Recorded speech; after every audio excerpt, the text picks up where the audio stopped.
Alright, hello ladies and gentlemen, welcome back to another episode of the Manchester United Career Mode. We are here today, Season 3, Episode 6. It was meant to be yesterday that I did this, but I got busy, so we never streamed yesterday. We are streaming today, and I'm hopefully going to stream both days of the weekend, but I guess we'll see how that goes. But ladies and gentlemen, we are here to continue towards January, to continue towards getting our new signing, who we've already got in. For anyone who doesn't know, we have got in a new goalkeeper, potentially the best on the game, because Atletico had so many quality goalkeepers. We thought we'll take one off them.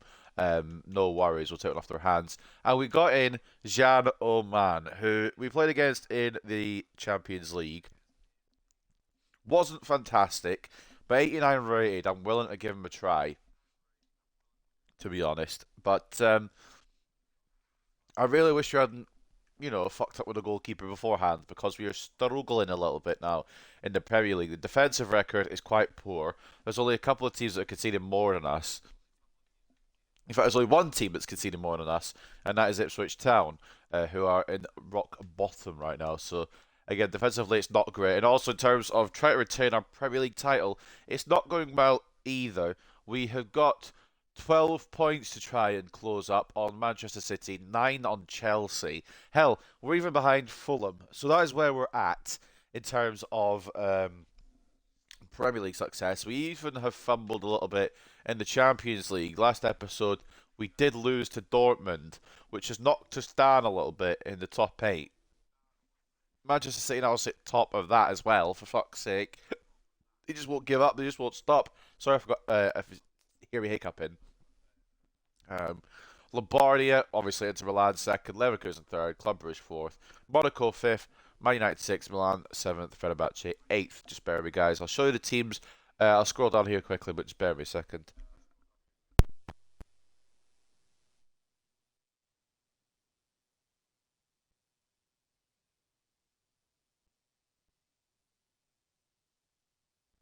Some big names quite far down. Borussia Dortmund making it into the top 24. Benfica are the first season Champions League winners. Haven't made it through the group stage since. PSG finally on the board, but are still struggling. I don't know how they're going to get in, to be honest. They might not. That would be interesting if they don't. But that's for them to figure out. That's not really my issue. That's not really my problem. That is where we're at in the competitions then. If you didn't see last episode, go back and watch it first and foremost. There is an arrival of somebody special. It's a bit of a mixed bag in terms of results, but in terms of performance, it was pretty damn good. We beat Spurs to open the episode 3-2 away at the Tottenham Hotspur Stadium. Then went on to get over our Fenerbahce hoodoo with a 3-1 win over Fenerbahce. 3-2 loss to Newcastle. We were robbed. I will stand by that. I went back, watched the footage. The ball at the halfway line was at it was a 2 minute injury time, and it was like 92 minutes and 40 seconds or something on the clock when the ball was at the halfway line. We should have drawn that match, but I put my controller down, which is a mistake from me. But the game should never have given them that attack, so it's kind of 50-50 really. I wouldn't have got that attack if it had gone the other way. That's all I'm saying. But then we beat Villa 5-1 at Villa Park. They don't play good football, let's be real. If we're being real about Aston Villa, all they do is hold possession, and then you can just, because they're playing around with it too much, you can press them and get the ball back, and that's what we did 5 times. So 5-1 win there. But in the Champions League, we slipped to a 2-1 defeat. Now, there might not have been the best results wise, but there was a certain man, and I think you know where I'm going with this if you watched the last episode. There was a certain man who really showed what he was about. Because when you look at the stats now and we go to goals, there is a certain man who has announced his arrival and has announced his plans to take over Manchester United pretty much. He's only had 6 appearances since he came back on loan. He's already on 9 goals.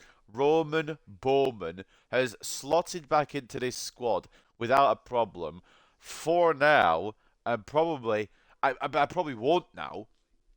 He stays in the team, but I don't think I'm going to send him back out on loan. I don't think we should.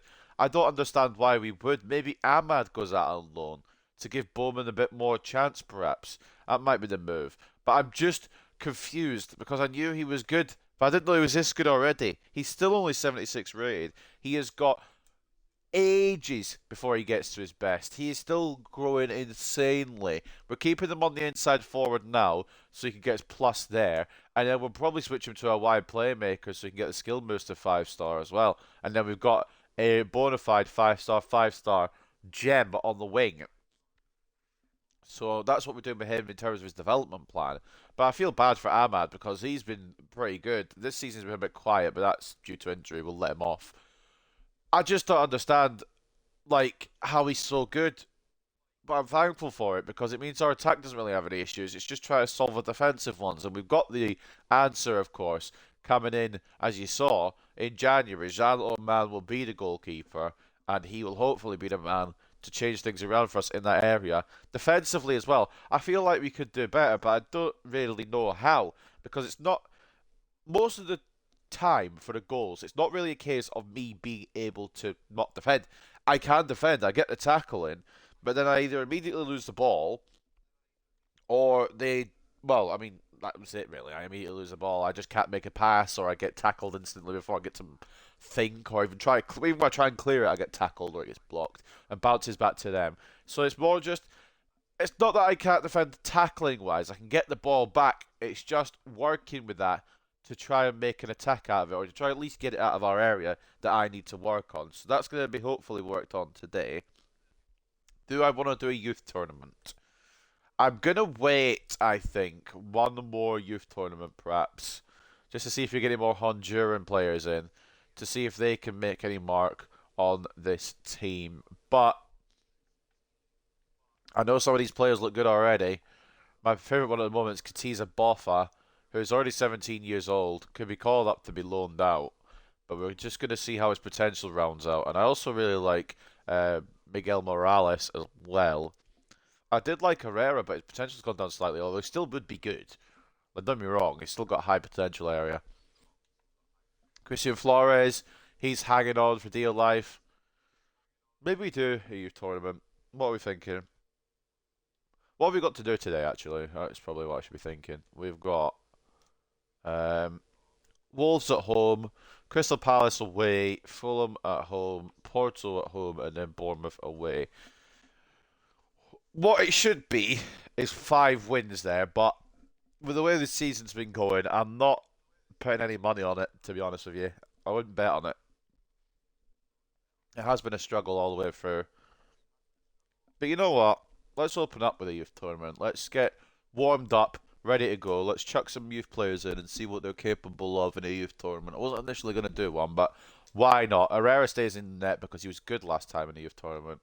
Botta gets captaincy. I don't remember who the 2 worst were, but I'm going to bring out Brady because there's other players with higher potential. I want to see what Orozco can do. And I want to see what Riley can do as well. So Mandal comes out. That'll be the team that goes into this first game of a youth tournament against Ipswich Town in the quarter-final. We've got Herrera in goal, Botta, Riley, Orozco and Tlume as the rest of the team, with Iglesias for them, followed by Jakobsen, Vincent, Guillaume and Postma. So of course, the worst 2 of each game get subbed out for a different 2. And if I feel that the goalkeeper needs replacing, I'll do that on my own head. Like if they can see more than 2 or 3 goals, that's probably when it gets subbed out. But for the first game of today, then we're going into a youth tournament to kick it off. Why not? Just a nice little warm up before we go into the actual meat and bones of the episode. It's not meat and bones. I don't remember what the expression is. It's Manchester United versus Ipswich anyway. I think it's meat and drink. I'm saying I could be wrong. Anyway, it doesn't fucking matter. Point is, we're doing a youth tournament first. It's been a little while. We'll see what these new players have got in their locker. Botta from range. Yeah, why not, mate? Well, I did get blocked. That's probably why not. Throwing United. Boffa. He's my favourite one out of the lot. I don't know how much longer he'll be doing his youth tournaments because he's 17 already. We could call him up and loan him out in January. Depending on potential, that might be what I do. It depends how it rounds out with these next reports. My voice is going a little bit. Trust me, it's not great.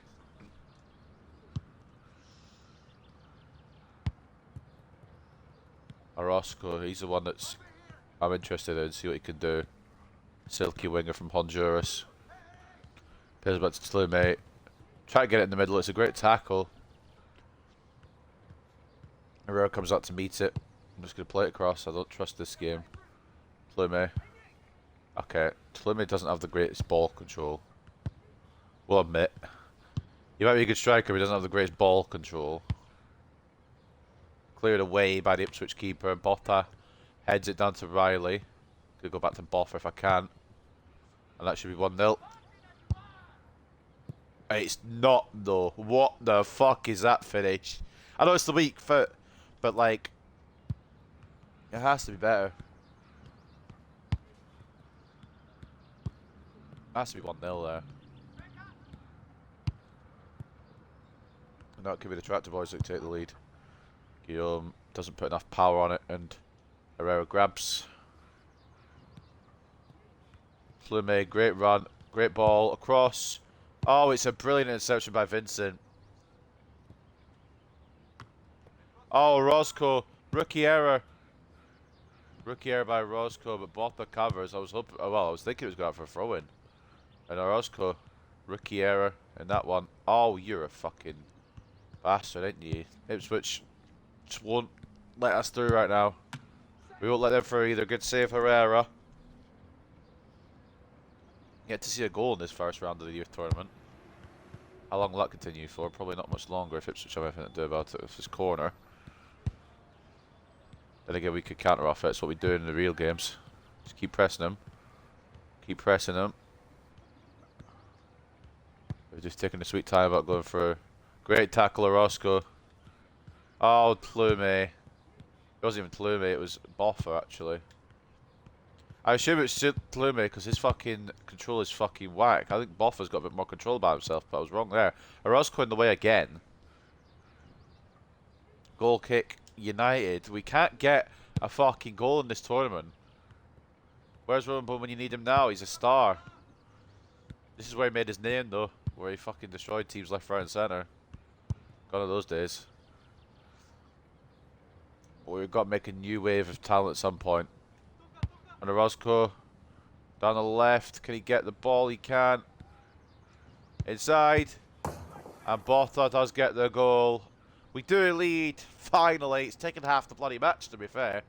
Ipswich have held us off really, really well, but it was 1-0 Manchester United. Oh, it's a great ball through. I mean, I tried to switch to Tolume, but it didn't switch. Herrera holds on. That's a great, not the greatest of opportunities. Orozco. Tolume. That was meant for Boffa, but we will just not say anything about it. Tolume. Through to Riley. Lovely, lovely play between the pair of them. And he is one of these CDMs. We've got Brady as well, but I think Riley's the one with more upside about him. I know he's just CDM, but that is a great finish from the number 4 in this youth tournament.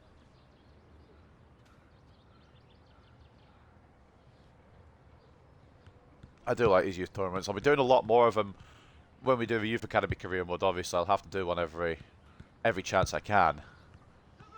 If we're doing a Youth Academy career mode, it's going to be based around, obviously, the Youth Academy, which means getting these players to their best levels. Good save, Herrera. It was quite close to him, but still to save it anyway. That's level. You got to give the players credit when you can. Good grab. Fuck it, why not? Not going to go the whole way, just go a little bit of the way, and Orozco should be able to finish this off. Oh, it's a great save. I honestly as well don't know what foot Orozco is, so it probably should maybe. Oh, fucking! Should maybe be taking it on his other foot. I don't know. Ball through by Riley finds the goalkeeper. It just seems like another of those academies that just focus on possession, man, because they don't seem to get through much. Tolume has been robbed there, but that's a poor shot off target, and Vincent was one to take that. Love when you full power it and it goes about 3 yards. Like it probably would in a youth match because these players aren't quite at their ability yet. Orozco. Oh, that would have been a smart move if the defender had read it, man. That was good up until the defender knew what was going on. Interesting effort there. Don't know who that was. Jakobsen. Shot wide. Nice control from Botta. Inside by Riley. He might be the one, you know, to turn to CDM. It's a great save again. How is it not 3-0 United? Ipswich haven't really been too forthcoming on the attack. Kind of been able to control it. They might get a goal or a late goal perhaps, but hopefully we've done enough here. Plume should be able to seal the deal here.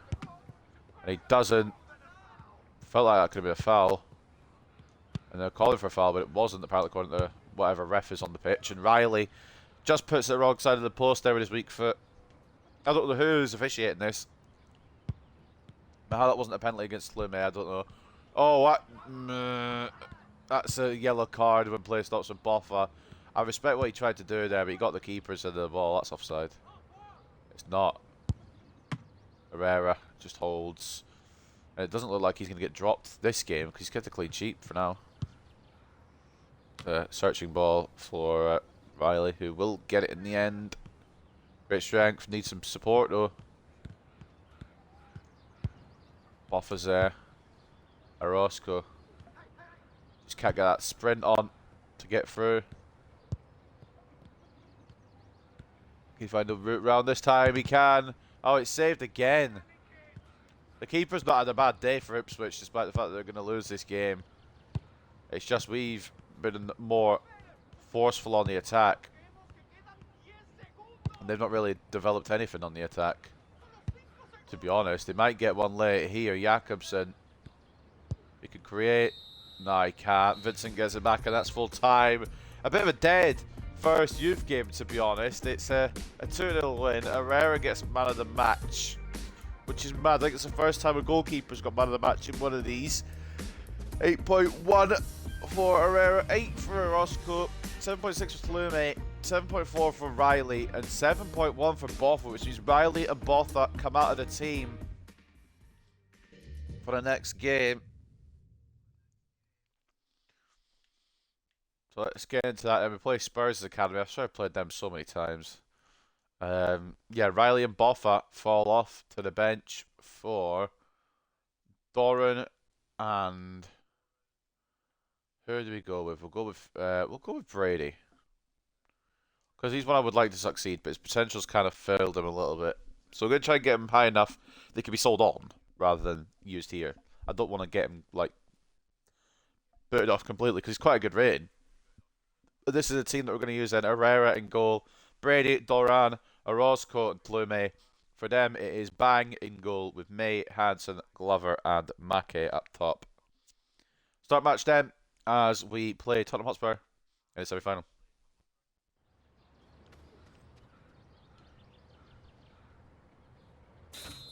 We've definitely cheated there with Brady, and the game hasn't allowed us to get the ball because of it. May. Oh, good save Herrera. I was thinking of actually subbing out Herrera anyway to give another player a chance, but he's just quite good. Got man of the match last game. If you hadn't got man of the match, I might have just subbed him out anyway, just to give another goalkeeper an opportunity. But I can't drop someone who's playing really good. Would make sense. Could win that. We can. Orozco, good ball winning. Hold up. He's going to take on himself. He's going to take on himself. That's brilliant from Enrique Orozco. The little Honduran winger scores to open up proceedings. Waits for the ball to come down. Manages to control it against the bigger defender. And lashes it past Bang in the Spurs net. And that is a bang. It's 1-0. There'll be a few more goals in this one than there was in the last one. Could be incorrect on that information, but you just don't know. Good save by Herrera again. Needs to learn to catch a bit better, but it's still saved. I'm not going to complain if it's saved. Durant. He's a centre-back, mind. Brady. I found a way here. Flume was the ball, but Bang saw it coming from miles off.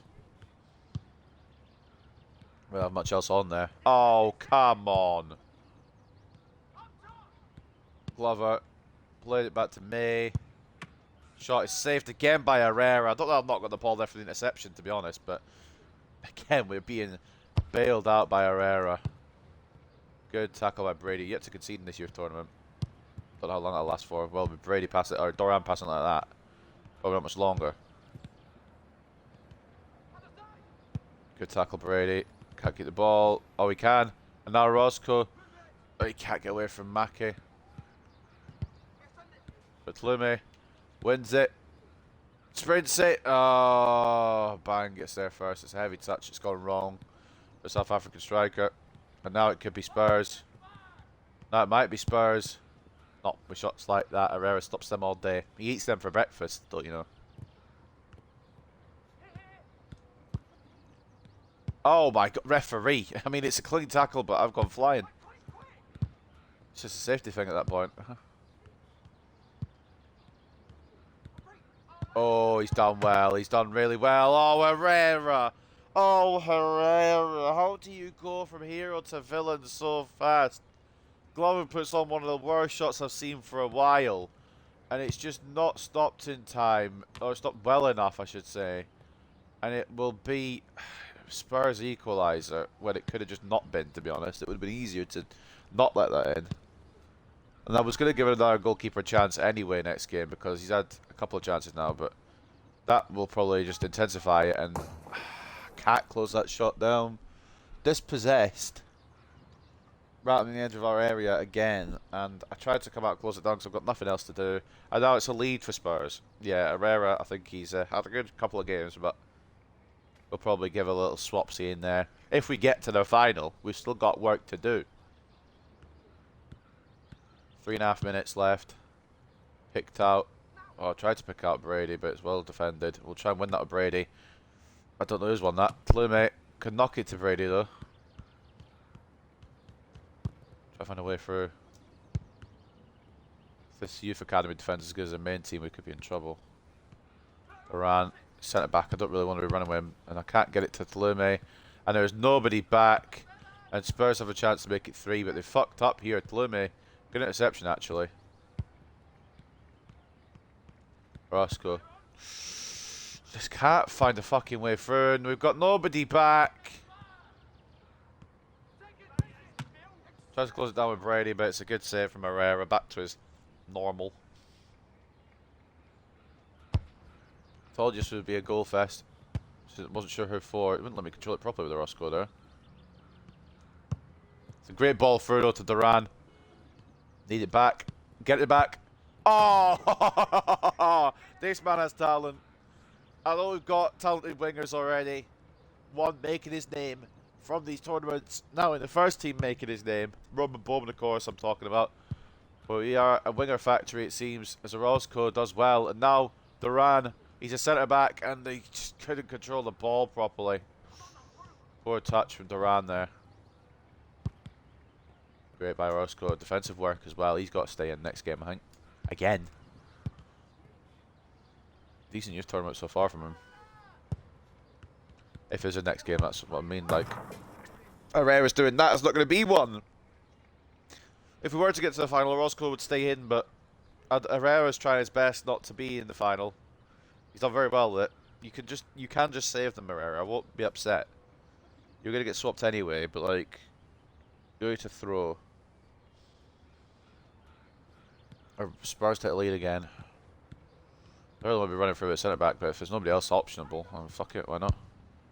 Like, if nobody's going to fucking provide an option and I can run through, Duran will do that. Great goal from him. It's a solo effort because nobody else made themselves available. Who am I to say no to a free goal, you know what I'm saying? I don't know why I'm so tired, man. I slept for ages. I need to fix my sleeping pattern pronto. By pronto, I mean over the weekend. It's my day off today, so I probably will fix it tonight. Orozco gets it away. Great block again. Enrique Orozco. Is there a reason why the keeper hasn't gone for that? Is there a reason why nobody's gone for that? Flume, that's the reason. Out to Duran. He's off again. He's a centre back, mind. Oh, reminds me of that Hartlepool player back in the Hartlepool. What do you call it? The Hartlepool Youth Academy save I done in FIFA 23. He used to be a striker, by the way. Ewan Galloway moved to a centre back. every time he scored, or every time I tried to hit it with a power shot or a long shot, I used to be a striker, by the way, and then just hit it. That reminds me of fucking Doran here in this one. Good save, Herrera. Yeah, Spurs have brought it, to be fair. Herrera's brought me problems. Brady gets through.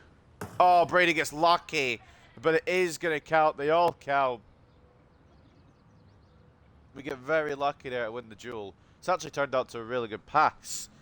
I don't know who made it. I can't remember who made it, but it turned out to be a really good pass. Brady gets enough of it to get it past bang in the Spurs net. And it's 4-3.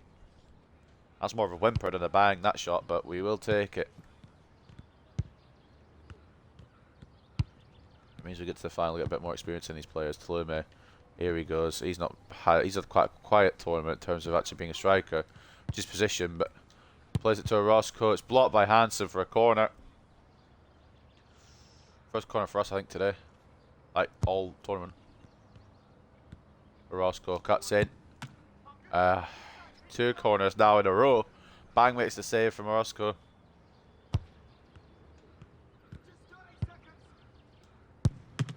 Oh, good save. It will eventually fall to Orozco again, though. The keeper can't hold, and we will put a 2-goal cushion in the way of Spurs. Now, it should be enough, but I just don't know. With Herrera playing the way he is today, it could not be enough as well. Brady. Great tackle. Great tackle, Brady. Like I said, I'd like to keep him in the save, I think. Not that we'll ever probably use him here because of his potential, but again, I'd like to keep him in the save. Herrera, good save. That will probably win us the game, that save. I know he's had a bit of a stinky today. Some of the goals he's conceded are very questionable, but that'll probably win us the game, even if they do score here. Which they don't, because Herrera blocks it again. Rowe's going to swap him out for the higher potential goalkeeper next round, but it's confirmed after letting in 3 goals. But we do make it to the final. What are we saying? Orozco, man of the match. Tlume stays in as well. The 2 men that have just come in are going to be going back out. Doran, very unlucky because he put in a good showing, but Brady, fair enough, not great. Herrera was 7.3. But Orozco and Tlume hold on to their spots. Orozco hat-trick as well, by the way, for anyone who wasn't aware of that. Last game then, final against Newcastle. It was the 94, I'm just checking. Morales. We'll give him a nod in the net, and then some new players to replace Doran and Brady. I can't bring back in Boffa and Riley, so we're going to go with Mulholland and Hickey, I think. We've got a bit more of a defensive outfit. And I think it's going to be a whole Irish team. No, it's not, because Doran and Brady are coming out, aren't they? It could have been a whole Irish team.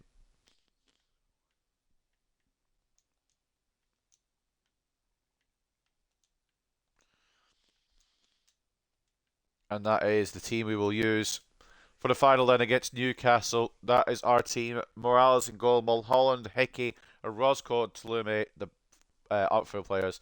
Shabani in goal for them with Abogu, Prata, Rogers and Slater. The final then of the Youth Academy tournament is Manchester United versus Newcastle.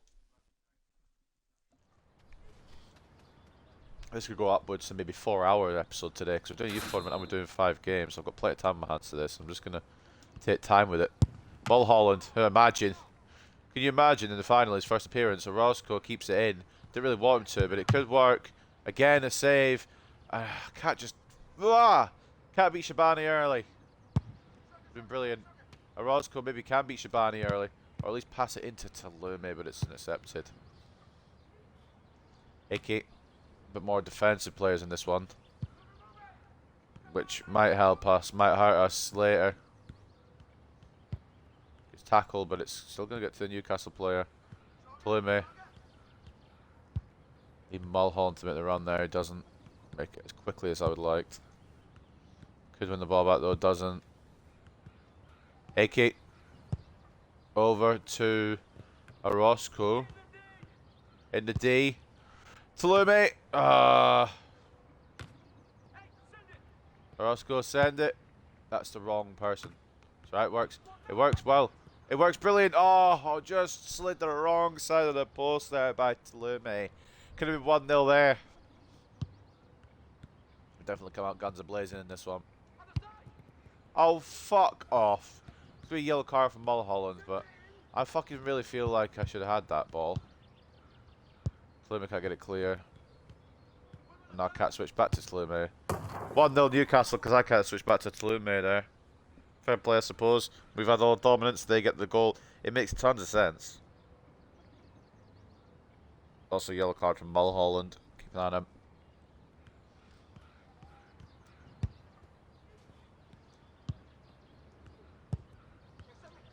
Play smart passes here. That was nearly a smart pass, but Icky ran too far. We'll get the ball back though. No chance at it. Foul apparently somewhere along the line. Orozco. Finds Hickey. Oh, it's saved again. This keeper's going to be the fucking bin of my existence this game, innit?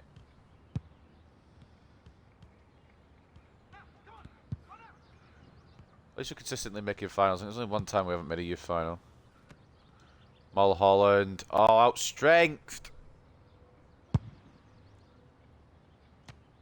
Something in my eye. Alright. That says my eyeball are getting banned. Play, mate. Take it. Oh, what should I got a stronger foot? I should just hit it and hoped.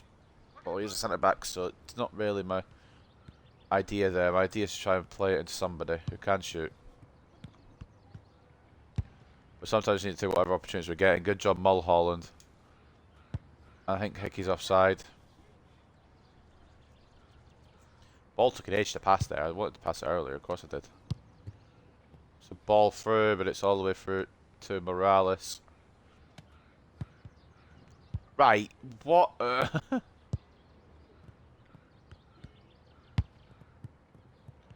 me the ball there, you can't.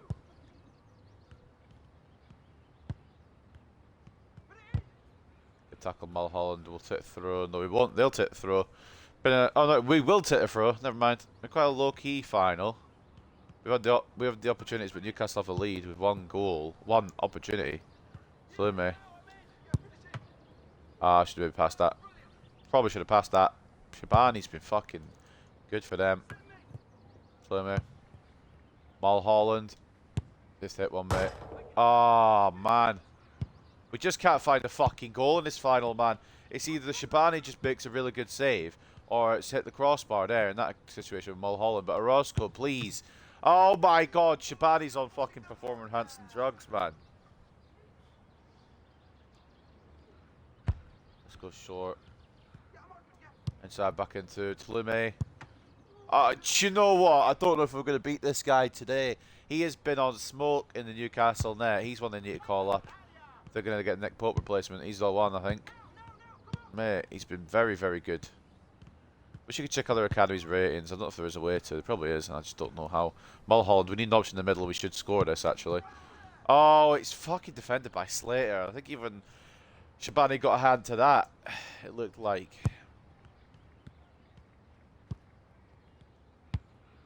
Mulholland turns his man. Oh, that's a DM shot right there. That was woeful. We can't find a way past Shabani if we shoot like that, but we can't find a way past Shabani if we shoot on target as well. Mulholland gets a... Oh, come on. Please, Tlume. You're our hope, mate. Come on, please. Mate! I've never known a keeper so good in the Youth Academy tournaments. Fair play to the lad. He's having a fucking ball in the game. We fouled there, but we'll ignore that apparently. The game has, so... Orozco can't get there. It wasn't even Orozco, it was fucking... I fucking don't know. Oh, right. Sick. Sick game. Sick game. Absolutely flawless game. I can't believe... We've dominated this final and we're losing 2-0. I can't believe it. Come on, boys. Find a way past that fucking man in the net. Need a runner. Or do I just go through Mulholland? Well, I can't do that because he's fucking been tackled. But boys. Can I switch to Flume, please? Oh, I just wanted to do it earlier though. Like, I'm happy to actually switch this time, but earlier would be the fucking move. I don't know if Orozco gets there. He does. Inside Mulholland. We've finally beaten the fucking unbeatable in that net. Holy shit. I think it's Mark Mulholland, I think his name is. It might not be Mark, but I know it's Mulholland, I'll tell you that much. He fucking finds the net finally. And it might be time now to try and rescue this final for Manchester United Youth Academy. Jesus Christ. Well, I'm not defending like that. Thank you, Morales. Made a save finally.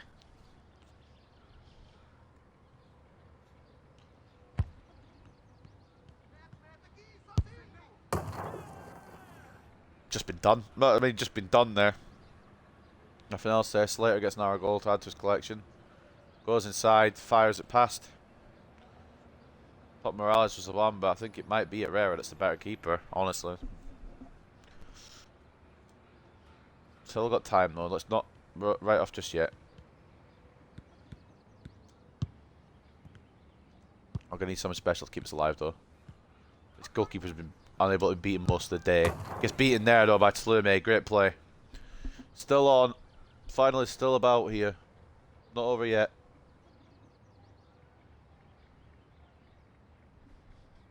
Great finish.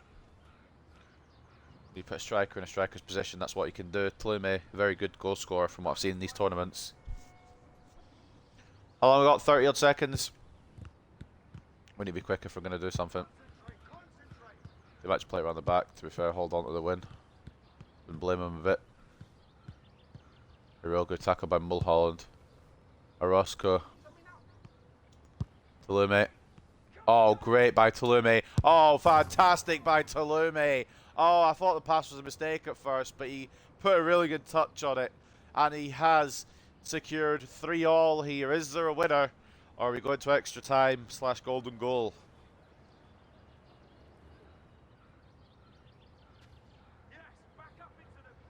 This Shabani geezer has been fucking really good all game, but he seems to have fallen apart at the final hurdle. Have we got time? Have they got time? 5 seconds. Hold them off, just hold them off, just hold them off. Get it gone. Lovely. We'll take it to golden goal. That's fine. We go. And we go again. Can we get it? Mulholland. Bodies the prick. That, okay. I knew that was going to go wrong as soon as I fucking released the ball. You can feel sometimes in the pass is just going to mess up. Rogers. Inside. Rata. Good save, Morales. Happy that he fucking saved it, to be honest. Tlume, he's been the leading light in this comeback. Mulholland. Orozco. Can he find a bit of anything just to get through, but he can't. Of course, if this goes all the way, it goes to penalties. Of course, it's golden goal rules. First goal wins. Good save, Morales. Now counter, perhaps. Mulholland. Wow, couldn't have picked him up. Oh, you know what? Fine. The game wants to play like that. Fine. Managed to close him down, and Morales gets to save it in the near post. Just fucking dispossesses me and bounces all the way through. Hickey, been quiet today. Can he find the assist for the winner or not? Not just yet, anyway.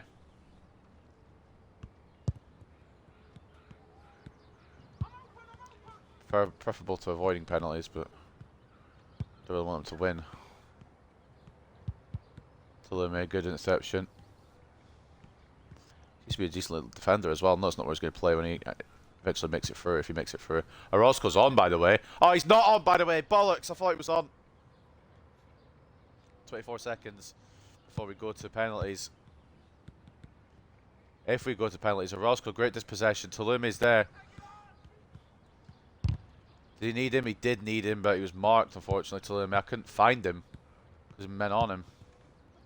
And that's Newcastle that could steal out of death. Or maybe not. Well, it's not over yet.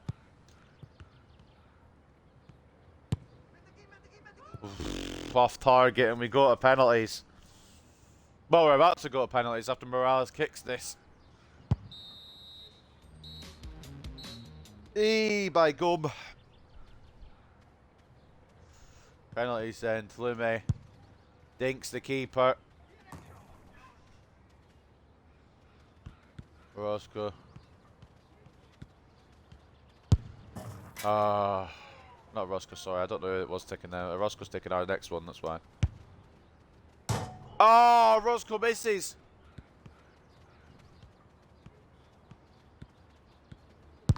Great save, Herrera. Makes up for the miss. Oh, Hickey. You might want a quiet game, but you made the biggest noise there. Your penalty. Slater. He's been really good all game. And he finds a way past Herrera. Mulholland. It's not going to be enough on it, is it? Oh, it is! Mulholland. You can't be doing that to my heart. Great save, Herrera. Is it over? It is. It is! It's over. That was the last penalty. I forgot his first misses wins. Oh, mate. We come out on top after a tense penalty shootout in the end. Orozco getting another great rating. He would have stayed in. Tulimi would have finally fallen out of this team. But Mark Mulholland gets man of the match. 9.4 for him. I don't know what his face is. No offense to the lad. And Orozco with a 9.2, 8.7 for Tulumi, 7.6 for Hickey, who might have had a bit of a quiet game, but had the best penalty of the lot. And then Miguel Morales with 7.1, despite making plenty of saves, to actually gets to that point. And made some saves as well to win us a penalty shootout. Congratulations, you won the tournament. 3-all on a 3-2 penalty shootout as well, ladies and gentlemen. That's how you do a youth tournament, by the way. 41 minutes in, Jesus Christ. Well, there you go. If that's not some morale boosting before the games today, I don't know what is. Like I said, Brady's potential has kind of stagnated, but I'd like to keep him in the save. So we're going to keep him around until we physically can't, in which case we're going to promote him and then just transfer list him. Some of these players, though, do look good from that tournament. Some of the players need a bit of work, but we'll get there. We'll get there. So let's go to the actual episode now, into the actual games today. We covered everything before the youth tournament, so we'll just take a look at the news stories before we head in to this first game against Wolves. It's a clash of two sides in the chase at the top of the table. 3 points available for both Manchester United and Wolves. Leon, Shakhtar, don't care about that. Genk, Trabzonspor, just all these games I don't give a fuck about. Anything else? It involves Man United, to be honest. Well, after great performance in the match against Man United, Bayer is named player of the match. That's why we lost to Dortmund. It's not great, it's not terrible, said Bruno Fernandes about Manchester United's recent form. We're all working hard to improve things. We're trying, we're really trying. And it was win or bust apparently, but it's not win or bust. It's not that deep in the Champions League. We are still top 8, but we do need to turn it around somehow. I would like to win all 5 today, because if you look at the games, I already showed you at the start of the episode, but I will show them again. Wolves, Palace, Fulham, Porto, Bournemouth. 4 out of 5 at least. Porto could be a tricky challenge, but 4 out of 5. The league games, we should win all 4 and try and put ourselves into a better position, but I don't know. Let's have a gander then as we look at the Wolves team before we head into this first game. We eventually go back to the fucking menu. Although we did have a team of the week as well. Garnacho, Bowman and Højlund in the team of the week. That was from the last Premier League game against Villa, where Bowman... Yeah, do you know what? Bowman scored 4 in one game. He scored a hat-trick as well against Fenerbahce. He even scored in a loss against Dortmund. He is ridiculous right now. And I don't think he's stoppable, which is scary. I don't know if we start him, but I don't know why I wouldn't. It's a difficult choice. But for now, this is the Wolves team on tap. Juan Garcia in goal, Doughty and Semedo as the fullbacks, Fofana and Bueno as the centre-backs, Gomez and Mario Lemina as the CDMs.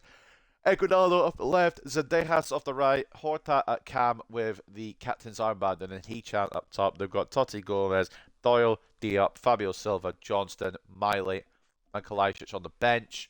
Tactical preset to go for a kick and rush. Key attacking player is Horta. And their best player so far this season probably will be Horta as well. No, it's Wahi, who is probably going to start over Wang Chan, let's be real. 23 years of age, 83 rated. I don't see why he wouldn't start. They've also got Brendan Johnson on the books, who's done alright so far. Yeah, they've got quite a team on them, so we need to be careful here. We're in 14th. 2 wins, 2 draws, and a loss, but we're not exactly in the best of form either. So let's see what we can do in this one. Gillet probably just remains now in the goal up until the arrival of Jean Oman. There might be a couple of De Gea opportunities, but I don't know where they'll fall. Bowman, Right.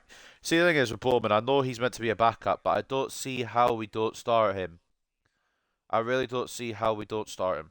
Like, what can I do here? Because he is phenomenal. He is fantastic. I just feel like if we don't start him, we're wasting his time. But we've also got Kvaratskhelia, we've also got Garnacho, we've got Ahmad, we've got Rashford, and yet we're prioritising a 76 rated over them. But at the same time, a 76 rated player is playing out of his skin. We will give him a start, but I'm not sure how many more I can actually give him without consulting the rest of the team here. We're going to chuck a Baldanza game in as well, and a Xerxes game in, which could wreck it a little bit, but we'll go with that. And Hillman's still happy, and he's going to be even happier when we say he gets the game today. And the final change we are going to make is Dallo gets a little bit of a resty for Maz. So that is the team that will face Wolves. I kind of wanted to start Rashford as well. You know what? I'm going to start Rashford. He's not in the game in time. I don't want him to be upset because he is one, obviously, the main OGs in this team. So we'll give Rashford a nod as well. We may have over-rotated here, but we've gone for it anyway. Gile in goal, Cadiola and Mazraoui as the full-backs, Martinez and Delit as the centre-backs, with Martinez taking the armband. Fair play. Mainu and Hjulman, the CDMs. Baldanzi at cam. Rashford off the left, Bowman off the right. Yeah, I'm using him again. There's no reason for me not to use him when he's playing so good. Once he starts, I can't say dropping stinkers, because I don't think he ever will, but once he starts slowing down a little bit off this early run, then we'll give, like, obviously the main players a chance back. But Bowman, while we've got him playing, capitalise on it. Xerxes, of course, striking up top today because him and Baldanzi seem to have some kind of weird good link up, but I'm not going to question it. So the first official game today, after the youth tournament at Old Trafford, is Manchester United versus Wolves.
Oh, here we go then.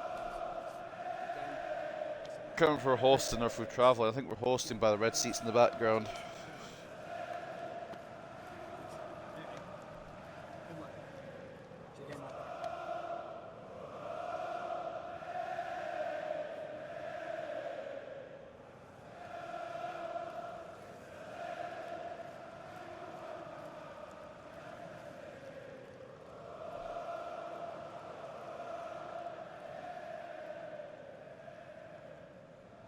There's our boys. Bit of rotation, but can't drop the wonder kid.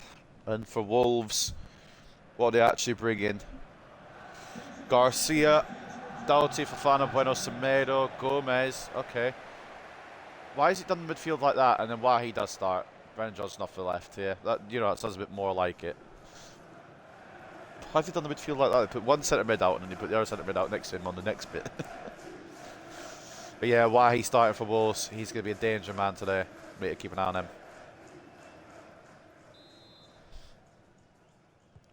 Well, let's just hope that the main team could do as well as the youth team as we face Wolves here and look to try and mount a challenge back on the Premier League title. Mine wins the ball early. Good start. Because the youth team seem to be popping, but we are a little bit behind in terms of Premier League challenging. So I don't want to, make that last too long. We need to try and close that gap as soon as we can. Xerxes could do it early here with Rashford. We could do it here early with Rashford. Doesn't fall to Bowman, although he can go for it. Oh, well. That's the danger we want to start with.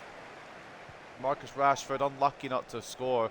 Maybe we could have taken a bit more time with it, but I don't know how much time we had with the defender there. Bowman can't control the pass there. It wasn't even intended to him. Obviously, it deflected to the wonder kid who couldn't kind of get a touchdown. Maz fights for it, wins said fight. Bowman wins said fight as well. Ah, couldn't find Rashford.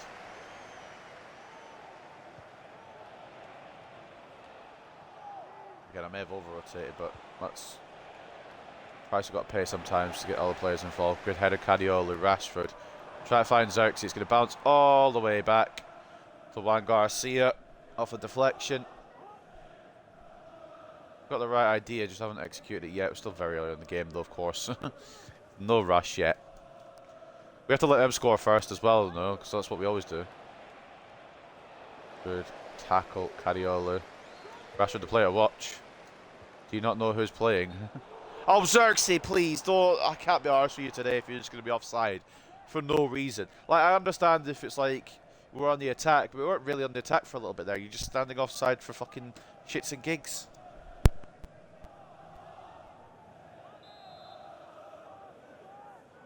He's complaining at somebody else to say it's their fault he's offside. Mate, we didn't have the ball when I wanted to give it to you. Baldanzi finds Bowman. Back inside to Baldanzi. Oh! Well, two things to take from that goal. Baldanzi is still going to be a key part of this squad because that is a phenomenal goal. But you've got to get the propaganda in there as well. It's a first assist since his return for Roman Bowman. He doesn't just score, he sets up his teammates. And for some reason the lights have gone off, but we can put them back on in a minute. Baldanzi opens the scoring for Man United in such a fucking beautiful way. Baldanzi fans rejoice. He's been a little slow to start this season, but that's a great way to fucking announce yourself, isn't it? Oh, Cadiola, if in doubt. Too far press tackle and it just launched it. If in doubt. There wasn't really much doubt, but there was enough to make me clear it, apparently. Ball in, Maz gets the header. Gilman could find Bowman here, who's got nobody marking him. Lamina trying to catch up. Bowman, Baldanzi again. Is that a link up, perhaps? Rashford. Oh, I wanted to hold it so Baldanzi could get to that space, and he saw the move to Baldanzi, but just couldn't get rid of the ball, couldn't release it to the Italian. Maz wins it back. I do love Maz Rari, man. Bowman, that's fucking shambles of a pass, I must admit. I can't back you all the time. Yulman wins the aerial battle. Rashford cuts inside. Oh, it's well read by the second man, though. That's the problem. He had two men on him. I tried to find a way past both. He got past one, but couldn't get past the other. Gilman gets the ball off Wahi, but it still Wolves' possession. Gilman does well again. Patience, but Baldanzi gets caught as well by Lamina. Doesn't give us a moment. Mainu again, though. Xerxes, just doesn't find him. It just never seems to find him. When he's onside, it doesn't seem to find him, but when he's offside, it finds him perfectly. Maz should be able to close on that. Ronaldo doesn't. And Delit's left space. Good save, Gillet. It's a bit of a foul attempt from Maz. To be honest, I thought I'd got the ball, but then Delit not covering quick enough might just be a cause of his pace.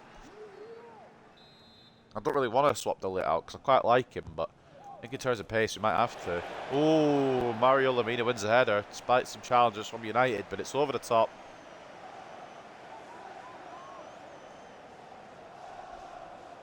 Xerxes fully gone for it, but it's not won by him, and Gillet gets the goal kick.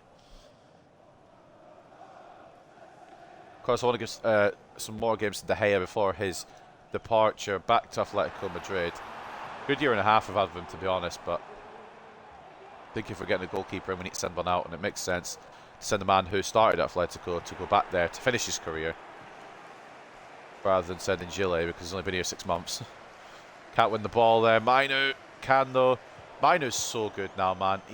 I mean, obviously in real life he's been doing this for a while, but in career mode, in this save now, he just feels, well, most of the time, I can't really say it there because I've been gone past, but like most of the time he feels like, I know what I'm trying to say, but Brennan Johnson is giving me a fucking pain in the arse right now.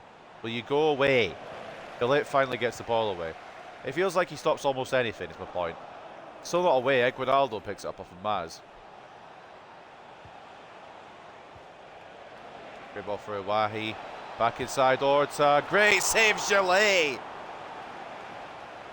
I think what I've realised as well, see what I mean when I say this, I think I said it last episode, or whatever episode I last used De Gea in. De Gea seems to face a lot less shots than Gillet, so he gets away with a lot more in terms of performances. But Gillet, on his day, isn't bad. I think he'll improve with time, but we just need a goalkeeper now to try and at least push us back to the Premier League if we don't win the UCL this year. That was meant to go to Baldanzi, and it did try, I suppose. I can't really be mad at it. Offside, though, against Wahi as he asked for the ball back. We're getting a bit lucky, to be honest with you. I don't feel like we've been bad. I just feel like they've been a bit lucky as well, but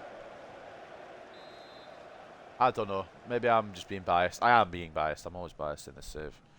Corby. Need to find a way to pick out somebody. Or does he? Well, he was looking for the run of Maz, who stopped his run, which didn't really help. And Wahi now is through. Good save, Gillet. We didn't leave Wahi able to do much there, and that was good. It was bad though he lost the ball, but Martinez came across, and Wahi couldn't really find the ball in the middle. We had the middleman marked there. I think it was Orta coming in. So Wahi had no option but to shoot, and Gillet, comfortable save. Bit Manu out there.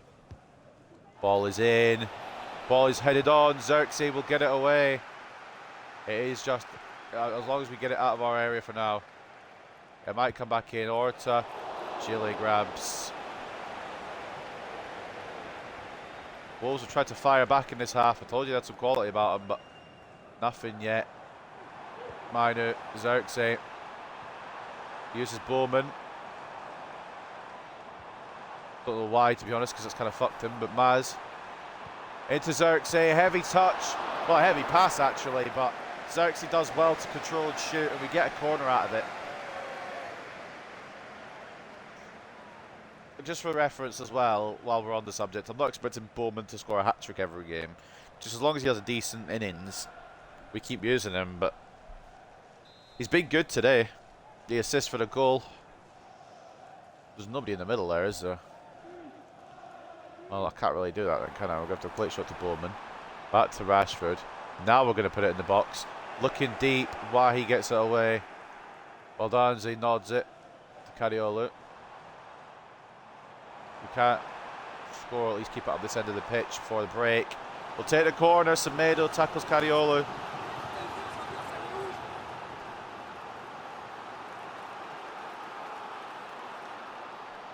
Must admit, Alexandre Gillet is putting a shift today. Somehow still 1-0 at Old Trafford when honestly it probably shouldn't be. Baldanzi going to try and find the lit. Not enough on it. Going to fall to Manu. Oh, it's a great save, and that'll probably end the half. But it fell to Manu. He hits it. It stayed hit. Juan Garcia complaining his defenders there for not closing that Manu shot down, but the goal is for Tommaso Baldanzi, who's had a very quiet season so far. Maybe announcing himself a bit more in the save. Maybe saying, you know what, I am still here. I am still about. I will still put in a performance. And it was a great goal, to be honest, and he's been pulling the strings all match, to be fair to him. Probably the man of the match of the half, but looking at the stats, 52 to 48 in terms of possession. We never have more possession. We're a counter-attacking side. 6 shots to 5, however, for Wolves, but we've got 1.1 expected goals to 0.7. And of course, we've got the most important stat on the board, which is the 1-0 lead. So let's take a look at the best players at the break. Then for us, it is Gillet. Bowman on 7.7. Baldanzi on 7.2. I feel like he's been better than that, but I'm not going to, judge. Martinez and Delip struggled a bit, so maybe we'll bring a centre back on at some point. Orta's been their best player on an 8. He's been trying to create whatever he can. But yeah, I'm surprised that it's Gillet and not... Well, Bowman even on 7.7 is doing alright. But yeah, Gillet has kept us in it, I must admit, actually, now that I think about it. But my point is, Baldanzi should have a higher half-time rating, in my opinion. But we go into the second half, looking to hold on to the 3 points, maybe to extend our lead if we can. If we can't, then I'd just be happy to hold on. Baldanzi. Rashford. If we can go early here. Bit of a foul on Rashi. Try to find Xerxes. Oh, I thought he couldn't control the ball there. Guardiola. Baldanzi again off the edge of the area. It's deflected weirdly off for Farah. The keeper had it red, but it really could have gone anywhere. It's a corner, United. Ronaldo coming off for Diop. Is that Sofiane Diop? I think it might be. Or a Valencia boy. Maybe it's somebody else. Ball in anyway. It's going to come from Marcus Rashford. It's going to be a bit heavier. Too heavy. Xerxes. Baldanzi. Good save. It's actually not too heavy. It's quite a good little tactic. It was obviously meant for Matthias de Ligt, but I overshot the mark. And Xerxes nods it into the path of Baldanzi, who can't find his second. And our corner goes United's way.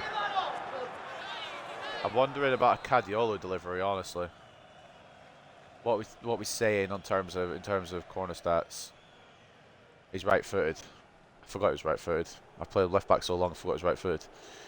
Ball in by Baldanzi. It's not going to make it. Keeper came out, but Gomez had it. Yeah, not Baldanzi on those corners, please. There's not enough power on him. We do manage to prevent the Wolves counter-attack, though. De Ligt. Maz.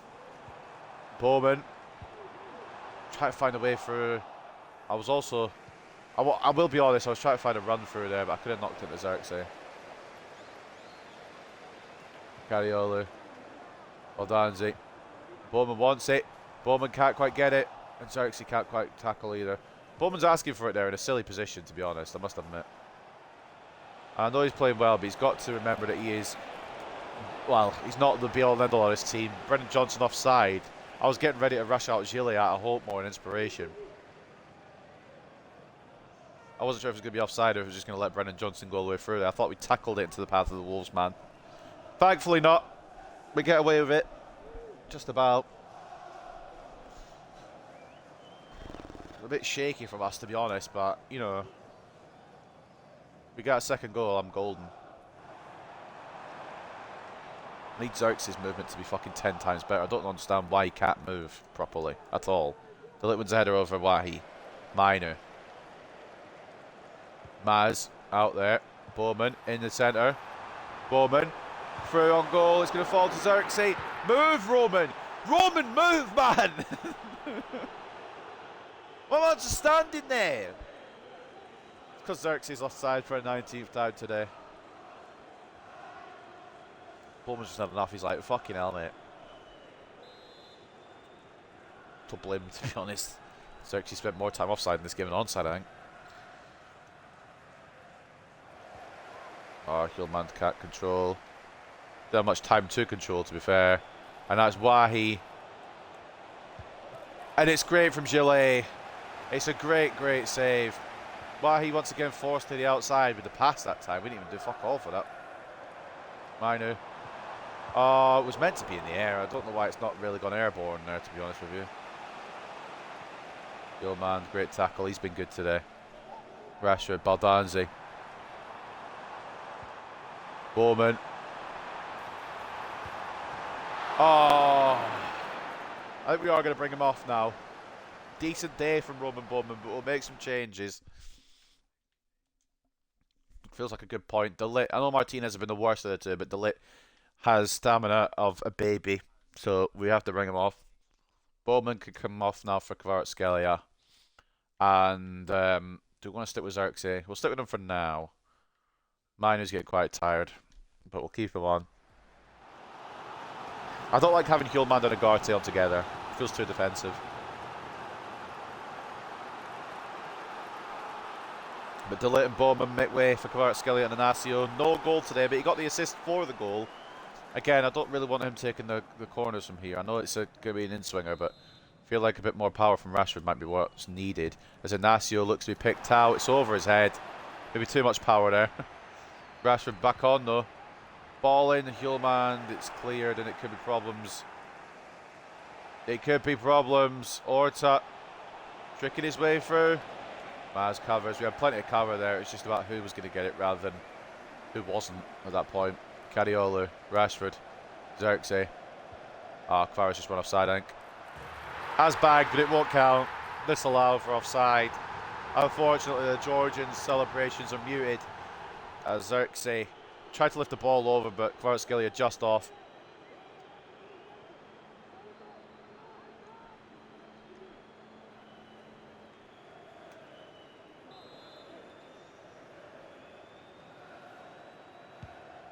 He's be a little miffed, or maybe he'll be impressed about Roman Bowman and realise it's competition. I don't know how Kvaratskhelia will take the influence of Bowman in the team. Minu. Oh, that's beautiful. Kobe Minu.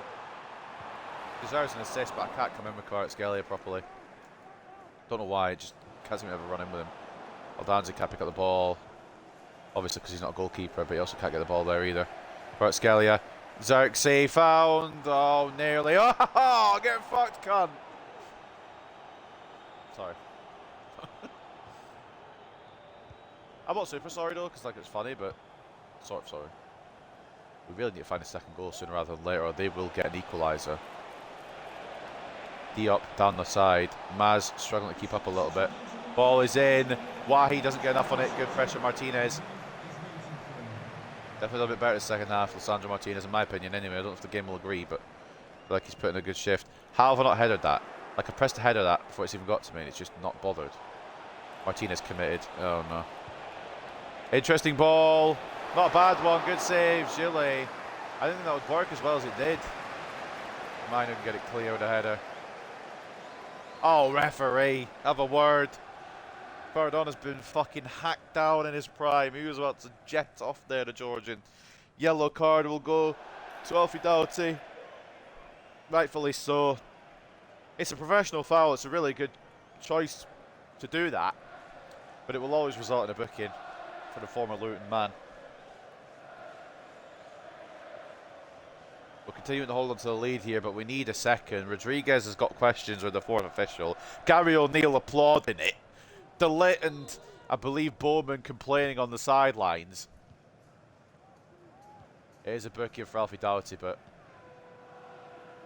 smart foul, I must admit. Kvaratskhelia trying to prove that he isn't just Bowman's backup. He isn't just Bowman's backup. Bowman's the backup to him. Why is Xerxes getting booked? Well, Danzy's got a knock. It's all fucking going tits up here. Kvaratskhelia into Xerxes. Oh, man. Baldanzi keeps it alive. Minor can't get away. Baldanzi does have a knock, which is not good. Minor. Xerxes. Kvaratskhelia. There we go. That will put the... I wouldn't say the icing on the cake, but that'll put the top on this win. We will get victory. It is the Georgian, assisted by Xerxes, who's been struggling to find the back of the net and finding opportunities today. He does seem better in that facilitating kind of role, playing it out to the wings. And maybe when we go with Xerxes, we need to go for a different plan, trying to feed the wingers, rather than the wingers feeding the striker. It's a great finish from Kvaradona, who proves that he is still about. There is a Roman Bowman hype, obviously, but Kvaratskhelia won't go quietly, and he's not really... It's not really that much of a battle, to be honest. I'm happy to play both of them if I can, but... Roman Bowman, one day, at one point, will be that starting winger. Don't know where, don't know when, but he will be. Aldanzi's injury seems to have worn off, and he hits it straight at Lamina. Hopefully nothing serious for Tommaso Baldanzi, because we don't have a backup cam, really. Baldanzi's been all over the shop today. Been brilliant. Not all over the shop in a bad way, but like defending as well as attacking. Does lose it out there. Poor touch. Happens to the best of us. Great tackle on Asio. Initially, ball is still with Wolves, because of course it is. Why would I get to keep the ball at I1? Cariola. Well, I've aimed for Rashford, but Mino works as well. Now that is going to go to Rashford. And that is going to go inside to Xerxes. Potentially to wrap up the game. Great save, Garcia. And again, Xerxes has been so unlucky. His performance does deserve a goal. Couldn't find it there, though. Still alive, perhaps, by Hulman? Nah, it's gone Wolves' way, the header. Baldanzi on the chase. Played into Wahi and more hope and expectation. Inacio heads it away, but it's going to go back to Diop again. He's probably going to try the same thing. He is going to try the same thing. Wahi saved by Gillet, but it's not away. Blocked. Can we get the fucking ball gone? Fuck me, we do get the ball gone. It's enough to get the full-time whistle blown anyway. Gillet with a clean sheet. United, maybe not the best performance in the world, but good enough to get 3 points. Wolves really brought it, but we kept him at bay. Gillet, great game today, honestly. He's probably man of the match for me and probably for the game as well. Kvaratskhelia coming off the bench to secure the dub. Baldanzi scoring a beautiful first goal, assisted by the wonder kid Roman Bowman. We've got to say that as well, of course. Xerxes assisting the second goal to seal things 6 minutes from time.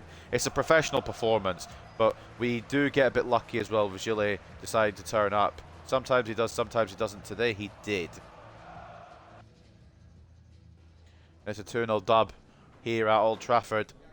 Let's take a look then at the match facts. In the end, we do deserve the win. Created more, continue to create in the second half when we got our just rewards with the second goal. 54 to 46 in terms of possession, 14 shots to 11, 3 expected goals to 1.2. Stats pretty much all in our favour, which is fair enough. We were the best players, well, best team. Is this Kobe Mainu getting man of the match? It is. You know what? I don't disagree. I'm happy with that. Kobe Mainu has become the best DM in this club. Agarte's kind of fallen to the side a bit, hasn't really been as important this year. He's still been alright, he's still been good enough. But this man here, Kobe Mainu, has kind of gone to the next level in the midfield this season. And a man of the match wasn't really who I was thinking, but you know what? I can't decline it when I think about it. He did cut a lot of Wolves' attacks. So fair play to Big Cobb there. He gets an 8.6. Xerxes with an 8.4 and an assist. Baldanzi putting in a good shift with a goal and an 8.4. Gillet with an 8.2. 8 saves out of 8 on the day. Clean sheet for the Frenchman. And Roman Bowman providing an assist with a 7.5. Kvaratskhelia get a decent rating off the bench as well. 7.1 and a goal. I don't think there's really a bad rating. And Inacio didn't do great, but that's only because he had a few minutes and didn't really need to do much in said few minutes. Didn't make a block at the end to prevent them scoring as well, I must admit. So, I mean, he's not done bad. It's just he hasn't had much time to do anything, really. Man of the match for them was Ricardo Horta. Tried as he might. He was trying to just do anything to, like, power Wolves back into the game, but it didn't happen. 8.1 for him. Fofana doing well in the defence, to be honest. Could have been more if it hadn't been for him. 7.7 for him. And Wahi as well. 4 shots, 100% shot accuracy. Just couldn't beat Gillet today. I'm fortunate to not add to his goal tally, to be honest. They should have had something, but I'm happy they didn't. And Juan Garcia, 9 shots, 7 saves. He wasn't easy to beat, but we did beat him on 2 occasions. The Baldanzi, brilliant effort. And then Kvaratskhelia just placing it away to secure El Dub. So, first game of today, after the youth tournament, we start with a win. Let's go talk to the media. Leeds win, Liverpool win, Spurs win as well. Nothing with City or Chelsea involved, nothing with Fulham involved. I didn't think I saw a Fulham score there.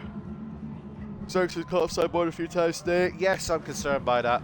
But I've realised what we need to do, instead of trying to pick him out, is to try and play along the ground and bring him into the attack. He kind of drops back as a false 9. And I might change that into his development plan, to be honest. But we'll be alright. And he did assist the second goal, so we'll allow him. Yeah, Baldanzi.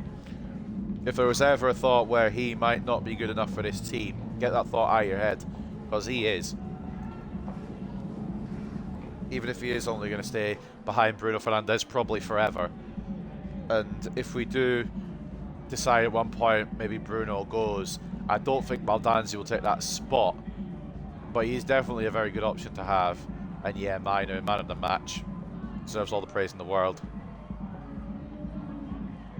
Again, Kobe Mainu, one of my favourite players in this save. Obviously one of my favourite players in real life as well, because he does quite a lot for us that some players don't. But in this save, he has grown into a very, very key part. You look at his contributions, though. It says 0 and 0, but that's not important. The defensive contributions he puts in is is unmatchable, to be honest. He's not all about goals, he's not all about assists. He's about defending, he's about keeping that ball away from our net. And that's what I like about him. He's going up to a holding plus in just 9 weeks' time. He'll be 86 rated. Mate, we have got a gem there. We've got an absolute gem of a player. And that's why Hulman sometimes has to drop. That's why sometimes Agarty even has to drop because we've got Cobby. I think we're up to third now. I think everyone's played. Fulham lost. Who did they lose to? Because I've got to give him a little backhander, a little bit of money. In all seriousness, who did they lose to? Liverpool. So it was who we saw on there. Liverpool beat Fulham. We rise up into third. Chelsea lost as well, although they played Man City. So it was either one of them lost or the other one lost. City won. So they raced 12 points clear still, but we've closed the gap a little bit with a dub there. I'm happy with that. Great start to today's episode. Gillet, very well done. Eagles no all out energy. Martinez, yep. Again, the usual. You know at this point, if you've got a green lightning bolt, you're going on performance. Anything else, you're going on the energy. It's pretty obvious at this point. It's how we conduct business around here, although I've forgotten to do it for Kvaratskhelia, to be honest. Brain no worky, as they say. Xerxes on all out energy. Bogdan's, he can go on all out energy just in case we need him again because he did quite well. Performance stays on Ahmad because obviously he's injured. As he comes back, we need him sharp as ever. Yep, that's all Gucci in the house, I think, on the bench there. Lovely jubbly. Up next then, Palace. 12th place. I'm expecting more points, boys. 3 of them, to be precise. We shall see, though. It's still an uphill battle trying to get to the top because teams around us are winning. Spurs are up into 8th now, by the way. Fulham regain 3rd place with a win. That means we need to get a dub now. And City just won't stop. City just will not be stopped right now. They've already won their next game. Who did they play? They played Spurs 1-3-2. I don't know how we're going to catch them. Fulham beat Ipswich 1-0. I don't know how we're going to catch them. I don't think we are going to catch them, to be honest with you. If I have to be transparent, they're going on this little undefeated run again. And they defeated us, so we can't really stop their invincible run until we play them again. And I don't think it's all the way till February. So if they're still undefeated by then, I don't really think we can win the Premier League back-to-back. January 23rd. It's not looking good, Brev, as they say. But we head into December now, the busiest month of the year. It's Christmas as well. We are gonna hopefully continue on in some good form and just try and push our way through to get as high as we can this episode. We've got 4 league games and obviously a Champions League match against Porto. We can only do our best. Take a look at the team of the week. There's plenty of Leeds players in there. 4 of them make it. But for us, we only get 1 man in there, which is 1 man more than some teams. Kobe Mainu makes it into the team of the week, deservedly so as well. Haaland and Grealish, I don't think they've ever actually dropped out of the team of the week, because all they do is score. Look at the Golden Boot race, it's probably Haaland or Grealish that lead that. It's mental. Haaland's fucked off with it at the moment, 14 in 14 for the big Norwegian. It's taken him a couple of seasons actually to get to this kind of level. In Season 1 he did almost steal the Golden Boot, but Season 2 he's a little slower. Grealish made up the difference. However, he got the player of the season and the Golden Boot, I believe. But Haaland back on top, Isak in 2nd, Foden 3rd, Højlund 4th, and Adam Armstrong for Southampton in 5th. Interesting. Assists-wise, Højlund has been very much contributing the assists as well as scoring the goals. Bruno has 6 as well. Clean sheets, Israel for Fulham is buggered off with it, but I think Gillet has 2 now. De Gea has 1, and Gillet, I think it might be Gillet's first in the Premier League then, because he does have 2 total. I think that one was in the Champions League. I believe that was a 6-0 against Michelin, if I remember correctly. Or maybe I'm remembering wrong. I think they both... Do they both have 2? I don't know. Do you expect me to manage my players? Don't be silly. We're up next door against Crystal Palace. Before that, let's take a look at the news. To clash of 2 sides in the chase at the top of the table. The 3 points are vital for both Crystal Palace and Manchester United. Wolves versus Southampton into a 2-1 score at Southampton. And our beats advert. Haaland has been included amongst the Premier League Player of the Month nominees. Fuck me. He's won the last 2, so I'm probably assuming he's going to win it again. It's alongside Pirou, Isak, and Dovbyk. See the team of the week there. Spurs and City play each other. They've already done that, and Spurs lost. Huddersfield beat Peterborough in the FA Cup derby. I mean, the bit of a location thing there, but See, it is what it is. Peterborough Town, Huddersfield Town rivalry. Maybe I just don't know about that. City beat Chelsea. I'm officially changing my allegiances. Yeah, Bunwen Strachan is not a official fan. And Baldanzi scored for the first time this season to push Manchester United for a 2-0 win against Wolves. With Minu getting the player of the match after a great performance in the Wolves match. He gets player of it. And a 2-0 win as we advance now into Crystal Palace. Before we go and see what they've got, let's have a word with the media, see what they've got to say.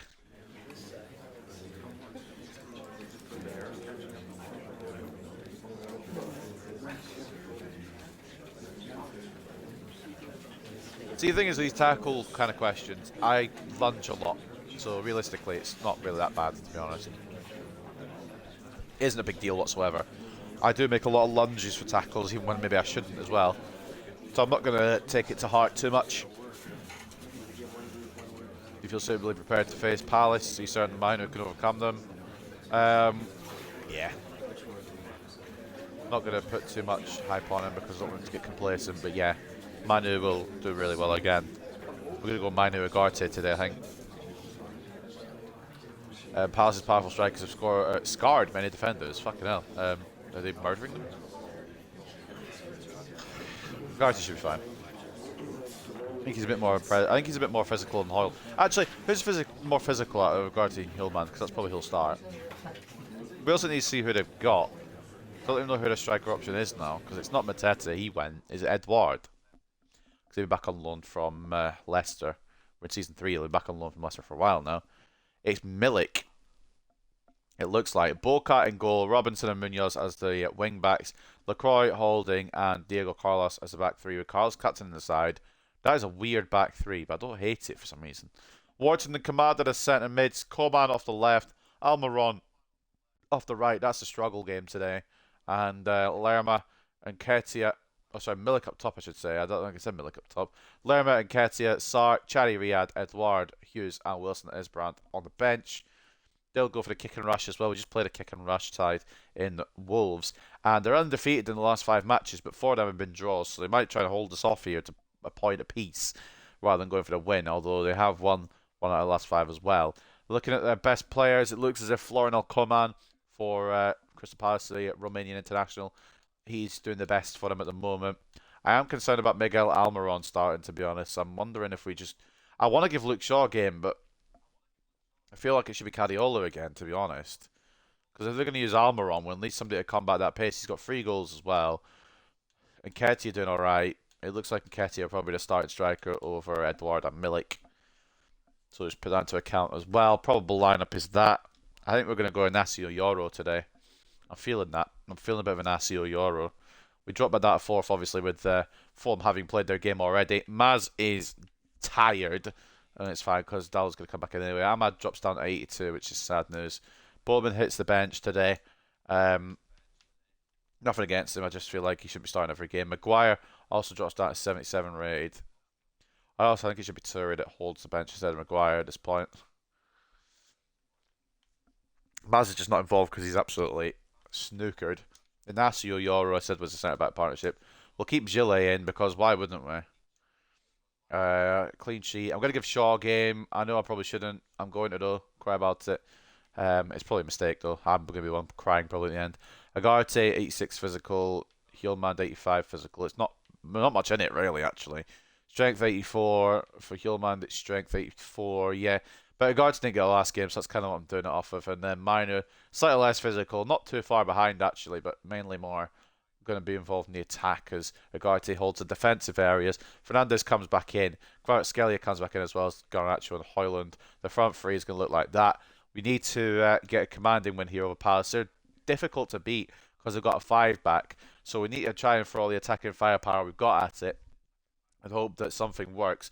Gillet in goal, Shaw and Dallo as the fullbacks, Nacio and Yoro as the centre-backs, Mino and Ugarte as the CDMs, Fernandez captain and Cam, Garnacho off the left, Kvaratskhelia off the right, Højlund at striker.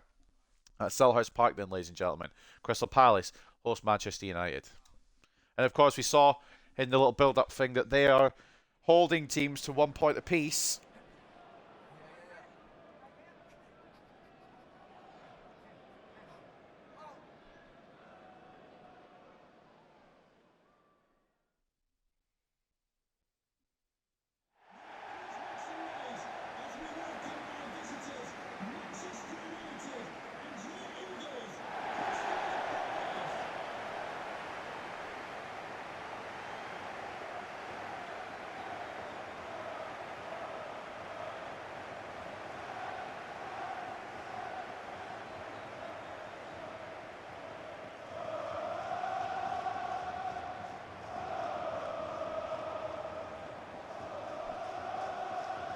But yeah, Palace 4 draws in their last 5. They will probably be looking just to hold us off here. But we brought the attacking firepower to hopefully prevent that. We probably at this point lost more recently in the Premier League than they have, so.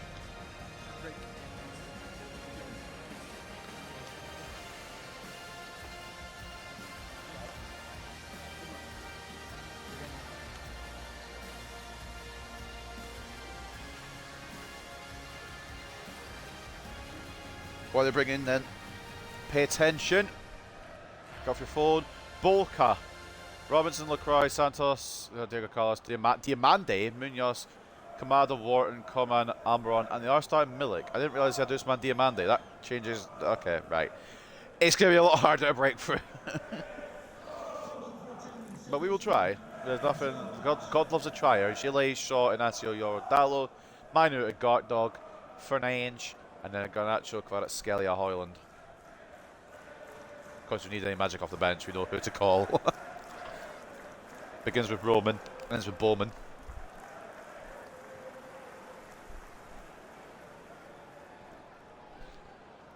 Looks like we're kicking off proceedings here at Selhurst Park. Looking to try and get some form going as we approach the new year. Try to approach first place in the table again. Doesn't seem to be easy right now. Yeah, Diamande is going to be a fucking rock of a man. Had him in my career mode last year with this Manchester United side. I didn't stream it, but like off-screen kind of career mode. Didn't actually grow too well, unfortunately. But it was kind of a Euro story where potential just didn't get reached because he didn't get enough game time, I think. Although I don't know if that's the case for Euro because he had quite a bit of game time. Point is, Diamande is good.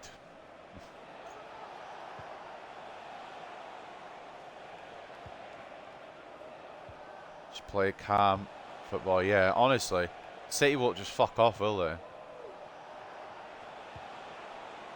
But Garnacho.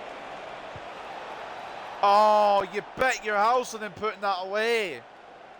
I went quiet because I was getting ready to celebrate. How's he put that around the wrong side of the fucking... I was going to say wrong side of the post, but it's actually gone over. It hasn't gone in, which is my fucking frustration there, because you bet on the number 7 scoring. Ballon d'Or, Norman Knee, Alejandro Garnacho. Unfortunate there not to give Man United the lead, and it could go the other way now if we're not careful. We are careful enough. Lenny Yoro might have somehow hit his potential for some reason, but still hasn't hit his peak in terms of actually being able to defend. Kvaratskhelia, referee. Oh, okay, we're just kicking people to the floor now. Mate, I just can't see to grab hold of Cardona. I don't know why. He's very good. It's maybe just me. Maybe I'm the problem. But I am.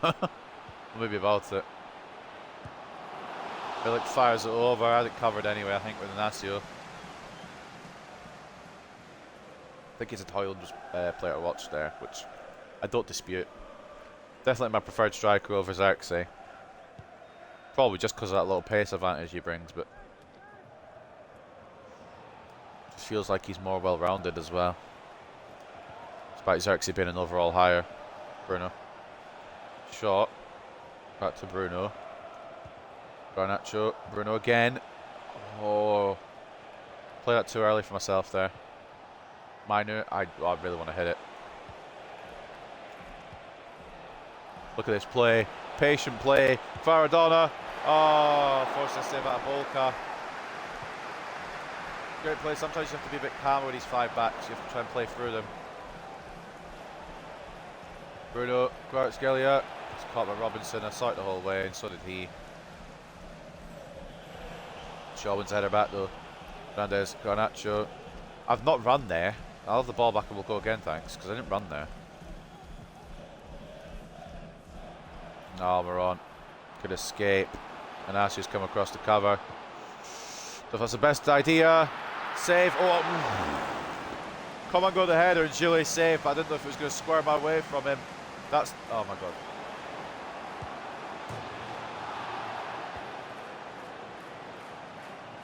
I need a minute once we get this properly away. I just need a minute to fucking compose. If we get us away. What in the blue hell was that? I did not aim that throw to Mainu. I did not aim that throw to Mainu. And it nearly led to a Palace goal. Milik rattles the woodwork. Mate, that's bollocks. And the game knows it is. Mainu can't get through. How many people are sat deep? They've only got 2 players up front. Well, 3. They're using 3 up front, but it's up. Point is, they don't have many up front. Good tackle, Lenny Yoro. Mate, I'm not saying. I think we deserve to probably have the lead so far, but that Palace goal should have gone in, and I'm very annoyed that it probably could have. Just because of the fucking pass that I didn't do with the keeper. I can't get past Adam fucking Wharton right now. Garnacho can't get past Diamande. It's just, they might actually hold us to this draw unless they go and win it, to be honest. Can't find a way to break through yet. Don't really know how. Diamande covers that side. LaCroix covers the other side. Nightmare. Dallo. Try and find Hoyland. Was that not deflect? That wasn't even deflected. Diogo Dallo, we need to have fucking conversations, pal. How was that not gone anywhere near the box? I thought it was deflected. I was like, fair enough, it's deflected for a corner because it didn't find Hoyland or Garnacho, but it wasn't deflected. It was just a very bad cross. Good to know. It'd be a good signing, Adam Wharton, if we didn't really have the... We didn't already have the DM kind of situation sorted. It'd be a good signing to have. Bruno. Should have played it for Kvaratskhelia. Still falls to him. He's going to get a second chance to do so. Faradona. Oh, fuck off. Oh, why not? Well, why not? Wasn't far off Kobe Mainu. It sat nicely.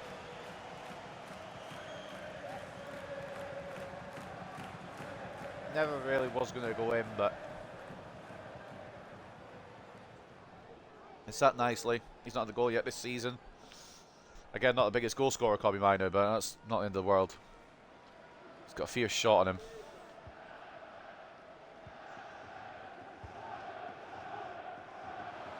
Oh, it wouldn't let me grab my defender properly. Great tackle by Nasio. It wouldn't let me grab my defenders there properly. Mainu. Garnacho's asking for it. Trying to get it to him. It's not working right now, but it will now. Diamande covers. Diamande just won't leave him alone, mate. Garnacho, Hoyland. Can he do it? Stupid question. I told you, you give this man one sniff of a goal, he will find the back of the net. It's had to be patient, it's had to be persistent, and it's had to be scary at times because we nearly fucked up at the other end. But we do get the lead, and it's Rasmus Hoyland. Who the fuck else? That was kind of my name for him last year as well in the career mode, because I made him into just a fucking beast of a striker in FC 24. And I started when he scored, I was like, who the fuck else would it be that scores? And it seems to be a recurring theme. So we just called him who the fuck else. It might be the same thing in this fucking save, I tell you. That's number 10, I think now. Double figures for Hoyland. Might have already been in double figures. I don't remember the exact total. Good pass, Miggy, but he's offside. They could have drawn it back for the foul. I'm surprised they didn't. I think it was a foul in the build-up. Maybe it was. The yellow marker was saying, yeah, offside, man. Almiron makes his run too early.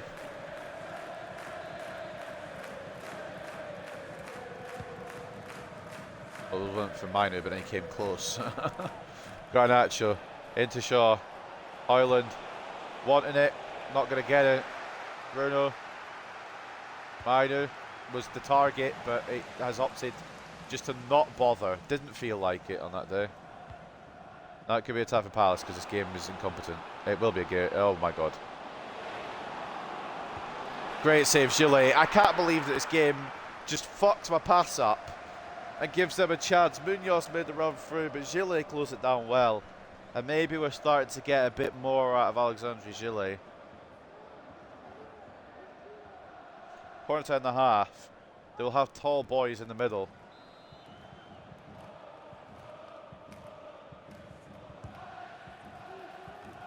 headed away by Cavardon. That should be the half. Ref, that should be the half. Thank you very much.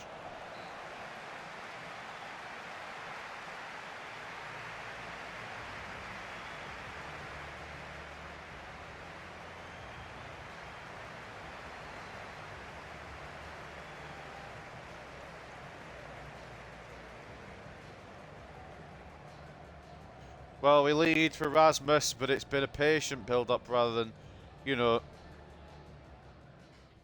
it just feels like it feels like a pain in the arse to try and break through. I'm just glad we've got the breakthrough, but I don't know if we'll be able to hold this. That's the problem. My thing now is try to defend this lead because they've had some good opportunities. They've hit the crossbar. Gilles had to come out and save us a couple of times again. I just don't know if we can see this out. We might need to try and find a second goal, but I don't know how we go about that either because their defensive line is brilliant.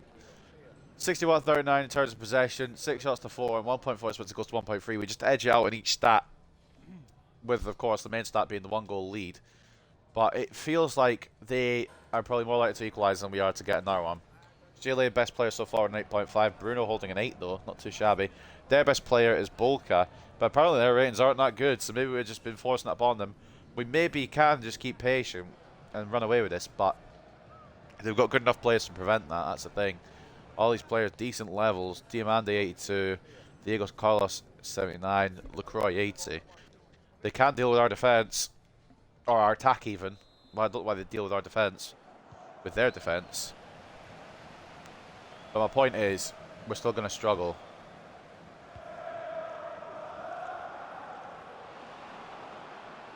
And it could be Almiron early to make the difference. Inacio gets the foot in. But Gilles forced into a save. Because just putting a foot in isn't enough when you get there. You need to get the ball and obviously fight them to the floor at the same time. Bit of a snapshot there, but Gilles equal to it. Milik forces the corner. If Gilles putting in performances, there's no guarantee that Oman will start straight away.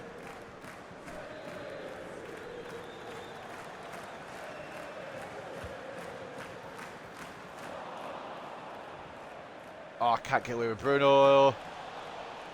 It's going to be a booking at the very minimum. Could have looked like more there. And Almiron. Again, another smart foul from Palace, but Almiron's going to be on the yellow card for the whole second half. It's a right challenge, because I was about to just fucking try and launch it. Rodriguez once again arguing with it. He used to fucking calm down, Carlos Rodriguez. He's going to get banned. That one felt more warranted of a red card than the one against Fernandez not Fernandez, against who was it? I don't remember who got fouled, but Doughty was the fouler. I think it was Kvaratskhelia that got done. Point is, that felt like more of a red card tackle than the last one. Try to force it down the wings isn't going to work with them having a 5 back. As long as I have a little quieter day, and so be it. I can't really do much about that. Dalot, Hoyland. Oh, try to read it. And now it's problematic because Palace on the attack. Coming not the fastest, thankfully, but we'll have options.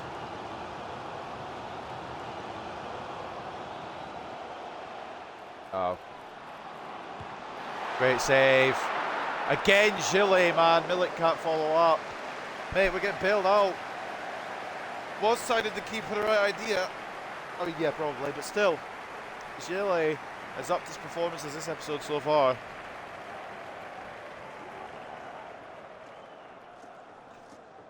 Instead of going long, we're actually going to go short, which might mess up plans a little bit, but we need to keep it along the floor and not make any silly passes. I've said that and tried to launch it to Garnacho, but it has worked. Diamande couldn't control. Bruno, Garnacho, Hoyland. Needs Garnacho again. No, he doesn't, because Kvaratskhelia in the middle. Great save. Oh, it's a brilliant save from Bolka. Managed just to do enough just to direct it onto the post. Oh, mate, I thought I was going to be fucking 2-0. I'm trying to switch to Minu, by the way. It's just not doing it. I didn't do it for a while. Eventually did do it. Good block of Ugarte. Directed into the hands of Alexandre Gillet then. Again, seems to be a similar story that we had against Wolves. Trying to find that second goal. We could maybe find Hoyland here. Not with that fucking ball. It's a poor pass, and the defender completely misread it as well. Good pass there, might have put Hoyland on his way. Good tackle. Garnacho. Hoyland. Bruno. I feel like I maybe could have gone through Hoyland there, to be honest with you. Garnacho. Oh, just trying to get it one more onto Kavica, and it's a great tackle at the right time. Headed away. Hoyland. Try to find an option again. Wonder if I just power it from range at sometimes just to fucking go for it.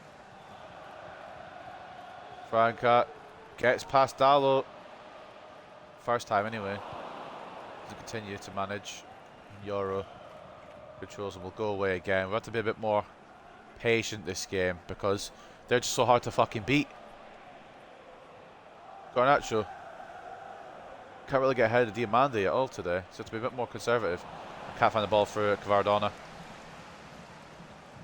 Maybe give Bowman some minutes against his former lone club in a minute.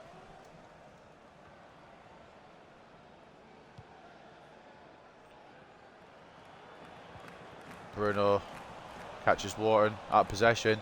Hoyland could be found. It's a great ball if it works. Oh, it's great cover though from Diamandi and Diego Carlos teaming up to prevent that.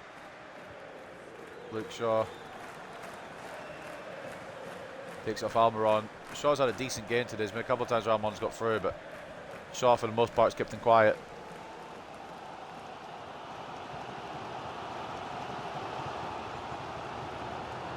A long left here at Sellers Park. Poor tackle.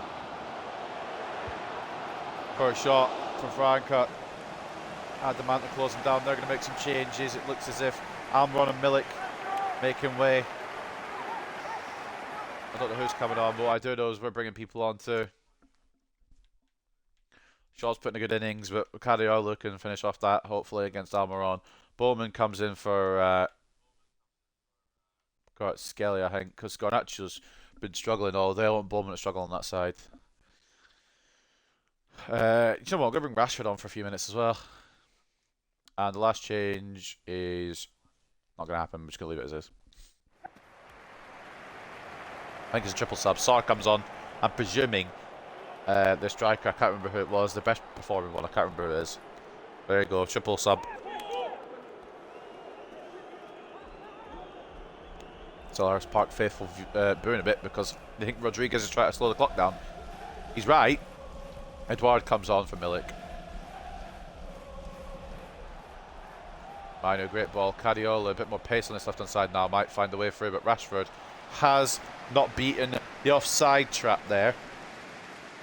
10 minutes to go. I'm happy to run the clock down personally because we're in the lead, but I don't think it's going to be as easy as all that.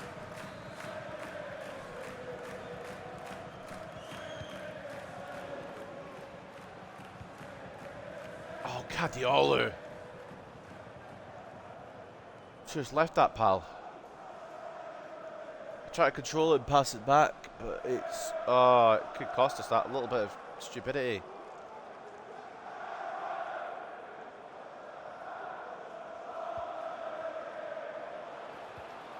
Nice one, Kobe. Cadiola. Rashi. Could be on the counter here. Rashi, stay on. He hasn't done. Of course he hasn't done. Rashford, you've got pace. Please manage to stay on and use your pace after that.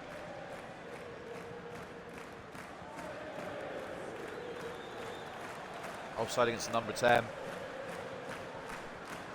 Not long left to go. We're going to have to settle here for a 1-0 win. I'm just hoping they don't find an equaliser. Bruno. Rasmus. Rashford not being marked. He's not been marked. Bowman. Oh, it won't go in. It just doesn't find a way through the bodies. Why is it committed? It hasn't committed centre back. It's just not letting me now hold my centre back, which is lovely. Good enough by Inacio. Inacio has been very good today. So is Yoro, quite frankly. They've both been very good. That was meant to go all the way to Rashford, but Højlund tries to help it on. Doesn't work, because the ball doesn't work properly in the beginning. Manu. Yeah, I'll even deploy my... Oh yeah, mate. No fucking go. It's a great battle. Won by Manu. Bruno to Højlund. Rashford out wide. Bruno on the edge. That will secure it. Captain fantastic. What a goal as well. Again, it was patience that was needed.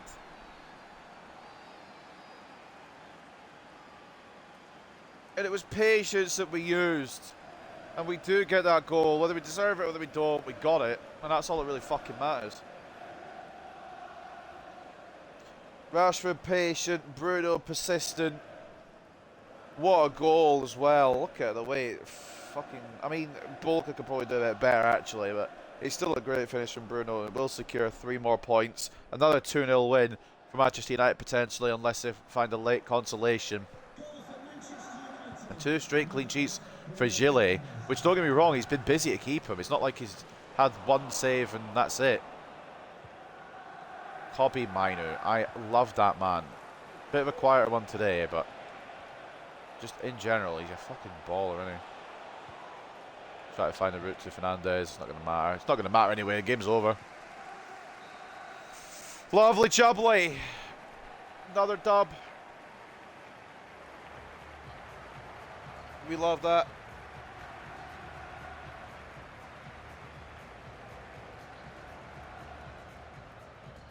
Good dub again. And we're stringing the results together. The performances sometimes can be a bit haphazard, but we're stringing the results together.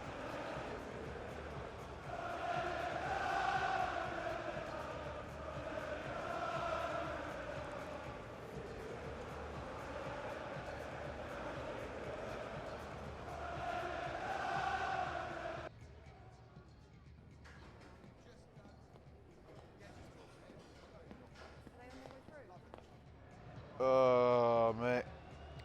Another dub. But these are difficult dubs to get. Man of the match goes to Bruno Fernandes. She gets a 10 rating. Fair fucks to him. I don't know what he did to deserve that, but he's got the 10. Goal as well to wrap it up. Gillet 8.8. 5 shots, 5 saves from him. And it could have gone all wrong with that throw out to Kobbie Mainoo.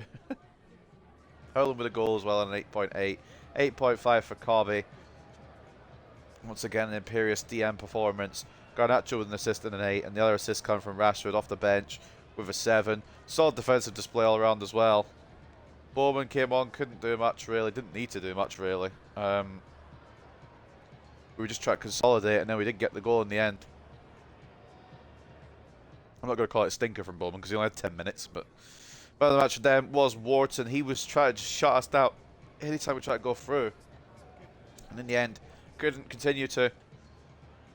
And ball cut, 6 shots, 4 saves, 2 conceded, 2 very good goals as well, I might add. Højlund's great finish across the body of the keeper, with Fernandes rifling it into the top corner. But that back 5 is a bastard to play against, and against other teams in the league, lower rated teams, less quality teams, Palace could do a job. But for us, we made it through, we done well. And to check the stats at the end, 57 to 43 in terms of possession, 10 shots to 9, 4 expected goals to 2.1. We ended up, I wouldn't say dominating, but we ended up controlling the game as we would have liked.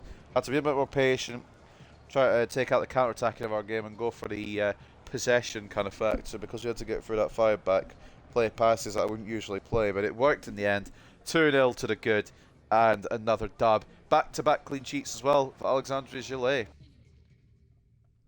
Makes you wonder, did we just piss fucking 140 million down the drain?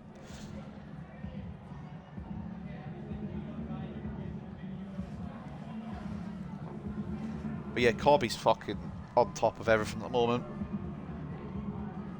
Brilliant little player. Keep celebrating him, just make sure he doesn't get complacent.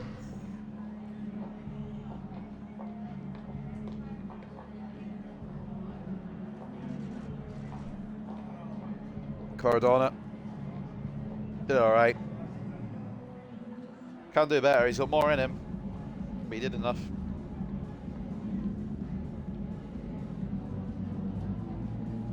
Bruno, yeah, man of the match. The cams today have been quite good. Baldanzi in the first game, Fernandez in the second.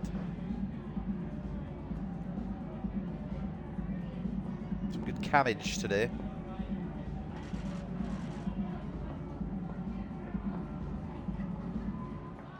Man's not going to complain.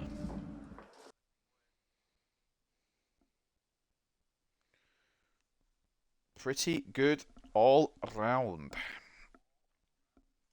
Up next, though, it's a battle in the top 4 race, which I didn't expect to say, to be honest, because I didn't expect Fulham to be in the top 4 race. Review the training plans, just get them sorted. Of course, as you know, anyone with a lightning bolt of green colour gets performance. Anyone with a lightning bolt of not green gets energy. And the reason it's all out energy is because of the fact that we've got so many games together that just regular energy wouldn't do enough. Like the energy focused, it'd have to be all out energy. And I know it takes a bit longer, but I'm much happier to do this manually than having the game do it and fucking it up, so. And again, like I said, I know it takes a bit longer, but if it gets it right, it gets everyone at their peak levels as much as it can. Can't have too much complaints, can there?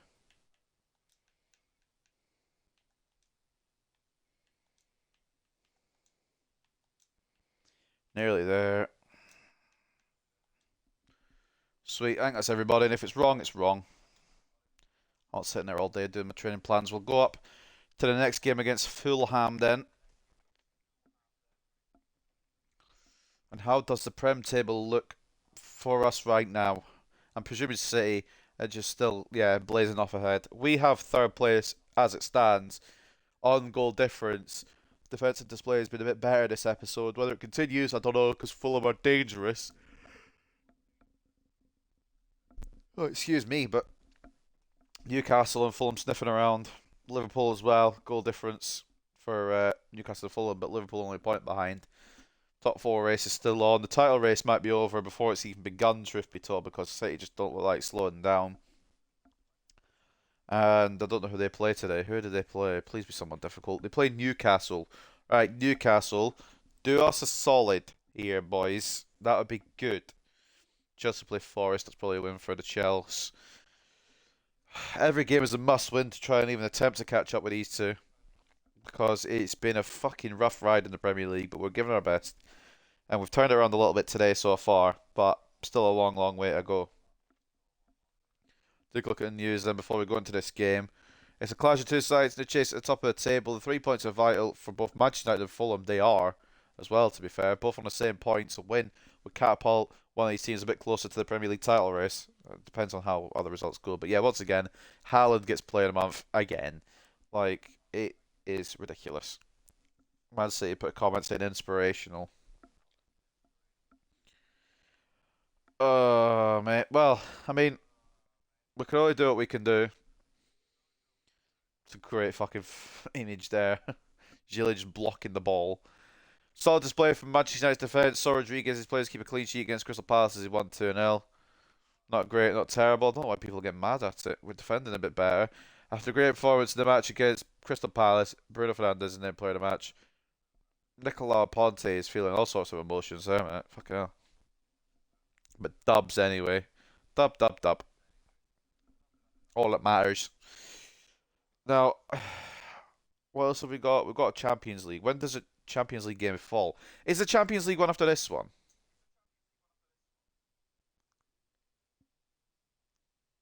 Yes, it is. Right, okay. I believe we've also got a scout report from Honduras, if I'm not mistaken. We need to have a little nosy at before we go to this. So let's have a look and see what we've got then. Anyone that we can bring in, anyone that will be anything. Off the face of it, it doesn't look great, but we'll go for the report and see. Lino Pastor, overall of 42 58, 58 to 80. could be something, but again, at 13 years old, if you're earning, by the way, can we just factor this in? 25 grand a week at 13 years old, mate. That's fucking ridiculous. Fran Mayano, overall 47 to 65, potential 61 to 83. He won't be coming in either. I know his valuation is good. Potential isn't, though. Alfonso Alvarez, overall of 47 to 63, potential of 62 to 84. Again, won't be coming in. Not even made it to 5 foot yet, mate. Grow a bit first. Bruno Dominguez, overall of 47 to 65, potential of 62 to 86. Probably the closest one that will get a shot, but he probably won't get a shot. Like, he's probably the best one that could have, but I just don't see it. Christian Franco, overall 39 to 55, potential of 52 to 66. Maybe just go back to school, kids. You're only 13. I don't think you're going to make it in football. And Fran Sanchez, yeah, nobody worth picking up. 45 to 61 overall, 54 to 74 potential.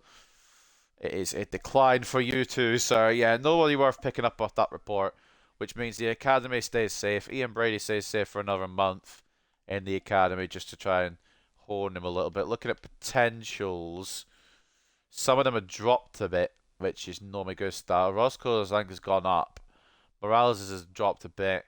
Plume seems to be kind of hovering around that mid to high 80s potential, which is fine. Boffers has dropped quite a bit. I'm a bit upset about that, but again, should still be alright. Mandal's still sticking around that area. Pretorius, not great. Mulholland, not great. Oh my god. Tommy Riley, I saw he had great potential.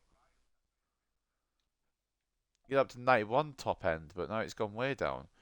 Yeah, the game's just fucked my players over quite a lot, actually, to be honest. Fair enough, I guess. And Herrera, who I thought was going to be the breakout of this fucking academy in terms of goalkeepers, his highest is now only going to be 85. Mate, well. Orozco seems to be the standout now. His potential has gone up because he was 77 to 94 before. He's now 80 to 94. He's already got 5-star, 5-star. And we're keeping him on the inside forward plan because he is a right winger with a left foot. So getting his shooting up, continue to do that, get the plus on him, might get him to a good level. It might be too little too late for this save, but might make a player for him yet. Alright. Up next then, Fulham. After that Honduras scout report, we read the news. Let's see what they're bringing to the tabla. That is a team they're going to go with, and it's a good team as well. It's in 5th place. It's not even that great of a team, I must admit. It's like probably just outside Europa League, Conference League area team, like an 8th or 9th place team, to be honest. But they're in 5th, and I don't know how long they can keep it up for, like the Bournemouth of last season. 3 wins, a draw, and a loss for them in their last 5 games. They've got Israel in goal, who I believe is leading the Golden Glove race. Alex Moreno and Tete as the fullbacks. Anderson and Bassi as the centre-backs. Reed and Berge as the CDMs, with Reed captain on the side. Fair play Harrison Reed for sticking in. Lovera, who was doing really well last season, and Iwobi on the wings. Almeida, Cam, and Jean-Philippe Noteta. There ain't nobody better, to be fair, than Jean-Philippe Noteta, so we need to try and find a way to stop him today. Saud, Gregorich, Doyle, Darun, Lukic, Dama Traore, and Vinicius on the bench. They play a counter-attack style, so do we, which is going to be interesting, to be honest. I don't know how we're going to be able to stop our own strategy, but we'll give it a go. And our best player probably is Mateta. He has got 7 and 3 and just 14 appearances, up to an 80 overall. Slightly slower, which means I might fucking chuck in Delit today. Lavera was nowhere near the same stats as last season. I believe he had like 11 goals and 12 appearances or some mad stat at one point. But yeah, this, again, it doesn't really seem like a completely European kind of chasing team, to be honest. I feel like Romagnoli will probably start. He's 83 rated. But I don't feel like there's any, oh my god factor here. Tigoland better get the start, or we're coming for Fulham, to be honest. Maybe recall him and send him out somewhere else in January if he's not going to get game time. Right. Fulham, we know how they're going to go. We know how we're going to go. Gillet does not move from that spot while he's playing like this. I'm pretty sure I had him on a plan where it would fix his fitness, but I guess it didn't. Or maybe I kept on performance. I don't fucking remember. You know what? It's all too much for me. Right. Ahmad comes out for Bowman. It's the Bowman starter game, to be honest. Feeling it. Garnacho, Hoyland, Fernandez, Minor, Agarte, Dallo for Maz. Cadiola can come in this time because Shaw got the last game. Martinez, Dillet. Yeah, that's fine by me. Yoro's tired, so he can stay where he is. Which means Turner gets a bench spot. And that's how the team will look, I think, for this game against Fulham. We've still got I know it's Fulham, and you kind of relate them with mid-table / relegation sort of positions, but they're in fifth in this save, and there's a reason for that. So we got to take them semi-seriously with a strong side here before the game against Porto. Gillet in goal, Cadiola and Mazrai as the full-backs, Martinez and Delete as the centre-backs, Mino and Agarte as the CDMs, Fernandez at cam and captain, Garnacho off the left, Bowman off the right, Hoyland at striker. For the third game of today's episode then, at Old Trafford, it is Manchester United versus Fulham. If you're wondering why we're rolling the third game, just going into it, and we're 2 hours in. We did do a youth tournament to open up today. Felt like it, so I just did one, My career, my rules.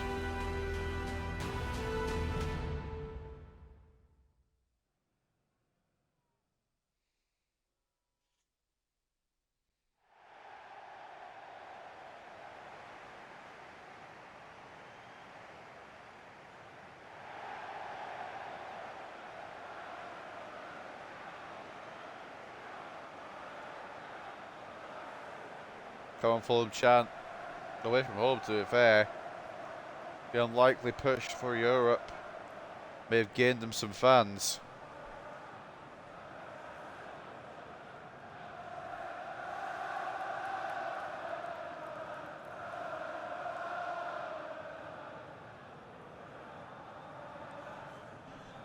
Well, here we go then. It's been a good start to the episode. Can we continue it? Hardest challenge yet of today, as Fulham have been pushing for Europa and, even Champions League spots. Manchester United, however, been struggling a little bit in the Premier League. Been alright recently, but some results haven't gone their way in a big way, and it's cost them ground in the Premier League title race. We need to make up that ground as best we can. This is the team we're going out with. We ain't taking it completely, for fun. We are going serious for the majority of it. A couple of rotational options. For Fulham then, no doubt it starts in goal. Israel, the Golden Glove leader. Moreno, Doyle, Bassi, Tete, Berger, Darun, Lavera, Awobi, Pereira, Mateta. Yep, sounds about right. Surprised they haven't started Romagnoli though. As we kick off at Old Trafford for game number 3. Will it be win number 3? Ball out to Bowman early. Oh my god. I'm going to be right. I'm going to be transparent and not expect a touch to work. So I kind of panicked when it did. That's Mazes all day long. Keeps it in but doesn't find a United player with a pass. Agarte cuts out the pass for it, gets to Mateta, thank God. Garnacho. Bruno. Garnacho again, perhaps. No Cadiola. Now Hoyland. Great play. Oh! That is liquid football. That is liquid Manchester United. And it is the poacher himself, Rasmus Hoyland, the Great Dane, putting us up just 5 minutes in. That's beautiful play all the way through. The pass was meant to actually go to Garnacho from Cadiola, but it found its way all the way through to the number 9. Who puts it away without problem, doesn't get picked up, manages to turn his man and find a finish. And if Israel was looking to add any more clean sheets to his Golden Glove spree here today, he is mistaken. Hoyland makes it 1-0 Manchester United.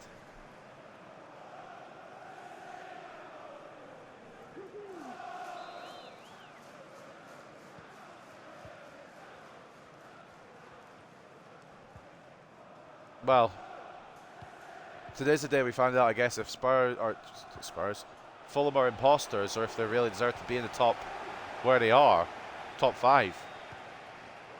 That was from Mino. It is a foul against Mateta, but I think the physicality at the lit will help out today a lot.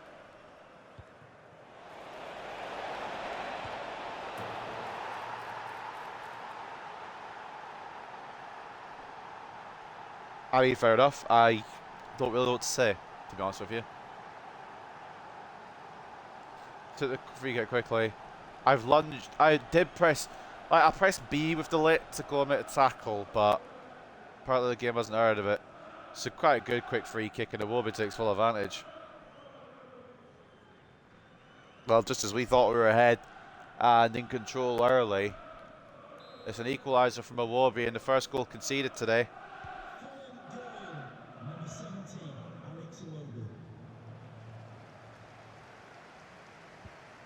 Can't be in a goal fest, this one.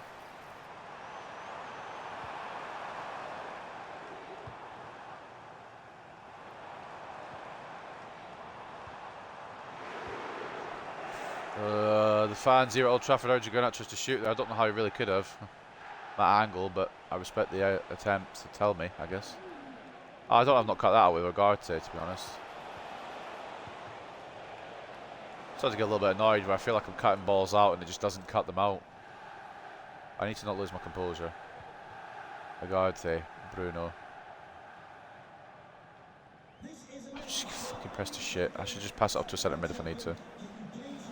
Try to wait for a Cadiolu run or a Dallo run that just takes forever sometimes. Bowman. Garnacho. Oh, Israel does get equal to that. Good play. Again, Bowman not quite there yet, but it feels like he's getting closer to slotting into this side. Fernandez with a corner.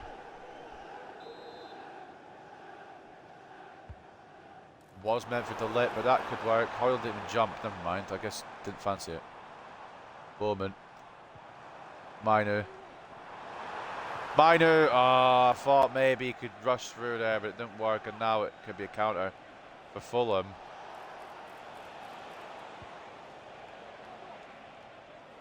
Oh, fuck off.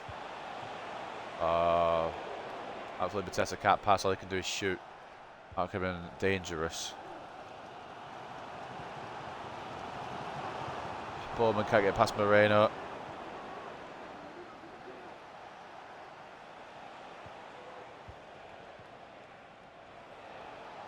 I don't know why this game's pissing me off. I don't even know what's doing it to piss me off, because I've not had a bad day on it, to be honest. Defending a bit's just getting a bit annoying, but I'm not doing anything bad or wrong. I'm getting pissed off for some reason. Bowman was not the ball, but it's the ball that's been picked out. And Hoyland, oh, can't find it. Basically, it wasn't intended to go to Bowman, that ball, but it fucking nearly worked. It's meant to go to Maz, obviously. But, you know, it nearly did the trick. 2 early goals, meaning these two are equal. A draw would not suit either of these. One of these teams needs to win. Oh, you fucking cunt. Great save, Gillet. As it looks as if Fulham would take a lead, but Mateta stopped that time.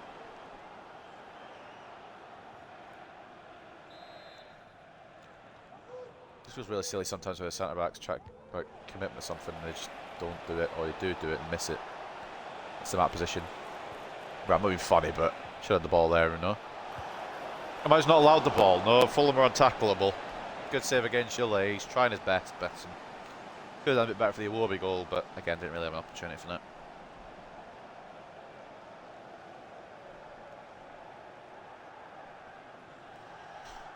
Pereira with the corner potentially for Fulham.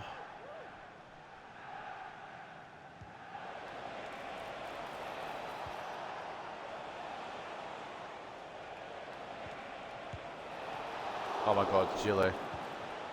Good save, but heart and mouth situation. Yeah, Fulham deserve to be in it. Fulham deserve to be where they are. I'll admit it. Deserve to be where they are. Oh, fucking hell. I just can't seem to read anything with Cadiolo so far. What was his number? That's well there though. Most of the time he's had his number. Highland. Bowman's there. I can't. It's either pass the Bowman or try and run through with Highland. There's nothing else on. They played that really well for them. Maz closed it down. Bowman. Hoyland's asking for it. It's a bit of a long shot, but it could work. It's a great ball, Bowman. It's a great save, Miss Royale. Oh, I thought it was going to be 2-1. It was a long fucking haul of a pass, but it bloody worked. Just shows how good that little teenager is. Fulham have had the most of it, but fuck me, we could have taken the lead there.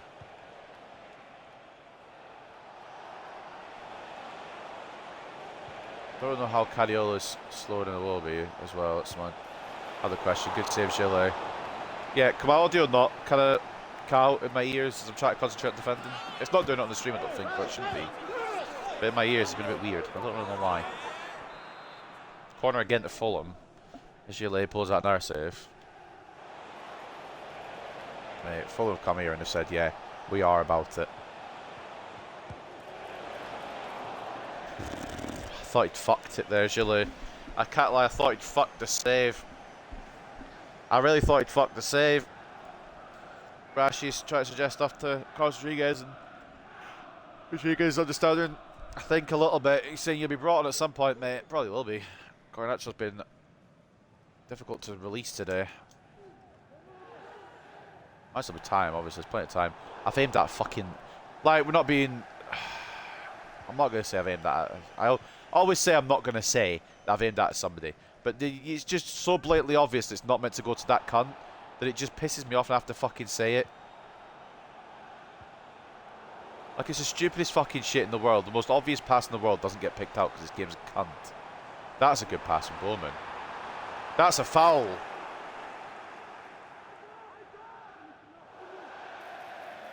Yellow card for Callum Doyle. He's only lucky there was someone else there, because that could have been a sending off. It's a very silly challenge. Right on the edge of the area, it's a free kick for Manchester United to end the first half.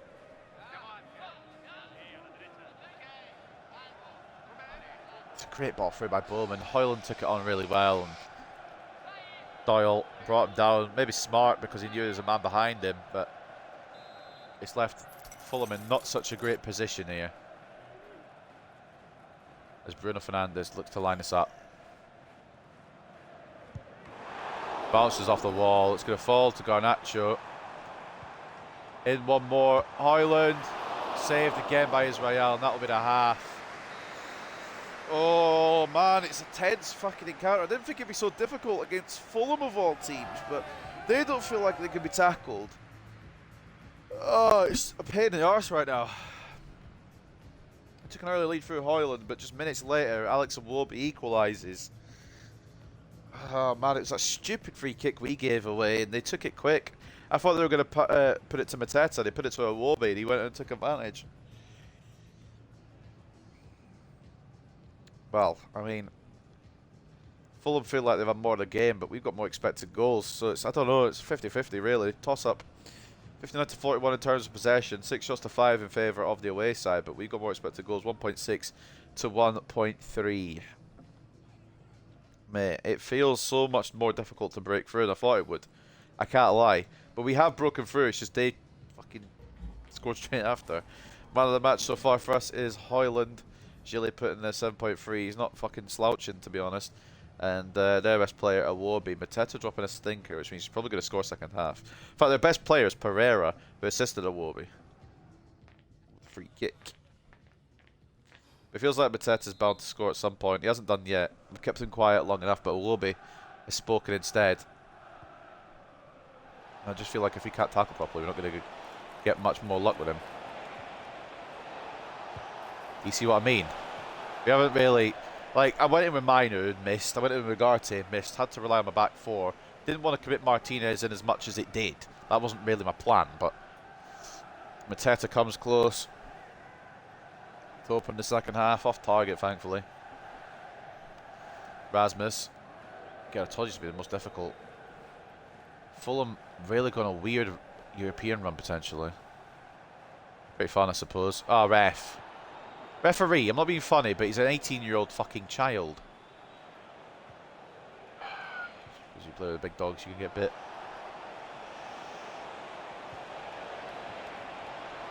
Great tackle, Martinez. I tried to commit delay out there, but it didn't really work. And now the counter. Hoyland. Bowman. Oh, great save. I maybe could have just shot it with Hoyland, but Bowman seemed to make a good option. Now it's Fulham. Great tackle, Corby, but I don't get to keep the ball because I'm Manchester United. Hey. Great play. Iwobi gets closed down by Martinez, though. This time we do get to keep the ball. I don't really want to keep it with De Ligt, though. I don't really want to do that either, though. The pass was meant to go further. Oh, I fucking hate this game. I really do. Try to put power on the pass. It's like, yeah, we'll do it later, mate. Iwobi's gone for it, but not ever going to go in. I just want the pass to actually have power on it when I put power on it as well. I can complain about this game all day and night, but a lot of the time it's my own failings. Like, I'll always find a way to blame something else, though. So the way you can. Ireland is like literally on mark to win that header, and now Bowman closed down by Doyle. Needs to be careful, though, does Doyle. I don't know that booking, remember.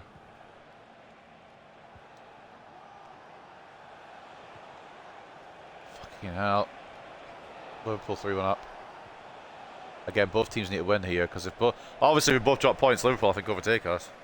Minder struggled today apparently. Mazza struggled. De Ligt I know struggled. I've fucking seen him struggle today.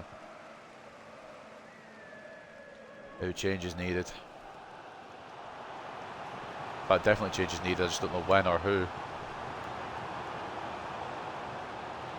Bruno. Fuck off, bruv. It's goalkeeper, man. Letting the early goal from Hoyland, I thought, oh, he might stink today, but no, there's a reason he's done so well this season. Good tackle, De Ligt. Should be able to escape, you would think. We do escape. Maz. Hoyland. Bowman. There we go. There's the wonder kid. Taking him a little bit today, but he does strike. Roman Bowman. 10th goal already since returning from loan, which was only about a month or two ago. And he strikes, and that changes the complexion of the game. We're not going to get a chance to make our changes, but I will make our changes anyway. De Ligt is fucked as per usual, so Inacio comes in. Kvaratskhelia will get nod over Garnacho, actually. Not that Bowman scored. And those will come into effect soon. I want to bring Mino off, but at the same time, I don't really want to go Gilman Degarte. Neither of them really attacking-minded. Although, to be fair, do we need to be attacking-minded? Can it switch to my fucking centre-back, please? Bit theatrical there from Gillet, but it does the job. 5th goal in just 6 appearances for Bowman, but it's funnier as well when you further dissect that. 4 goals given against Aston Villa, so it's his actual first goal since that Aston Villa thrashing. Bruno. Tries it again, Reyes makes the save. Or not, it's not Israel, Reyes is a different Israel, isn't it? Never mind. Bowman. Oh, movement from Bowman. It's saved again though. But you know what? That man can turn on a sixpence and it's great. He is just a great player all around, isn't he? Mino presses. That's what I mean. Nobody can kind of like press like Mino does. Hoyland will slot it away. That should be game, set and match. And that's why we ain't bringing Mino off, because he presses like that. It's led to the goal. Garnacho plays it through to Hoyland, who will seal it, I think, here. And we're going to bring him off as well, along with the rest of the changes, to rest the cunt, because we might need him for Porto. But he's put in a hell of a shift today.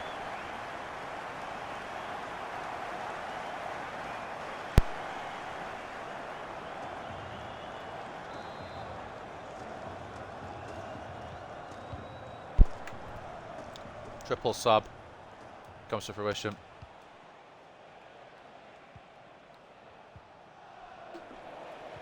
We might be cooking now. We might be cooking with gas. Fulham might be in trouble. Remember, we beat these boys 8-2 last season. We beat these boys 8-2 last season. Xerxes doesn't score. Shock. No, I'm joking. No seriousness. Unlucky from Xerxes. Bruno. Kvaratskhelia. He does though. Oh, it could be. We could be going back to those days of the 8-2. Thrashing of Fulham. I don't think we'll quite get to that score line today, purely because of time constraints. But that's great play again. Bruno into Kvaradona. For whatever reason, Fulham have fallen apart at the back, and we seem to have dispatched of them. Maybe they are pretenders to the UCL throne.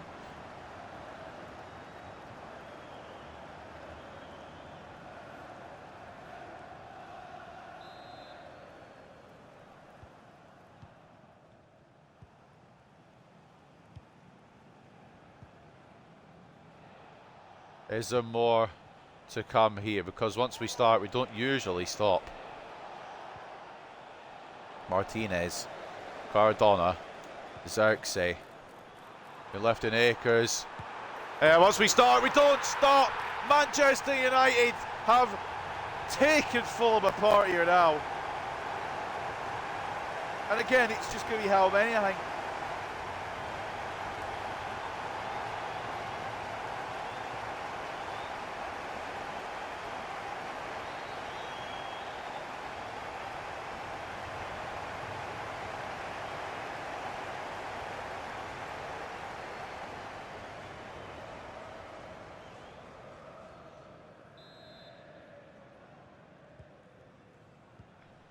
Well, I mean,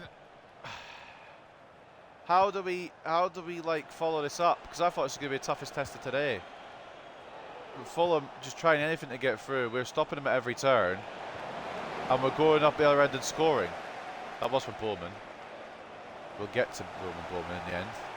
Bowman to Xerxes. Bruno. Xerxes to receive the rebound. Oh, it's just about saved. Prevent number 6. I don't think at half time I'd be saying we'd be preventing number 6, because Fulham very much looked the better team. But since the changes, which obviously were needed, we have looked miles better, and Fulham have looked miles worse. Mainu, Xerxes, believe it or not, is onside. He's got Kvaratskhelia one side, he's got Bowman the other, or sorry, Bruno the other. Kvaratskhelia, I think he's offside. He's not. Double save. Oh, double save from Reyes, or Israel. I keep calling him Reyes because I think of Israel Reyes, but Israel somehow stopping twice there. Kvaratskhelia. It's a goal kick, so it must have been saved after the line. Baran Shea coming on for Mateta at this point. I don't think it matters. Fulham have been dispatched here. And Kobe Mainu, you know what? Why not? Kobe Mainu, little solo run to seal the deal. He deserves it. 9 out of 10 times you should pass that, or actually 10 out of 10 times you should pass that. But once the goal deficit is what it is, you can kind of get away with a little bit more.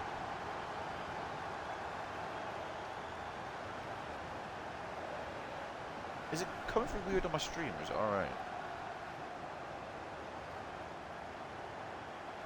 It's crackling in my ears to fuck. I'm hoping it's fine, but anyway, Kobe Mainu gets his first goal of the season. Solo run to goal, didn't really need to do much because Fulham, I mean, it's a catastrophe for the second half, and there's still time to maybe get 7th here, perhaps. It's not going to be that 8-2 scoreline, but it's going to be close. It could be the same goal difference. Bruno gets stopped by Doyle. You wouldn't think Fulham are in the fucking top areas after this performance, would you? But 2 of our biggest wins in this save have come from Fulham. And Kvaratskhelia will try and find, I think it was Fernandez at the back post rather than Xerxes I was looking for, but didn't find him. Bruno keeps it alive, but yeah, the ref is going to call it off there. Not going to allow us to go for number 7, which is fair enough. It is a titanic win over a team in the top 4 race. Talk about ruining their fucking day, Jesus Christ. An imperious, ridiculous, extravagant, all the big words you could use. What a second half performance from Manchester United. More of that, please, fucking hell. We'll rise back to the top with no problem. First half, it was Hoyland and Iwobi sending it in at 1-1. I didn't read all the scorers there. I couldn't because it went to the next page. Hoyland got another, I believe. I know Bowman, Xerxes, Kvaratskhelia, and Mainu all scored. I just don't remember what order. What I do know is we take the dub in immense fashion in the end. They just fell apart, and we put it all together to make a brilliant result there. 56 to 44 in terms of possession, 18 shots to 9, 5.8 expected goals to 1.5. The problem is with Manchester United, when we get in a roll, we try to fucking score goals. We go and score a couple like quite quickly. They're just going to keep coming. The goals are going to keep flooding in. Mino will get his confidence back, which he did second half, I must admit. I was thinking of bringing him off, hooking him, but in the end it gets an 8.3. But the midfield gets their confidence back if they can keep pressing the ball away, which we did, and we just kept going at it, and we ended up getting a much bigger result than we deserve. But sometimes it's the way it be. Sometimes that's the way it goes.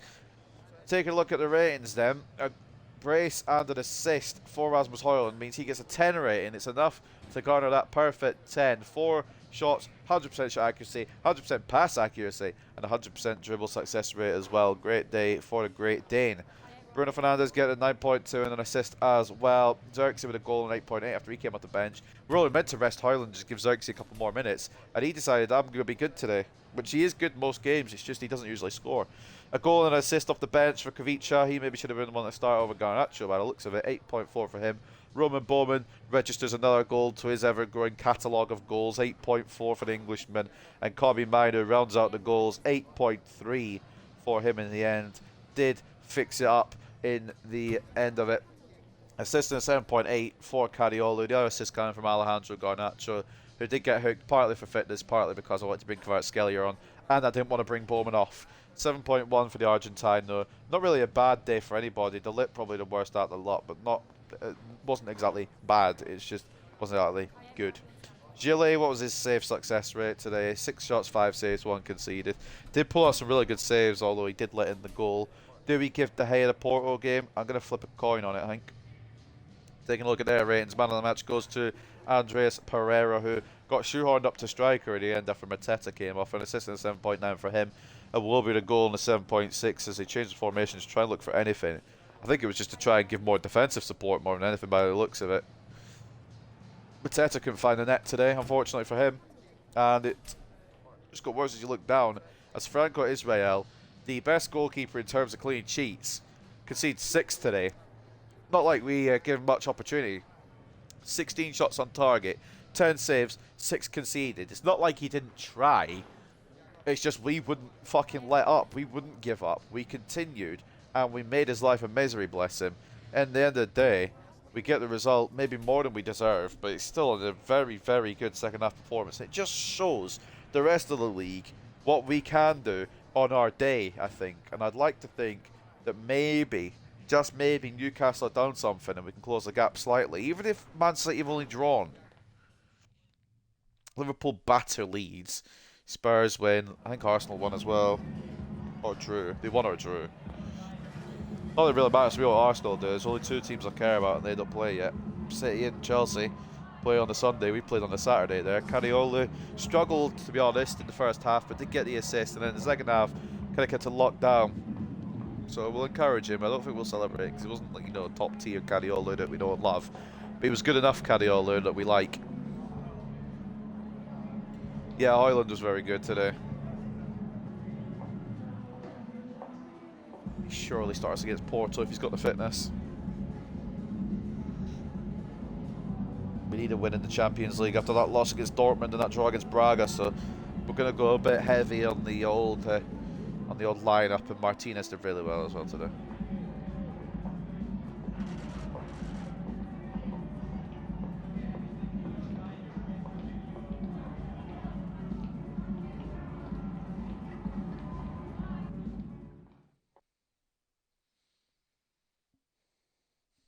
Well then, brilliant day at the office. Roman Bowman gets his inside forward plus, probably grows to a 97 or 77. 97 will be down the line maybe. Who fucking knows for that man. 88 is on the way for Lisandro Martinez down the line. He gets defender plus. Keep him on that. And Roman Bowman gets his inside forward, which we're going to keep him on just to improve his shooting stats even further, I think. His finishing's very high as it is. He is now at 77 rated, and 78 rated is only 21 weeks away. What if we do something else? Yeah, no, we'll keep him on the inside forward for now. Keep working on his shooting. And we'll keep working on the passing as well. He's going to be he is a mad winger. I mean, look at his defensive stats. Obviously, he started as a right back, but he is definitely a right winger, and he is phenomenal. I think what we're going to do with him for development, get the inside forward plus plus, and then we'll cook a little bit with the whichever one gives the skill moves, which I think is a wide. Well, either of them, but that's what we'll do next. We'll get the inside forward plus plus, so we know Bowman's got a plus plus.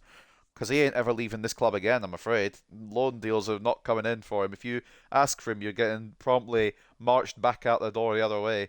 Maybe the boot up your arse. He's not going anywhere now. Riley gets the holding plus plus. Curious. Well, for some reason we can't put him to a centre back, even though it's one of his positions. But curious if he would be better as a centre back. But yeah, like I said, for some reason we can't put him to centre back. I don't really know what that is. I don't really know why that is. But it is, so that's what it is. Unread messages. Yeah, Martinez is happy with the games, and Baldanzi's happy to get some game time. Do we chuck him in against Porto? They're 32nd. I thought they were doing better in this save. Well, in this group stage. Maybe we do. Maybe we can afford a bit of rotation. But again, I still want to get the dub. We are going to coin toss the keeper, which might throw things into disarray a little bit. The lit's up to an 88.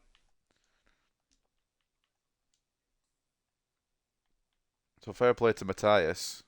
Again, I don't know how much longer he's got here because I do like him, but his pace just kind of lets me down.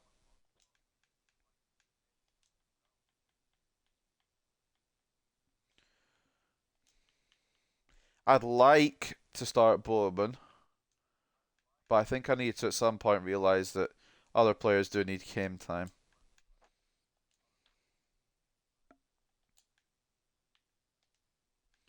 Do you want to chuck the 5 back in? Do you want to try it? I don't really want to, but it's been a while since we have. I'm going to say no. But it's still on the back burner if you ever want to use it again, which I don't know. Genuinely, I don't know. Liverpool beat Leeds after a game forward to the match against Fulham. Hoyland is named player of the match. Hoyland puts his name on the score sheet for Manchester United's 6-1 win against Fulham, mate. I didn't expect to win 6-1. We haven't actually simmed yet to the next match, so we'll do that first and foremost. Crystal Palace and Bournemouth are preparing for the Carabao Cup. Does it say Carabao Cup final? Are we not still in the Carabao Cup? Am I tripping? I might be tripping. Premier League team of the week, we've got 4 men in there. Mazraoui somehow making it. I don't remember him doing much at all, to be honest, but I'm not going to complain if he's done well. Kamara Scalia, Bruno Fernandes, and Rasmus Højlund all getting in. Of course, Haaland gets in. Our quarter-final match. I was going to say, we're still in the fucking thing. That is one of the quarterfinals alongside ours against Norwich, which will come soon. I think it looks like they're playing theirs before we play ours because we've got European games as well to deal with. Spurs beat Everton. Liverpool beat Leeds. There's nothing in terms of Man City or Chelsea. I'm assuming they both won, though. We'll go have a little gander, but I don't even need to check, really, do I? Well, City won, but Chelsea drew. So, Nottingham Forest, big up you. Newcastle, fucking what are you doing, lads? Although we did one up Man City by winning 6-1. They only won 4-1. Yeah, Fulham on a negative goal difference now. Fucking hell. Top 6, you're on negative goal difference. Do you really deserve to be here, to be honest? Anywho, they do deserve to be there because they've done well to grind out results. But we might have kind of got the imposters there a little bit. City won't stop, and I don't know when they will. Chelsea, they're in reach, but again, that doesn't win us the title being in second place. So we are going to have to beat City when it comes around to playing them again. That's the only real way we can do things. And if we don't, then we might as well kiss the Premier League goodbye for this season. Although we can kiss the Champions League hello, potentially. We're that at 10th because other teams have played. But if we get a dub here, we'll obviously launch ourselves back into top 8. And probably, maybe even to the top. No, Monaco can't be displaced off the top now. Well, they can by Man City or Inter, but not by us. Or even Leverkusen. Point is, we can make our way back into the top 8 with a win over Porto, who are down in 32nd. I didn't know they were doing that bad. What's the script there then? Paris Saint-Germain dropped more points, mate. They might actually not get through. Porto 33rd now because of the results. They've only won 1 and lost 4. I thought they'd be better than this. So I was getting ready to use one of the main teams, but well, I'm happy to chuck a little rotation if I can. Before we go in and look at what they've got, though, let's look at see what the media's got to say about us.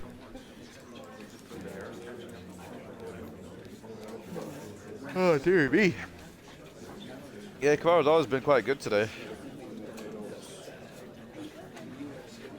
So it's even harder to fucking like give Rashford a game, give Garnacho games, give Bolton games. But we've just got 4 very talented wingers. And then Ahmad's going to come back, which makes it even more difficult. But I think what I'm going to do with him, against probably all sense, is loan him out. Because I'm not going to loan Bowman out again.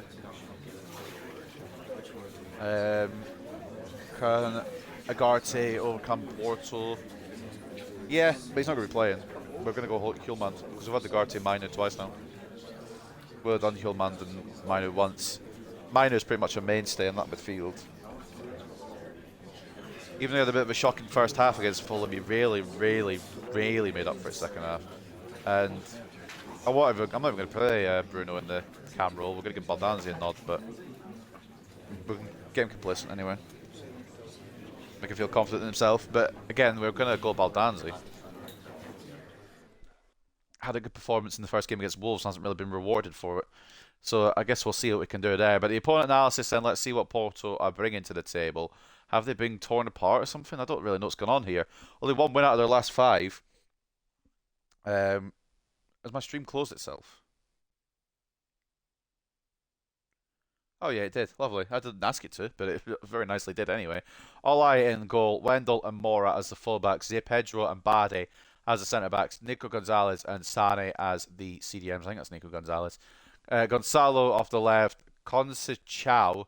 I forgot how to pronounce it because I got told in one of the one of the earlier streams when we played Porto, I think in the Europa League, was it Conceição, I think it was. Conceição on the right. I'm not 100% if that's correct. Again, Pepe, Cam captain, not that Pepe, the other one, and Namaso up top. They've got Samu on the bench, surprisingly. I think he'll probably end up starting.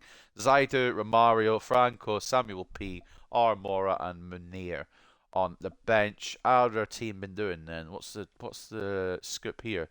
Samu has one that's been bagging. Or is the one that's been bagging. Franco's got one. Borges has got one. But it just feels like a whole struggle. It is Nico Gonzalez. He's quite good, honestly. Look-y. Don't think we need him now because we've got our midfield sorted, but a team could pick him up. He'd probably flourish there. I think we got this. I think it might be slightly easier than what I thought. I thought Zé Pedro was younger than I thought he was, to be honest. Mario Barro, he's quite good, isn't he? Coming through. Well, no, he's not. I thought he was better than he was. There's a lot of these players I thought they were better than they were. Conceição is pretty good, though. So 23 would be a good option if we needed one. Danny Loader as well. He was alright, but he'd never been really top tier. But of course, Samu, their main man, 80 rated now, just 22 years of age. I got suggested to sign him, but we don't really need a striker currently. We do enough in terms of striking. Key defensive and attacking players. Nico Gonzalez is in both. Wendell's on the defensive side of things. Pepe and Conceição on the attacking side. They play wing play, which makes sense because we've got quite good wingers. And they're going to press us to win the ball back. So we need to be careful. We need to be smart here. We can probably win this, but we need to be smart about it. We are going to coin toss for the goalkeeping spot. I'd like personally to give De Gea a nod, but I'll coin toss for it because Gillet's been good. So heads, it's Gillet. Tails, it's De Gea.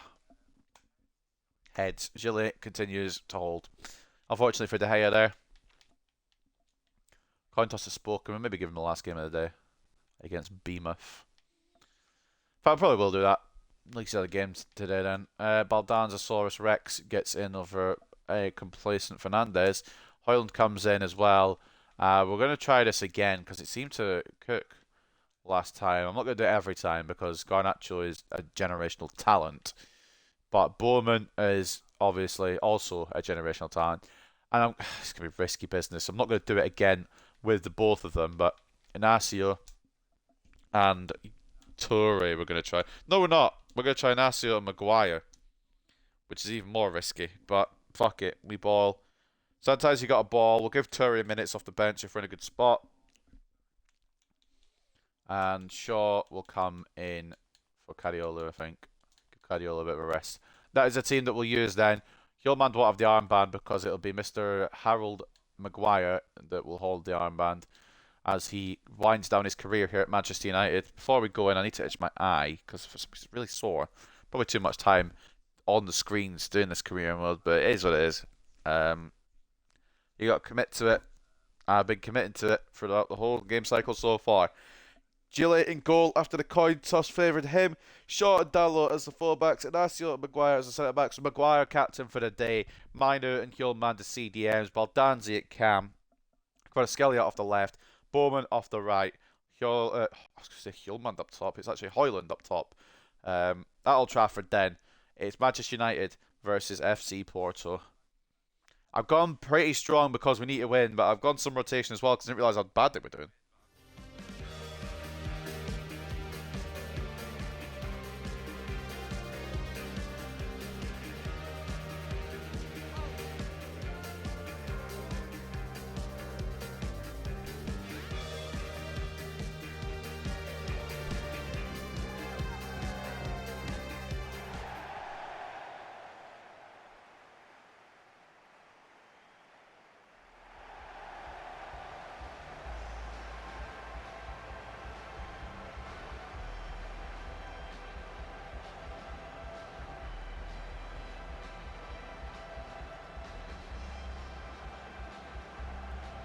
Yeah, Porto need to fucking go for this. I think they will as well. That's why we need to obviously go as strong as we have.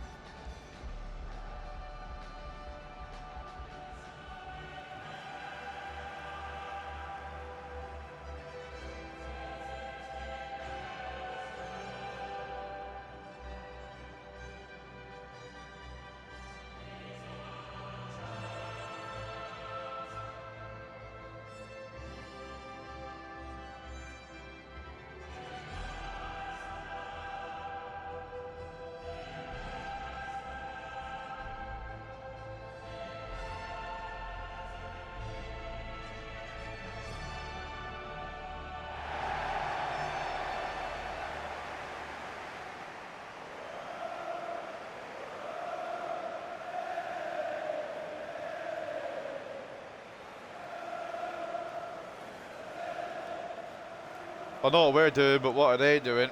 Because we need to keep an eye on them, especially if it's starting Samu. They are going to go for it. He's quite a good little striker. He's not little, but he's quite a good striker. Maguire's going to need to use his power today. Doesn't get games often.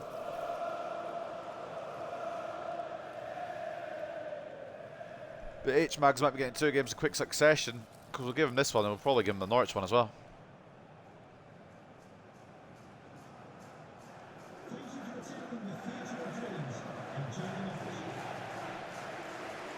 Yeah, they've gone Samu. It's a good structure of squad. I do quite like that.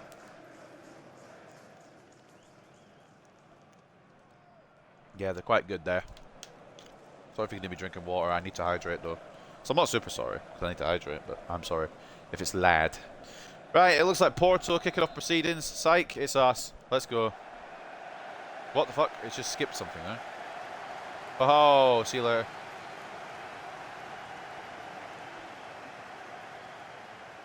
We score early, win the money. Højlund gets bodied by Pedro though. Manu wins it back. Baldanzi. Where's my left winger? Where's my... I don't know where my left winger is. I don't need my left winger. It's an unlikely goal to open proceedings inside 3 minutes. You might not recognise that man to score a goal because that is Luke Shaw who opens the scoring here for Manchester United at the Theatre of Dreams. Could have played it into Højlund, but I thought, fuck it. We don't see Luke Shaw shooting much. Let's see what we can do. And he goes and bags. Well, fair play, Luke Shaw.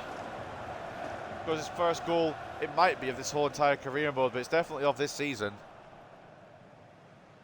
Surely he scored in another point at some point, no? I think he's just going to be the mainstay left back because there's no reason to get rid of him until he actually starts declining. Obviously, Carriolo stays as the main. Could be an equaliser instantly. I thought it was. I really thought it was. Tried to close the angle down with Maguire. And maybe that's what did it. As Samu hits the side net, and it could have been 2 quick goals again, like it was against Fulham. But we saw how that ended.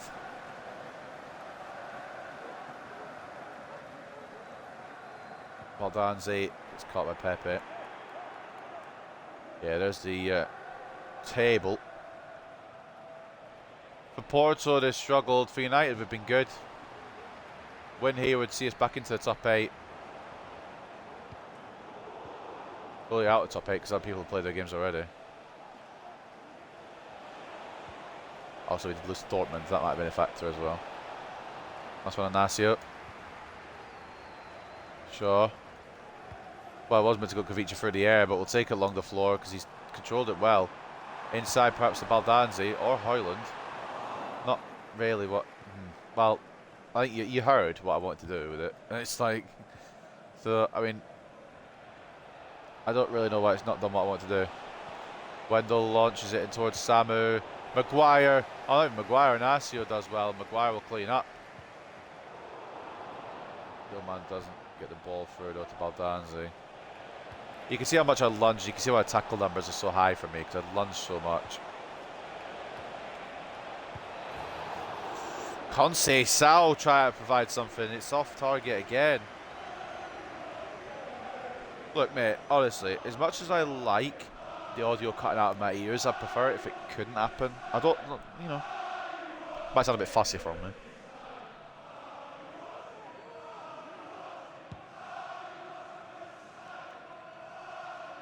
Are they singing "Are You Watching from the Sky"?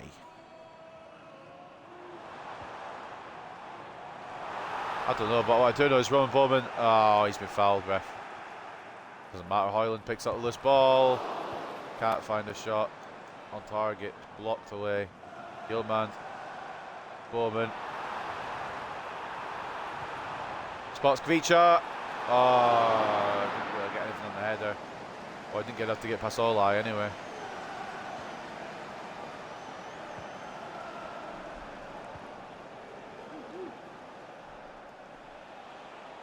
More down the line. Dallo should catch. Dallo does catch. And Dallo does regain possession for now. But he will get a goal kick out of it. Oh, never mind, he won't get the goal kick out of it. It's bounced off Dallo last for a corner. I thought he got the goal kick out of it, but yeah, it's an opportunity for Porto.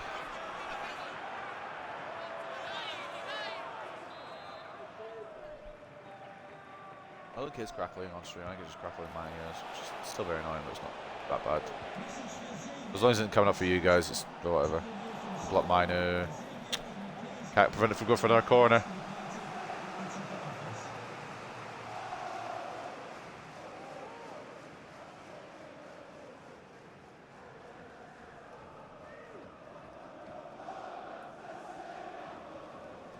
Yeah, I was going to have time to get the phone charger, so I will be just a moment. Could be the longest episode of the save yet, because I don't know you've told me we're going to do 5 matches. Got plenty of time today. For a change. Is that Moore who's taking the shot? I don't know. Whoever's taking it, it might be him. He's put it way off target.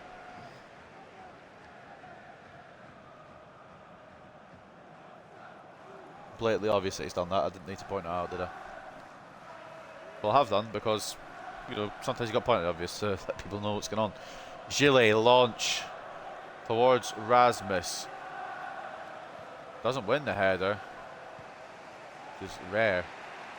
Usually our game plan, we knock it to Højlund and hope he can do something with it. Oh, Conceição's left shot in the dust. And Asio comes across for Conceição.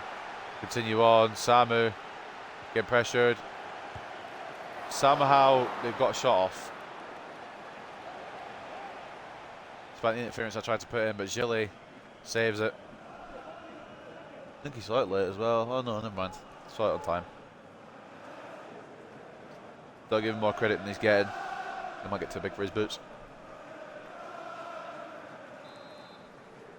Corner United.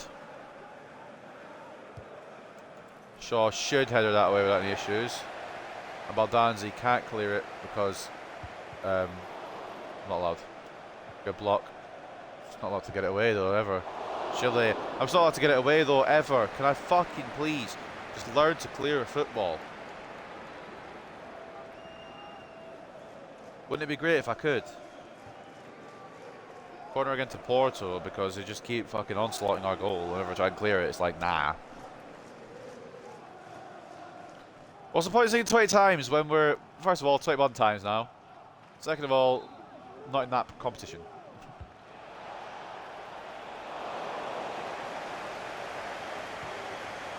Can we get it to Bowman? Nah, not like that. Oh, well, do you know what? Work right there from Bowman to win the header. Dallo.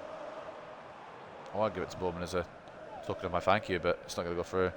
Lowest performance so far, Dallo, Inacio, Hjulmand. Well, Dallo is aimed in front at the wrong person, and I can't even like change player to the correct person. I went for Baldanzi, I think. I don't even know. It won't let me switch to him.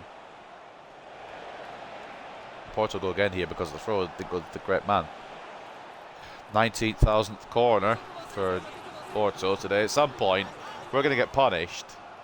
Hasn't happened yet, though. Gile's kept him at bay.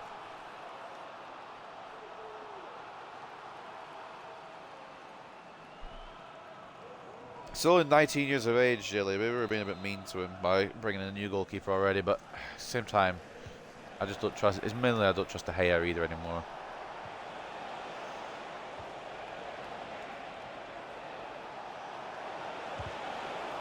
Fucking hell, good block, Dallo. They're just pacing around with it, selling all my players a dream. Bowman wants it. Bowman will get it.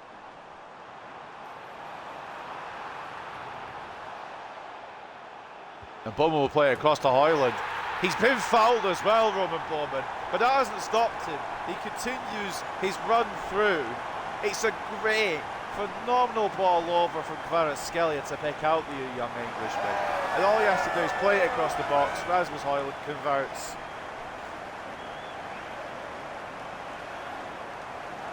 I hate to say it, I think Bowman might have become a regular earlier than I anticipated.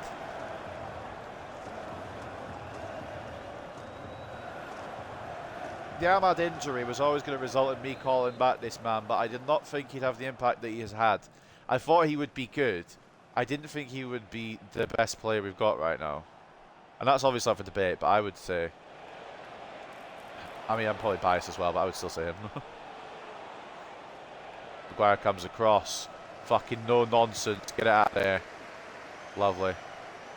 Also to Cardano, who controls well. Højlund, now can he return a favour at Bowman? That's blocked. We go again. Cobby.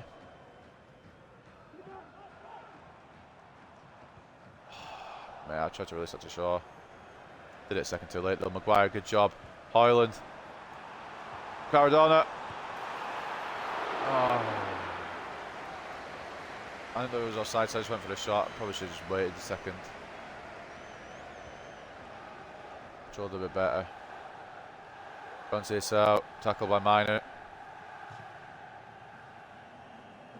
Getting very close. Oh, it's actually our throw. Well done, Kobe Minor. Getting close to half time now. That was meant to be a clearance up there under the pitch, so they didn't score. I'm going to commit to that. Højlund might keep it alive for a chance though, but no. We'll take that into the break. Despite Porto having a lot of attacking pressure, we're the team with the lead.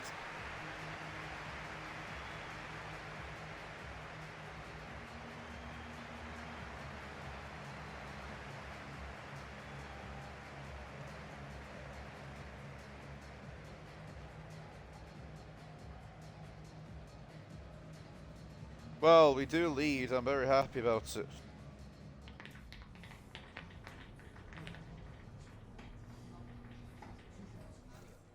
Lovely jubbly, as they say. 2-0 up at the break. Maybe against the run of play, but who gives a fuck? 58 to 42 in terms of possession.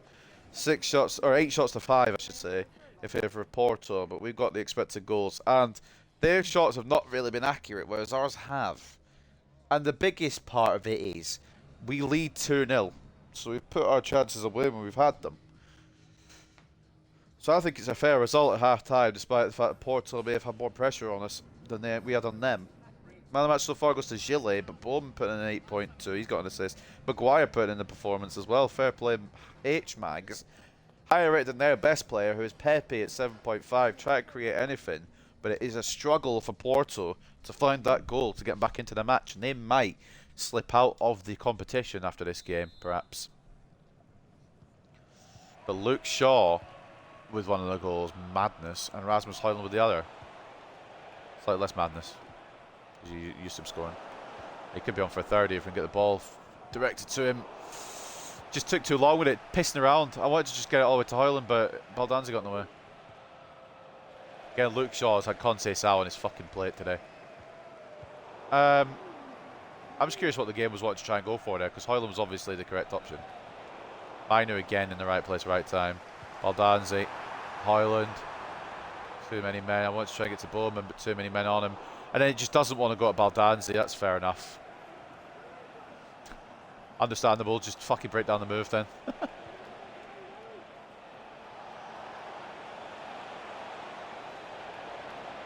We've got Bournemouth to end today's antics. Can we end on a dub? Will we get 5 wins today? Who knows? Porto might get one back here. Conceição's offside though. I forgot to get my phone charger. But while the change is going on, I'm just going to quickly grab it because it's not far away.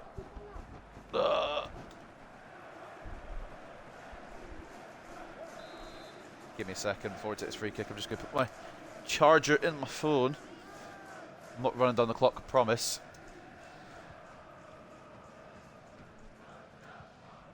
We don't need to, we're that good. We could just probably go and score another one if we wanted. Cardona.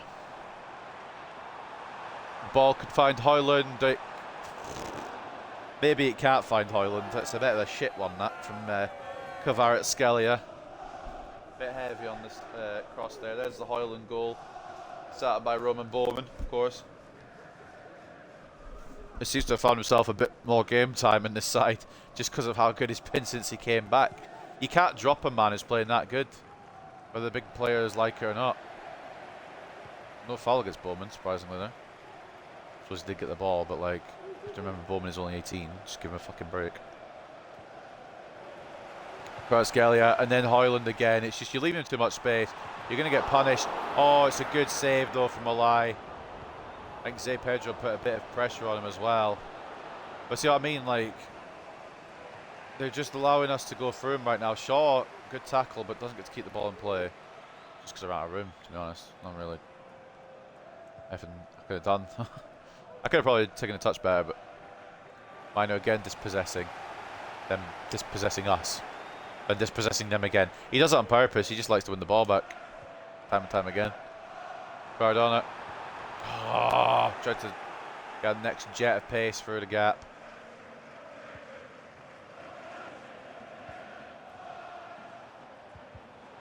Shaw again. He's been fucking good today. Obviously the goal up his stocks a little bit, but just not allowed this right side of Porto to create anything. Then again, the Porto side have not really let Bowman do much besides that assist for Højlund. Battle there, Dallo wins again. He's been good as well. The fullbacks have put in a shift today. Very good one as well. Okay, we've got Bournemouth still to come. And I believe we go to Champions League action next episode, do we? Or do we not? I don't remember. Too much to remember. I didn't think he was going to slide there, to be honest. I could have just shot it if I knew he was going to slide. We've jumped in. I don't know why I've done that. Fat finger Max button. Luke bloody Shaw! You're an absolute demon. Real Madrid lead Dinamo. Is it Kiev? Because it says DYN. Dinamo Zagreb would be DIN, wouldn't it? Bowman tries to find Kvaratskhelia back post. How? How have you missed that? Oh, mate, it could have been another fucking assist from Bowman. Kvaratskhelia could have got the score sheet. We're going to make some changes as well. Kvaratskhelia and Bowman both coming off because of... Actually, no, we're only going to bring off one. We're going to bring off Kvaratskhelia because Bowman may have a little bit of a soft spot for him. I don't know if you've realised. Quite like Roman Bowman.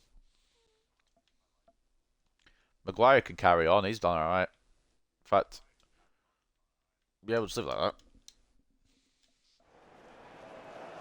Couple of changes, nothing serious. Bring on Hjulmand, a bit more defensive stability. I know Agarty's done good, but might as well bring on Hjulmand.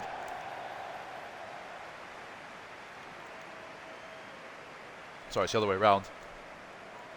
Hjulmand's had a good day. I'll bring on Agarty though. To be fair, Hjulmand's played in Portugal for a lot of his career. He played for Sporting. Probably knows how Porto operate. We could have used that when fucking Bayern played against bloody Fenerbahce. But I suppose he played badly against Fenerbahce. That's probably why we lost all those years ago in the Europa League. I don't even think we used Bayern in the second leg, or one of the games. I think we used Onana. It didn't matter, they were unstoppable. Bowman, speaking of unstoppable, nearly was again. Højlund was stopped there. Stoppable, Rasmus Højlund. Not really say, it doesn't really have the same ring to it, does it? You can't call someone unstoppable and then call them stoppable. It's not really, like I said, it's not really the same ring. H-Mag's coming out. Got an itchy fucking eye. Thank God they're offside. Oh, I have an itch. Bounce back to Barrow, I think, who's on the left now. Didn't work. I'm hoping we can hold on. They might get a goal to take with them, which wouldn't be I wouldn't cry about, to be honest, because the goal difference isn't bad in the Champions League, to be honest. Somehow. Premier League's a bit more of a struggle, but Champions League goal difference is actually alright. I'm about to nuke my Premier League goal difference though by using De Gea for a game. Oh my God. Oh no! That's so unlucky! Samu does get one back. Acting like he's been the best player for them when he's done sweet fuck all. I didn't even mean to commit Gillet out for the Conceição shot, to be honest.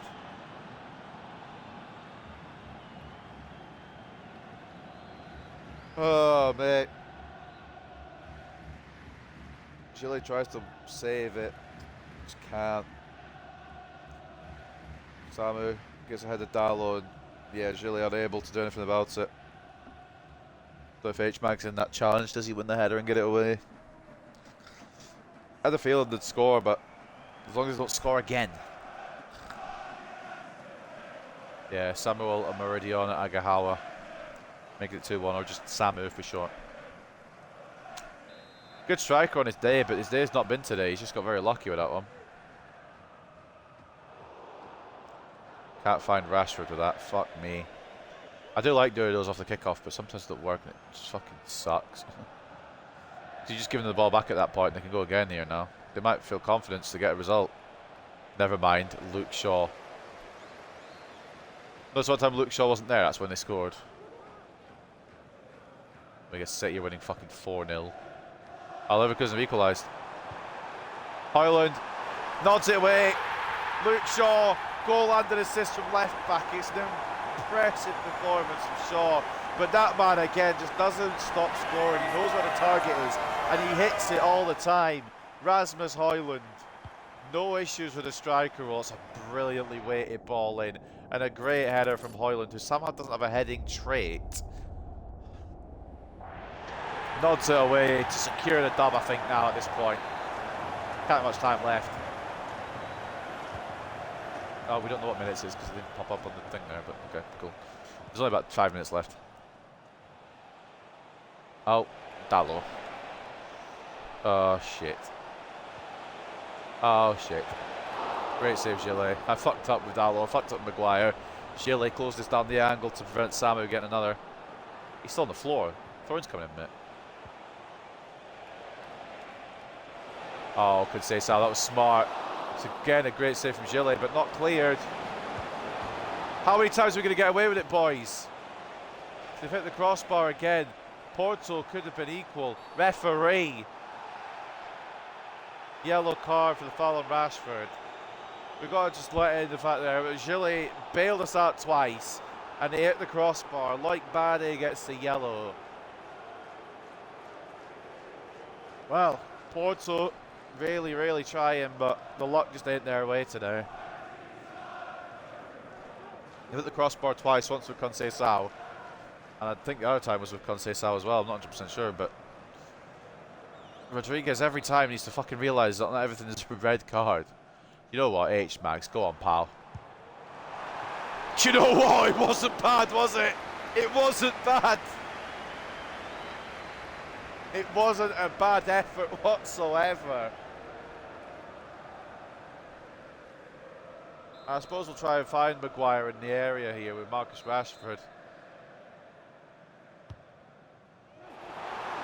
It's Højlund that's there for some reason.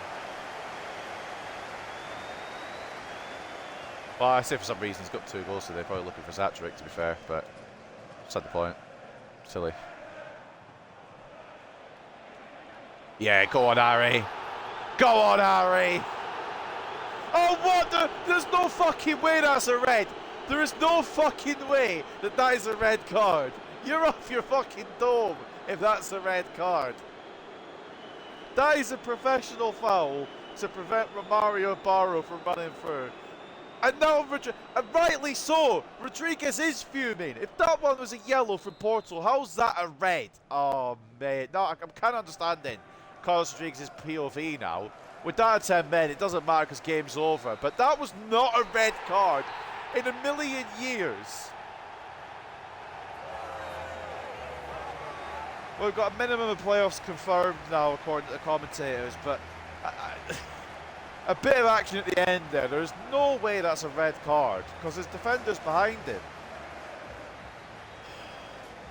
Maguire gets suspended for the next Champions League match that he probably wasn't going to play anyway, but that's beside the point. Rasmus gets a brace, the other one coming from Luke Shaw. Got a great day as well. Samu got the goal for Porto. Mate, there's no way that's a red card for Slaved. Drama at the end of the game. I mean, it doesn't matter that we're that 10 men because we ended up winning, but I suppose it did stop the attack in the end. But that was not a red card. Not on my fucking Nelly. I want to see that again.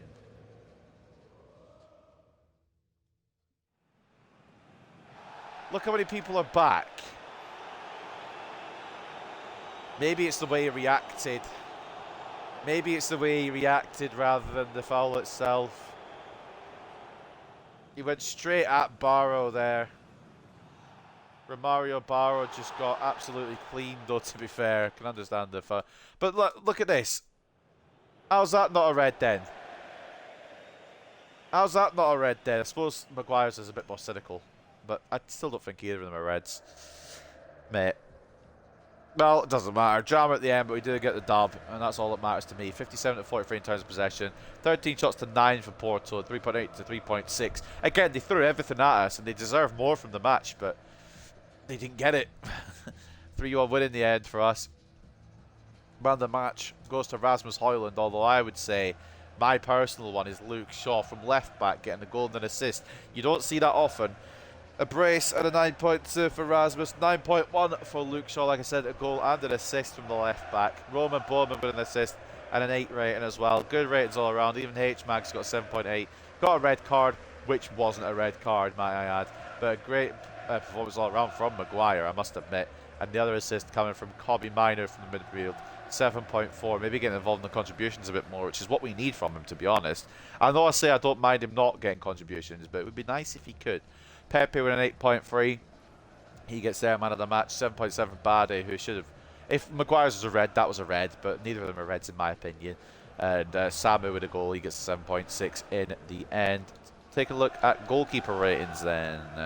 Olai in there, goal, 7 shots, 4 saves, 3 conceded. For Gillet, bit better I would say. 5 shots, 4 saves, 1 conceded. But still a great performance from Gillet. A great episode from him as well. He conceded 2 goals over the 4 games today. De Gea's going to get last game, whether that's to a detriment or whether that's to a good thing, but he hasn't had a game in a while. I feel like we need to give him at least one more, maybe a couple more before his send-off, so we will go into the post-match interview and have a little word, because that was not a red card. I refuse to believe that it was. Benfica beat Chelsea. Benfica might have got themselves into the top 24. The table's going to look interesting after this. I don't think we'll be top, but I think we'll be close. But Luke Shaw, absolutely fantastic today. Not only the clinical tackling, but 2 goal contributions as well. Brilliant performance from Shaw. Would Kadiolu have done the same? Who knows? All we know is that Luke Shaw was my man of the match anyway. I know Hoyland got it in game, and it was close, but I'd give it to Luke Shaw. Minu shot it in the injured room today. Yeah, encourage Minu. Could probably celebrate his performance. We don't want him getting complacent. And Baldanzi was quite quiet today, in my opinion, but the game thought it was quite good. So we'll give him a bit of encouragement. But we'll celebrate his performance, give him a bit of morale boost. Done decent. You know what? We all did good enough. That's all that matters, really. The point is, we won the match. I'm happy that we won the match. All that matters is the result at the end of the day. New message from Matthias Delit. Here we go again with him. I think I'm gonna get my future here. You literally play most of the games. We just got a lot of centre backs here, and just because you're 88 rated doesn't mean you're going to guarantee the game. Harry Maguire gets a 1-match ban, which is bollocks because it wasn't a fucking red card. I will defend that to my death. Yellow card minimum. It was definitely a yellow card. Don't get me wrong. It was definitely a booking, but red card is bollocks. I'm putting. I know Gillet's probably going to need more fitness. He's already full of sharpness, but I'm putting him on a performance one because I'm not going to use him. We're going to go with De Gea for a game. For the last one, for the send-off game of today's episode. I don't know how many more De Gea's going to get. He's only got 4 more opportunities. We might give him Norwich as well, but I don't know yet. He might get back-to-backers, I've just realised.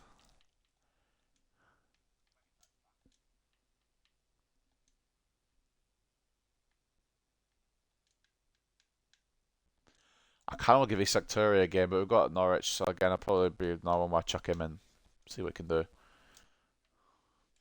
Again, I know I said we we're going to use the H, Mags, and Isak Torre defensive partnership, but I think using it against Norwich rather than Braga is a bit less high risk, so I might do that. We'll see. I'll give Stack a game, one of his rare ones. I think everyone is as they should be. If they're not, they're not. But up next then, Bournemouth, who were going towards Europe last season, are now closer, or in fact, in the relegation zone. So, it has to be 3 points from us, but will it be? That's the problem. Will we perform, or will we fall apart when we need to just win? Who does City play? Villa, please. I know we battered you. I know you're not that great. Your possession style is boring. But if you bore them to sleep, you might beat them. Or at least get points off of them. Chelsea play Arsenal. Arsenal, same thing. If you can do something for us. How's it looking down the bottom of the table? I'm not checked in a bit. But we've not played a relegation team in a bit, so I've not needed to. Bournemouth 18th. Leeds 19th. Ipswich bottom right.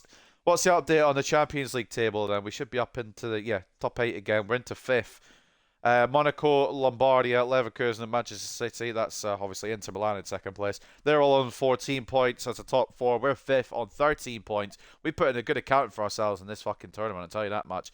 6th for Milan, 7th for Club Brugge, and 8th for Atletico as they complete the automatic spots. You can see the rest of the team sniffing around, trying to get that last position in the top 8, try to jockey for position. Benfica jump in to the playoffs, whereas Chelsea, after that loss to them, fall out of them. PSG still stumbling a little bit with not much time left to save it, and there's a couple of teams that you can probably rule out already, but there's still a couple more games to go. I don't remember who our last 2 are against. I'm just going to go quickly have a little scout ahead, a little nosy ahead here to see who we do have. LASK and Real Sociedad, our last 2, they will fall at the end of January. That's a difficult end to the month, by the way. We've got LASK to try and confirm top 8. We then got City at the Etihad. Real Sociedad, I don't know what, well, away, obviously. I don't know what it's going to be for the Champions League hopes at that point. And then Aston Villa before deadline day. It is a madness. And we've been given our 3rd round in the FA Cup as well. I didn't even realise that. So let's just see who else everyone else got before we head to this final game against Bournemouth. Coventry, Wolves, Shrewsbury, Spurs. I'm not going to read them all. I'm just kind of reading the big teams. Wolves are really big. Point is, I'm just having a look. All right, let me have a gander. Man United, Swansea. Man City got Huddersfield. Liverpool got Burnley. Any big hitters? Everton got Chelsea. Fulham got Arsenal. I'd actually back Fulham in that, even though we beat them 6-1. There's potential for some shocks here. We might be on the end of one of them, but we host Swansea in the third round going into January. So, before we go to Bournemouth, we've got a message from Hulman who I'm presuming he's asking for the game. He will get it because he's been good. I'm not going to say no to a bit more Hulmandage. Before we go in then, before we look at everything else, let's take a look at the news. It's the clash of two sides in the chase at the top of the table. 3 points are vital for both Bournemouth and United. I don't think it's a race at the top of the table. Bournemouth just try to avoid relegation, to be honest, but we are towards the top of the table, so I can't understand that. Hearts and Nice drew, which is a mad one a little bit, actually. Some other scores that we don't give a fuck about. Despite the best player... Wait, what? Despite the best efforts of both players and fans, Manchester United's failure against FC Porto means that Champions League knockout stage is starting to reach. We won 3-1. We're in the top 8. What the fuck are you on about? After a great performance in the match against FC Porto, Højlund is named player of the match. I'd have given it to Shaw, but fair play. He did very well too. Højlund was in superb form for Manchester United, scoring a brace which guided his side to a 3-1 win against... Why is it always saying Arsenal? It's Porto we beat. They really want me to beat Arsenal over and over again, don't they? I already beat them twice. Like, fucking give them a break. Up next then, Ladles and Jelly Spoons then, it is a Bournemouth at the Vitality Stadium to end today's episode, as we probably will approach 4 hours on this one. We've done a lot today. A youth tournament to open and then 5 games. It is a lot, but it is fun. I'm having a lot of fun, especially when you've got a wonder kid coming through who will be benched today, but he is popping off. A win and 4 losses for Bournemouth then, as they sit 18th place, struggling this year because I think Kevin Ailson left and it's definitely fucked them over. Falcone and Net, Trafer and Araujo as the fullbacks, Barney and Senesi as the centre-backs, Adams and Ugochukwu as the CDMs, with Adams captain in the side, Tavernier off the left, Semenyo off the right, Traore at cam, and Jebison at striker. They've got Scott, Enrique, Lazari, Sinistera, Aarons, Favre and Philip Billing, I should say, all on the bench. Not Calvin Phillips, fucking hell. And the best player, if you can really pick one, I don't really know. These stats don't really lend best player to anyone. Jaden Anthony's got the most from what I can see. Yeah, can't really see anything else. Jaden Anthony with 3 goals is their top scorer. They haven't kept the clean sheet all season. Oh no, Paulson has. Sorry, Paulson. Don't see you there, mate. But they've got 5 goalkeepers. I don't know which one is the best. Falcone doesn't look too bad. He's 31. Paulson is 75 rated and he's 24. They've got plenty of options anyway, is my point. And they play, what, a kick and rush? Yeah, kick and rush. And we just need to beat them for a perfect episode.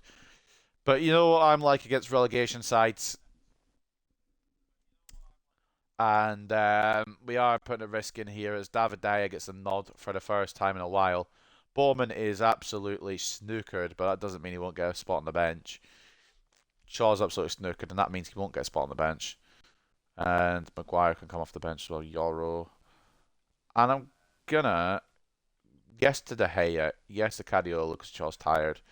De Ligt wants a game. I'm happy to put Inacio alongside him. Did we just use... No, we just use Inacio. Never mind, we won't do that. We'll keep Martinez. Maz.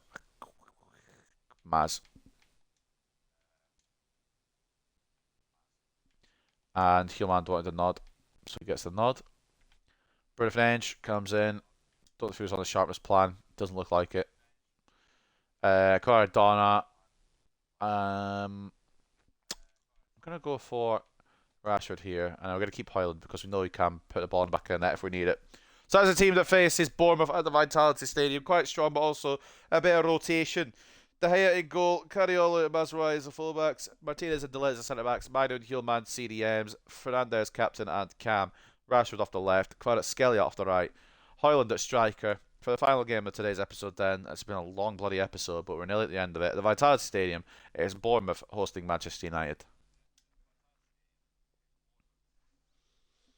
I did choose to do this, to be fair. It's not like...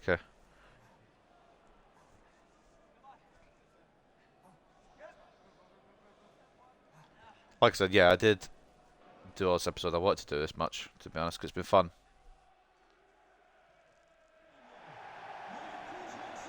I'll be able to get to the end though. I'm getting kind of hungry. I've still got stuff to do today before it gets dark.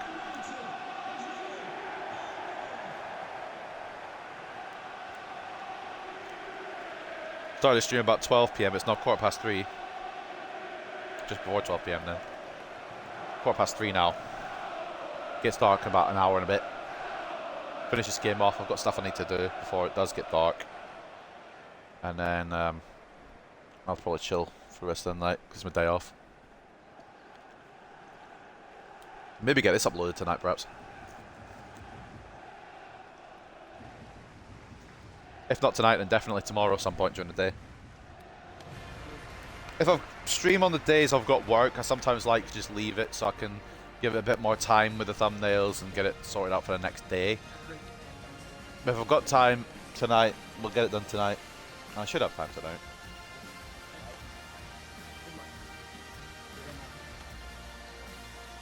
Final game then. I must admit, one thing I'm desperate for is the toilet, so I hope this passes quite quickly. Bournemouth. They're bringing in Paulson in net. Caio Henrique, Gallardi, Senesi, Aarons, Adams, Cook, Sinistera, Couto, Scott and Ramos. Sorry, they just fucking... What the fuck? Didn't even include any of those players on the bench, did they? Gonzalo Ramos or anything like that? Fuck me. Well, that maybe changes my whole plan. I didn't know they had that much quality up front. Curious how Ramos is ended up in Bournemouth. I'm curious what rating he is as well.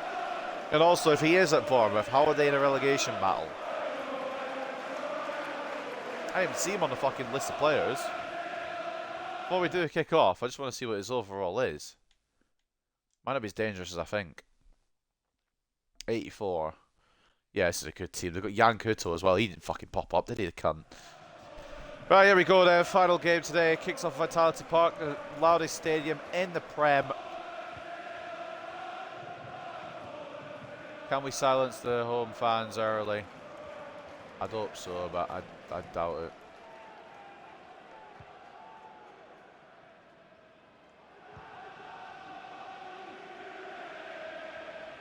Come on, you cherish chant. We're going to try to get past Max Aarons. Unsuccessful. Martinez wins the header. Threw himself at the ball. Why do I feel like it's going to be a difficult game when it just really shouldn't be because we're in the relegation zone? Martinez stops Ramos in his tracks. Now Rashford, great receive. Maybe it won't be that difficult. Maybe it will.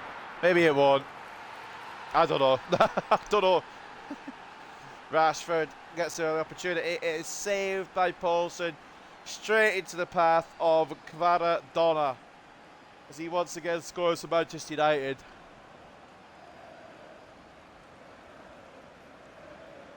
For some reason, Kvaratskhelia not being shut down, I'm not going to be complaining about it. We'll take the goal any way we can. One thing I tell you all the time, we're very good on the attack. It's the defence. He's a bit shoring up, but we've been alright today. As long as I don't jinx it. For the most part, we've been alright today.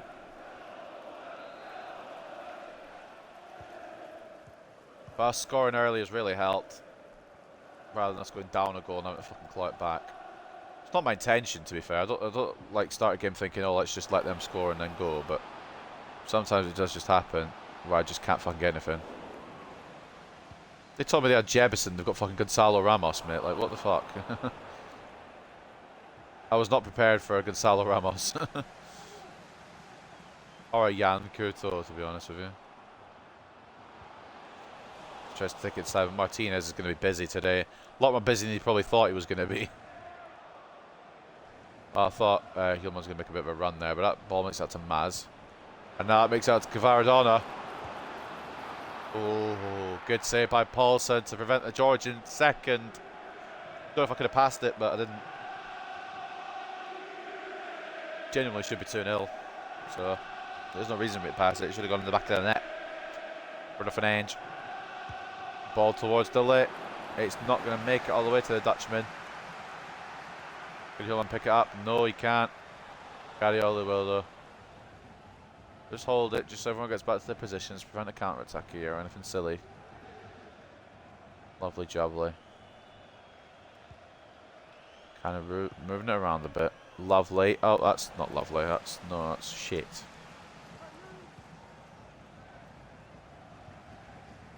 Bruno. Rashi. Try to pick out the run of Hoyland. Doesn't succeed in doing so. Gilman's winning that. Don't want to let me go in minor there, but maybe because he wasn't going to win the header. I don't know. I don't know sometimes why the player switches don't go through. They just don't. Why delete the man here? Now Scott. Can I go to heel man? No, which means they're probably going to score from this. There, a good save. Wouldn't let me go heel man there. De Gea keeps Ramos out. Only a few more appearances left for this man. It's been a good little honeymoon period, but I think it's the right move to send him to Atletico. Especially for getting one of their keepers. Gives him somewhere to retire, somewhere to relax. Back at his starter club. Criminy. Still not gone. Still not gone. De Gea's dropped it. Still not gone. De Gea's dropped it like a twat.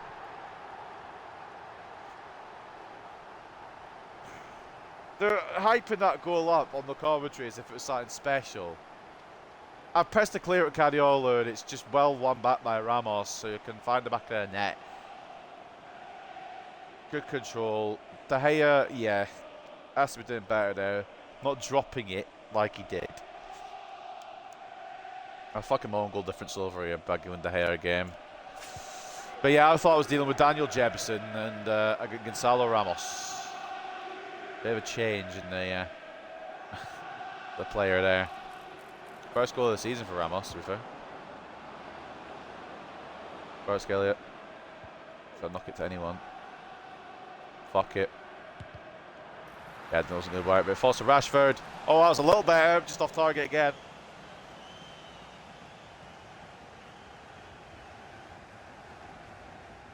Usually I'd watch back the sequence that led to that Bournemouth goal, but we know what happened. I pressed clear and the game said no.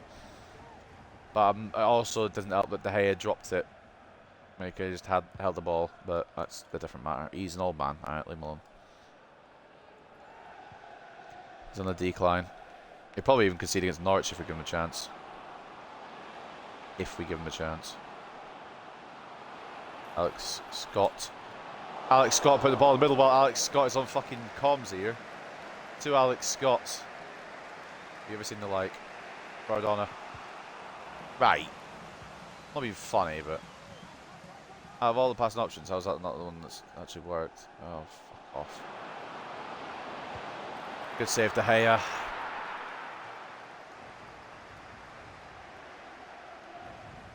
Still some quality in there. I just say fuck off because I know I'm going to get a tackle and it'll just bounce through them anyway sometimes. It just pisses me off.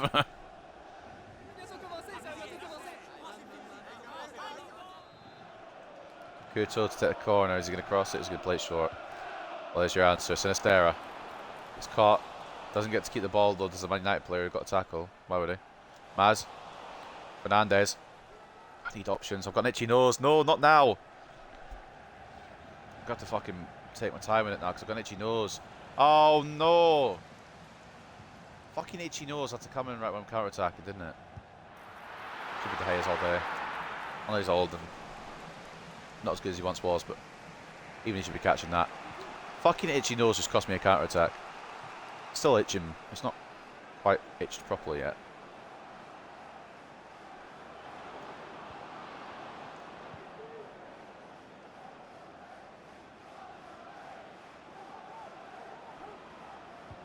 Trying to root through here. They're fucking defending for their lives now. They're playing for the point. To be fair, they'll take any points on the board they can get. But Bruno Fernandes, I thought he just ruined their hopes there. Wrong side.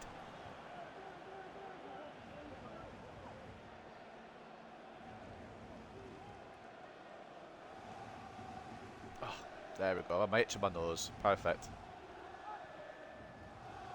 Apparently Bournemouth have been better, but it's not really like Bournemouth have been better. It's just we're not allowed to get the ball away off corners, so they get like 6 shots at a time from those. Those stats make it look as if Bournemouth have been better than us, but like again, they haven't.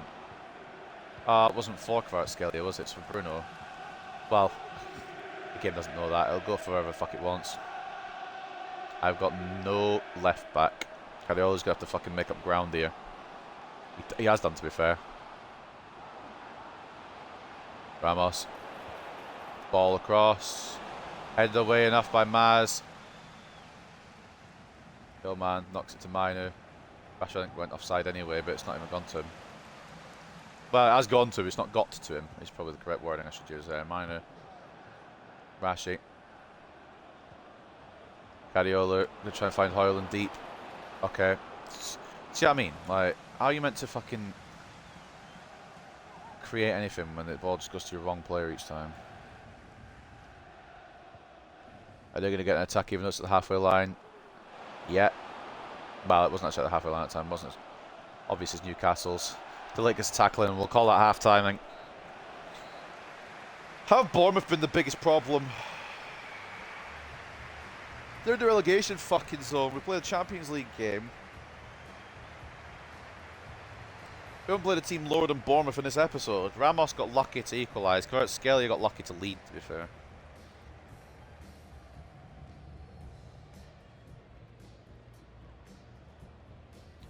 One all at the break. At the Vitality Stadium, looking at the stats, it looks as if Bournemouth have done better, but again, they just got repeated shots over and over again because they can't clear a football, apparently, whether I want to or not. 54 to 46 in terms of possession for us, 7 shots to 6 in favour of Bournemouth, with 1.5 expected goals to 1.4 in their favour as well. It makes the game look as if it should be a draw, but I obviously don't feel that because I'm biased, and also I don't want to drop points to a relegation side. Man of the match for us so far is Bruno, despite Kvaratskhelia getting the goal. They're here on a 7. Man of the match for them is Gonzalo Ramos because he got the goal. 7.4. 10 to the second half. As quick as we can because I do need the toilet. Still got the outro to do and everything yet. Can we hold on? Not just to the game but to the urine.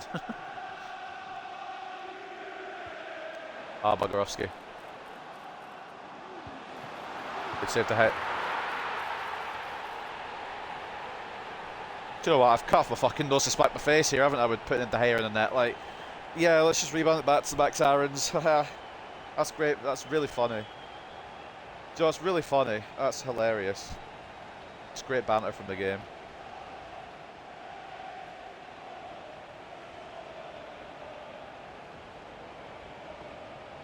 Hilarious banter from the video game. You love to see it. Do they deserve it? Maybe a little bit. Is it bollocks? Of course it is. Am I going to get one of them? Of course I'm not.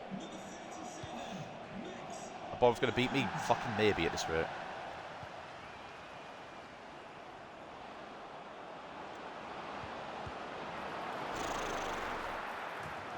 Oh, Cadiolo, have you put it wide from there, you fucking knob? It's not even De Gea's fault fully, that goal either. I know he saved it straight back to Max Aarons, but Cadiolo does not close down the run at all. Bournemouth lead. Crying on the club. Can I switch off of Cadiolo, perhaps? Thanks.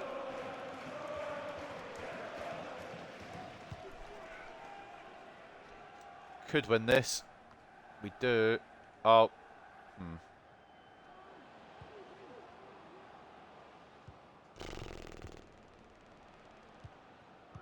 That just makes sense. We fucking lose to Bournemouth, who are apparently the best team in the world when they're in the relegation zone.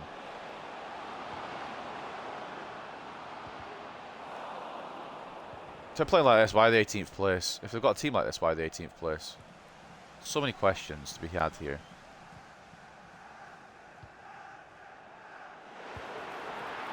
Delete. Delete! I have gone in there with all intention to tackle, and you've gone in there with doing fuck all. Bruv, it's a good save from De Gea, but I really shouldn't have started him. A lot much better Gillet would have done that, that's the only thing. It's going to end up in a goal somehow.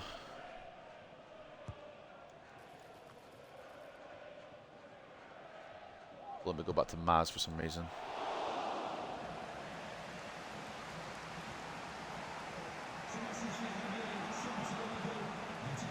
Sorry, yeah, Max Aarons is the best right back in the league.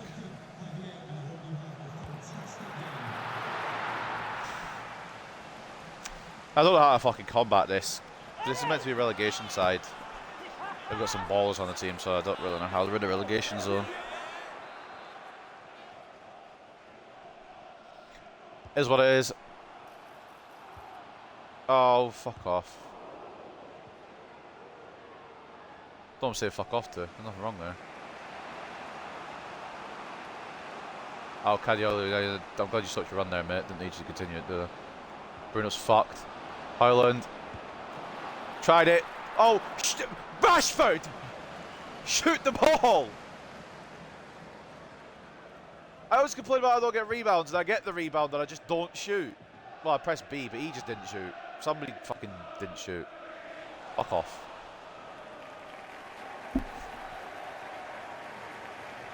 Gallardi coming off for probably a good player. Yeah, Bar's coming on. They've got a shit team apparently though, Bournemouth are in the relegation zone. Fuck me, man. I don't know what I've done with Cadiola there. Well, I do know what I've done. I don't know why I've done it. Oh, shit off. He's offside. Now comes Alejandro, I think. Thought I needed a bit of a star boy performance. Bowman I'd like to bring on as well. I think I'm going to just keep him rested. Oh, this stadium's so loud. That's what puts you off. We'll go with that excuse. Definitely not fucking us being shit. We haven't been shit. It's just unlucky. Oh, I can't get away from Jan fucking Kuto. Yeah, off the pitch you go, you fucking melt. And he's come back and got... Give me that ball. Tries to close it down. Can Jan Kuto just get a fucking different job, please? It always seems to be there.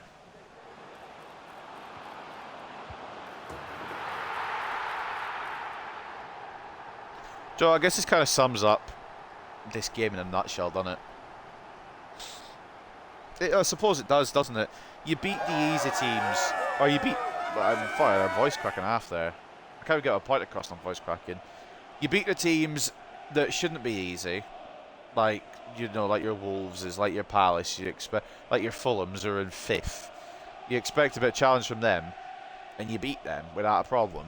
Then you play your Bournemouths, who are in 18th, and they suddenly pull out Gonzalo Ramos, Jan Couto out the fucking bag that they didn't fucking disclose on the tactics sheet, and they are beating us. Absolutely no sense, but you know it is what it is. They're beating us, and they're doing well with it. Yeah, of course you're offside. Hoyland, we've just kicked off, pal. Someone showed the offside. Well, whatever. Fucking go. I don't care. Be too easy to get a perfect episode. We've got to throw a bit of shit into there. Aarons comes off for Truffaut. Yeah, who knew that AFC Bournemouth, the relegation threat side, would be the best fucking team we played today. Get the fucking ball when you tackle, you absolute reprobates. Thank you. And the touch just fucking falls away. And apparently Jan Couto could just... I think if there was ever a need for De Gea to leave, this is it. I get the ball, and it just doesn't... Cadiola takes the biggest touch known to mankind for goodness knows what reason. Following that, Jan Couto is just the best at winning it back in the world. I fucked myself over here, and you'd fuck myself over here. Just didn't think of it this bad. Well, if there were a reason not to start De Gea ever again, today was it. We're getting battered by Bournemouth. This might be our biggest loss of the season so far.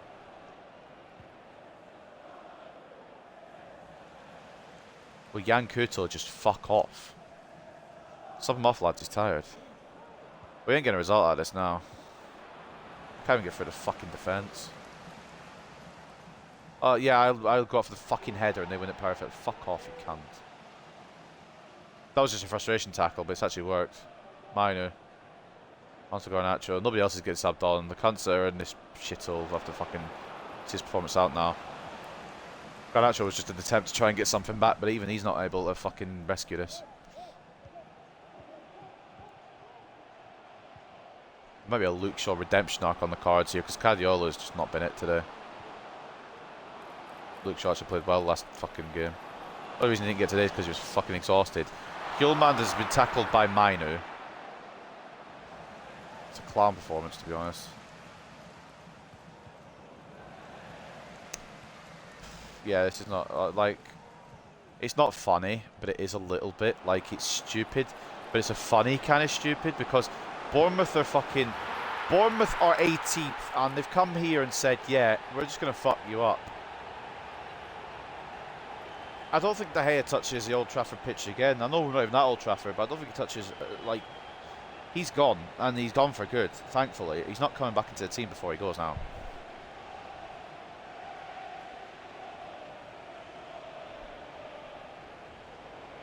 It is a disaster to end what has been a really good episode. I should have just kept Gilles in. Why the fuck did I just not keep Gilles in? Have De Gea for the Norwich game. Send him off that way for the Carabao. I'm an idiot. Like, honestly, I'm an idiot. I should have done that. Gilles should have had this game. Fucking De Gea could have had the Carabao Cup game or whatever the fuck game. Whatever cup run against Norwich. I can't fucking string a pass together. I can't even string a sentence together. I win the ball back with a perfect slide tackle, but yeah, Bournemouth get it.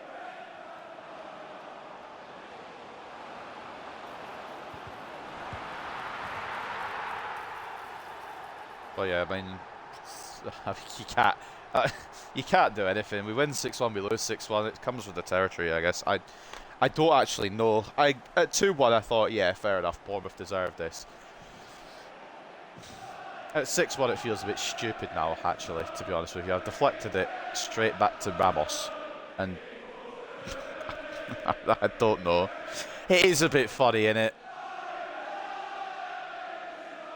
Well, earlier in the episode, it was 1-1 at half-time. And we went on to win 6-1.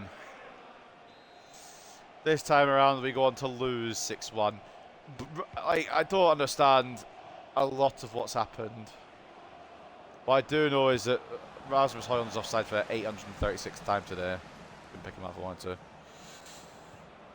And when I do win the ball, I don't win the ball back. I think it's time for some frustration slide tackles, to be honest. Guardiola's fucking cunt, man. They're going to score 7. They're going to Brazil us.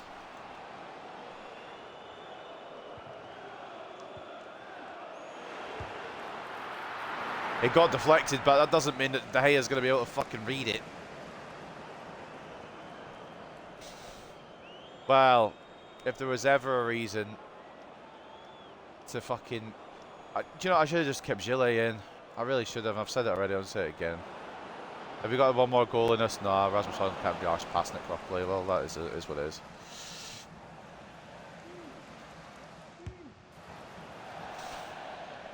It's a wet fart of a shot from Bruno Fernandes.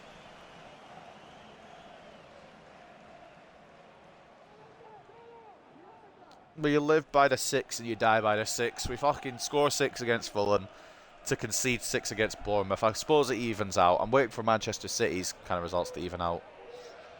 Because they've been winning by big scorelines. They haven't lost by a big one yet. This might be the biggest loss of the career mode entirely. They're going to get a chance to get 7th because referee is a fucking cut. I need to see this one. I need to see what the ref has decided to be a fucking nonce for here. The game is already 6-1 and he says, yeah, foul by Mainu for absolutely no reason.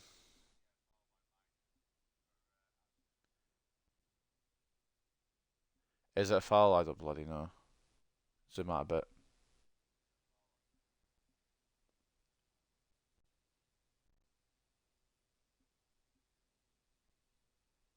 A little bit, but like it's 6-1. Just fuck off.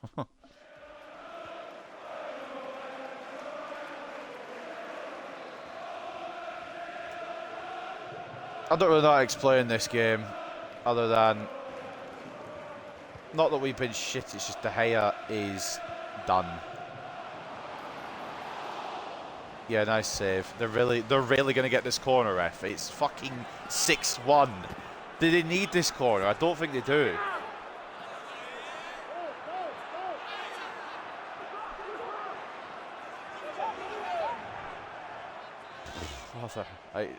Oh my fucking days. I can't believe I'm actually getting this fucking attempt. It was 7. It was going to be 7. It had not been cleared off the line. Are you... Well... There is a lot to dissect from that one. I will admit that a lot of Bournemouth's goals were fucking bollocks. They did deserve to win. That is not an 18th place team. I mean, it's not anymore. They've broken out of the relegation zone. What in the fuck is that bollocks? I'll admit they deserve to win. They play better, yada, yada, yada, but... What, like... I don't know. 51 to 49 in terms of possession, 22 shots to 10. 6 expected goals to 2.2. 6-1. Are you... I just don't know what to say. It's funny to an extent, but then you want to realise the fucking result you just got and then put a bullet through your head. 7.4 from Fernandez. Our goal came from Kavicha, and I don't even remember how it was scored. I don't want to care, to be honest. 6.9 for Kvaradona. And then De Gea in probably his last game in a United shirt. He did save 12. He also conceded 6. 18 shots total. The Bournemouth just felt like the Fenerbahce team there that fucking done us in the Europa League all those days ago. Sometimes teams just become unplayable, and that's what Bournemouth were. So also take a look at their ratings. I know Ramos got a 10. I'm just curious who else got what. Fucking hell, 3 of them got 10s. Ramos got a 10 in their hat-trick. Alex Scott with a goal, 2 assists, and a 10. Jan Couto with 2 assists and a 10. Yeah, they didn't fucking disclose them on the bloody initial report, did they? Max Hours with the goal as well. He got a rebound goal. Lovely for him. 8.9. Assist there, the other goal. I don't remember what it was. He got an 8.4. Yeah, just all-round brilliance from Bournemouth. And when we had a chance, it got stopped. 5 shots, somehow 3 saves. It should be 4 saves. Goal conceded. I don't really know how to dissect that one. I've fucked over all the goal difference with all the good we've done today. I fucked it over in that game. I should have just not started De Gea.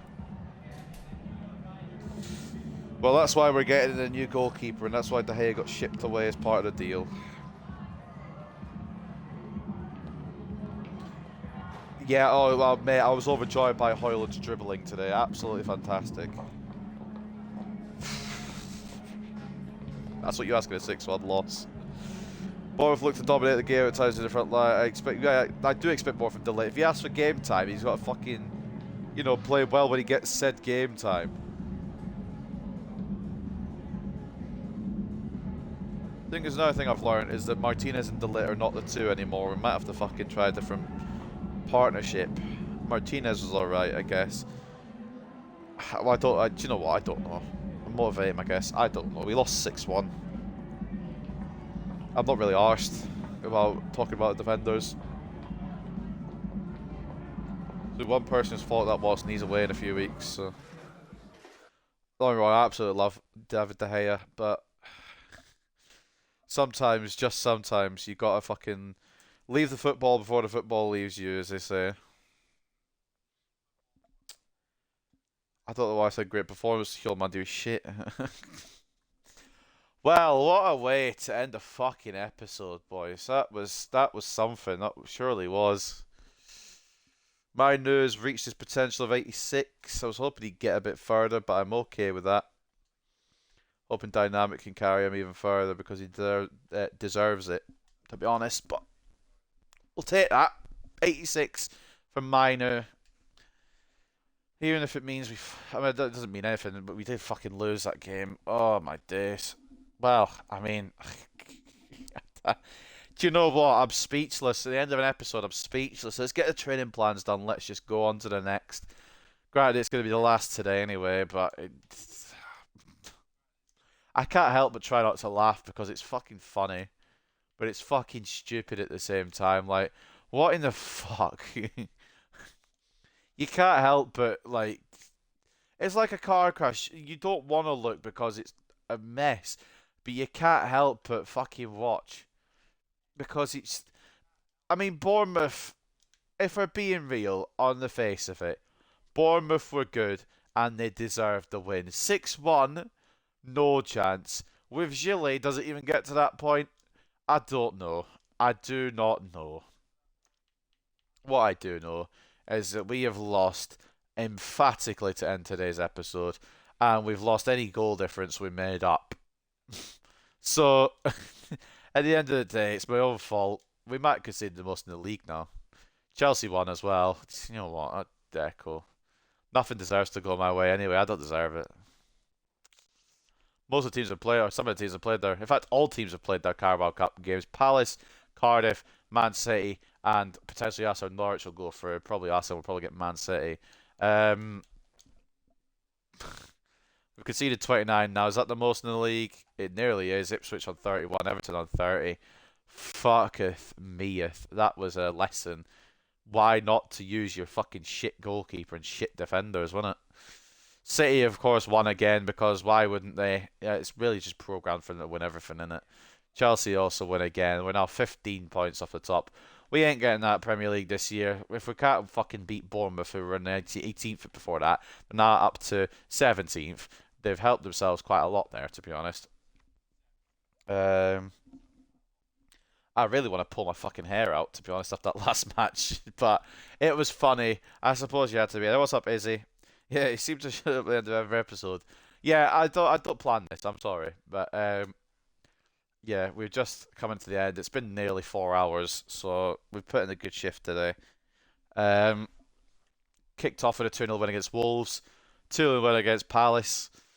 Fulham we beat 6-1. Porto we beat 3-1, and then the game just FIFA just did what FIFA likes to do sometimes and make one of the teams unplayable.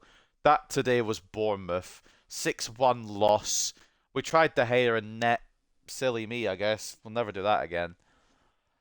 Norwich up next in the Carabao Cup. And yeah, I don't really know what to say. We got humbled, yeah.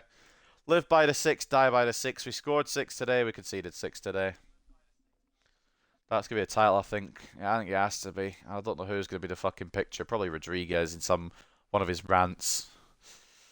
Some of the... oh, this is the wrong thing. Has the FA Cup been played yet? We've got our draw anyway. We play Swansea at home in the FA Cup. Carabao Cup. We played Norwich, like we said. Palace, City and Cardiff are all through. Champions League table looks like this. At least we're doing something right somewhere, man. Fucking hell. 5th in there. We should be able to get through in the top 8. And in terms of, yeah, Premier League, it is slipping. We're in the top 4. Just.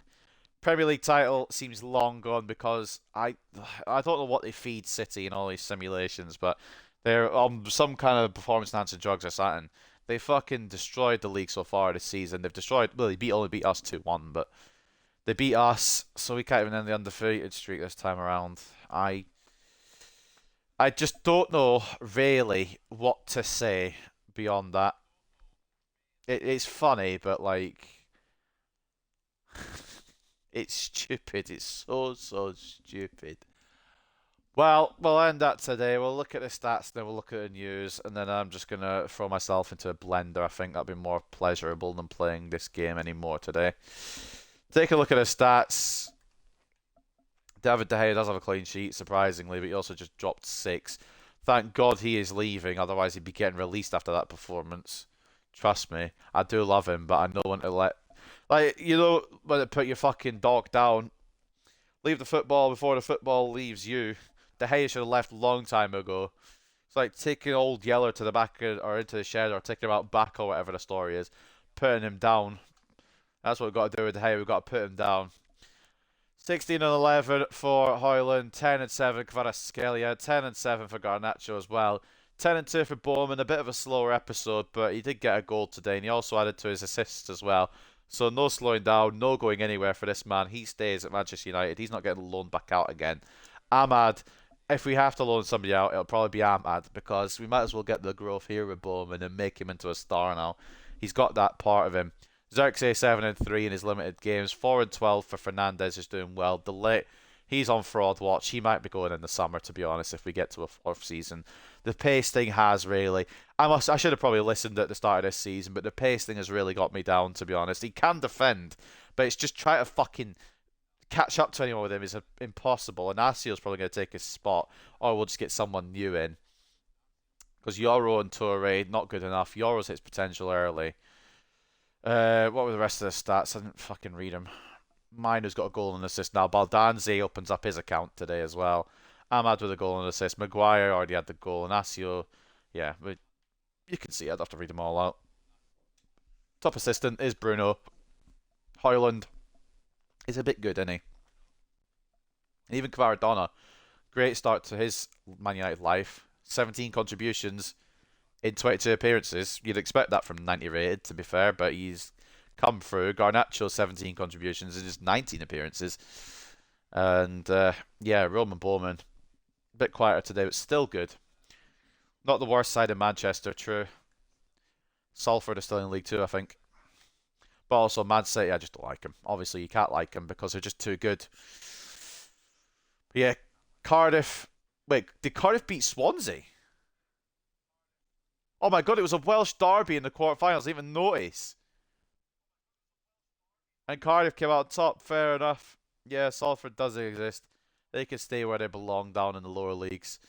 Any news to end off with? Premier League Team of the Week. 4 Bournemouth players make it. Max Aarons, Jan Couto, Alex Scott, and Gonzalo Ramos. They didn't actually disclose that they had Couto and Ramos in the fucking pre-match thing, otherwise I would have gone a bit stronger. Hoyland is doing a bit well. Hoyland continues to impress. The Man United star leading the season's assists charts in the Premier League. He isn't leading the goal scoring charts because Haaland is. Garnacho's been one of the top performers in each of Manchester United's latest games. He looks like a man to watch out each time he steps out on the pitch. I swear that this Athletic page is a Garnacho fan account because they don't talk about anybody else. Leeds and Ipswich drew 0-0. Ramos scored the last goal of the match to complete his hat-trick to help his team seal a win. 6-1 win against Bournemouth. And after a great performance in the match, it could have gone to anybody, but Jan Couto gets given it. Yeah, I can't believe that we fucking did that. Make Bowman a goal scoring right back. He doesn't have the defensive stats, unfortunately, otherwise we maybe would try that. But the reason we put him to the wing in the first place is because he had the stats to begin with. If I was doing like an experimental career mode, I'd maybe try it, but I want to make Bowman a star. He is still quite low down on the pecking order, but he's same rate as Maguire now. Still potential to be special. And yeah, his stats. His alternative position is right back. That's where he started, because I moved him to right wing. Because I mean the stats just look overall better, and I probably could have maybe kept going with him at right back, but too much talent there not to use. And right back would take. I mean, attacking wing back wouldn't take too much. It would get his pace up. But now we're going to keep him on the inside forward till he hits the plus, and then we'll work around that. Because he is going to be. I mean, he's going to be on whatever side he pleases, because he's got 5-star weak foot. His finishing's really good already. Long shots are pretty good. He's got so much room to grow, and I'm keeping him here to do so. He's not going anywhere. He's not allowed. My man stays here forever now. He doesn't get to leave. If we do fullback or wingback or everything, it's 177 weeks. But I do like Roman Bowman. And he does have defensive room to grow as well. I just don't need to do it yet. I want to make sure his attacking stats are better. Because he is that guy. He is him. But anyway, ladies and gentlemen, I'm going to leave it there for today. We're approaching 4 hours. And I feel like I just want to end it off of that. I want to end off that fucking loss because that was emasculating a little bit, to be honest. Make him the Colombian guy, like the Colombian guy play for Juve. What? Cuadrado? We could do. We maybe might do. But I'm just going to leave it there for today because I need to go to the toilet and I need to get this out of my head because we just got battered. I hope you guys have enjoyed. Take care and peace.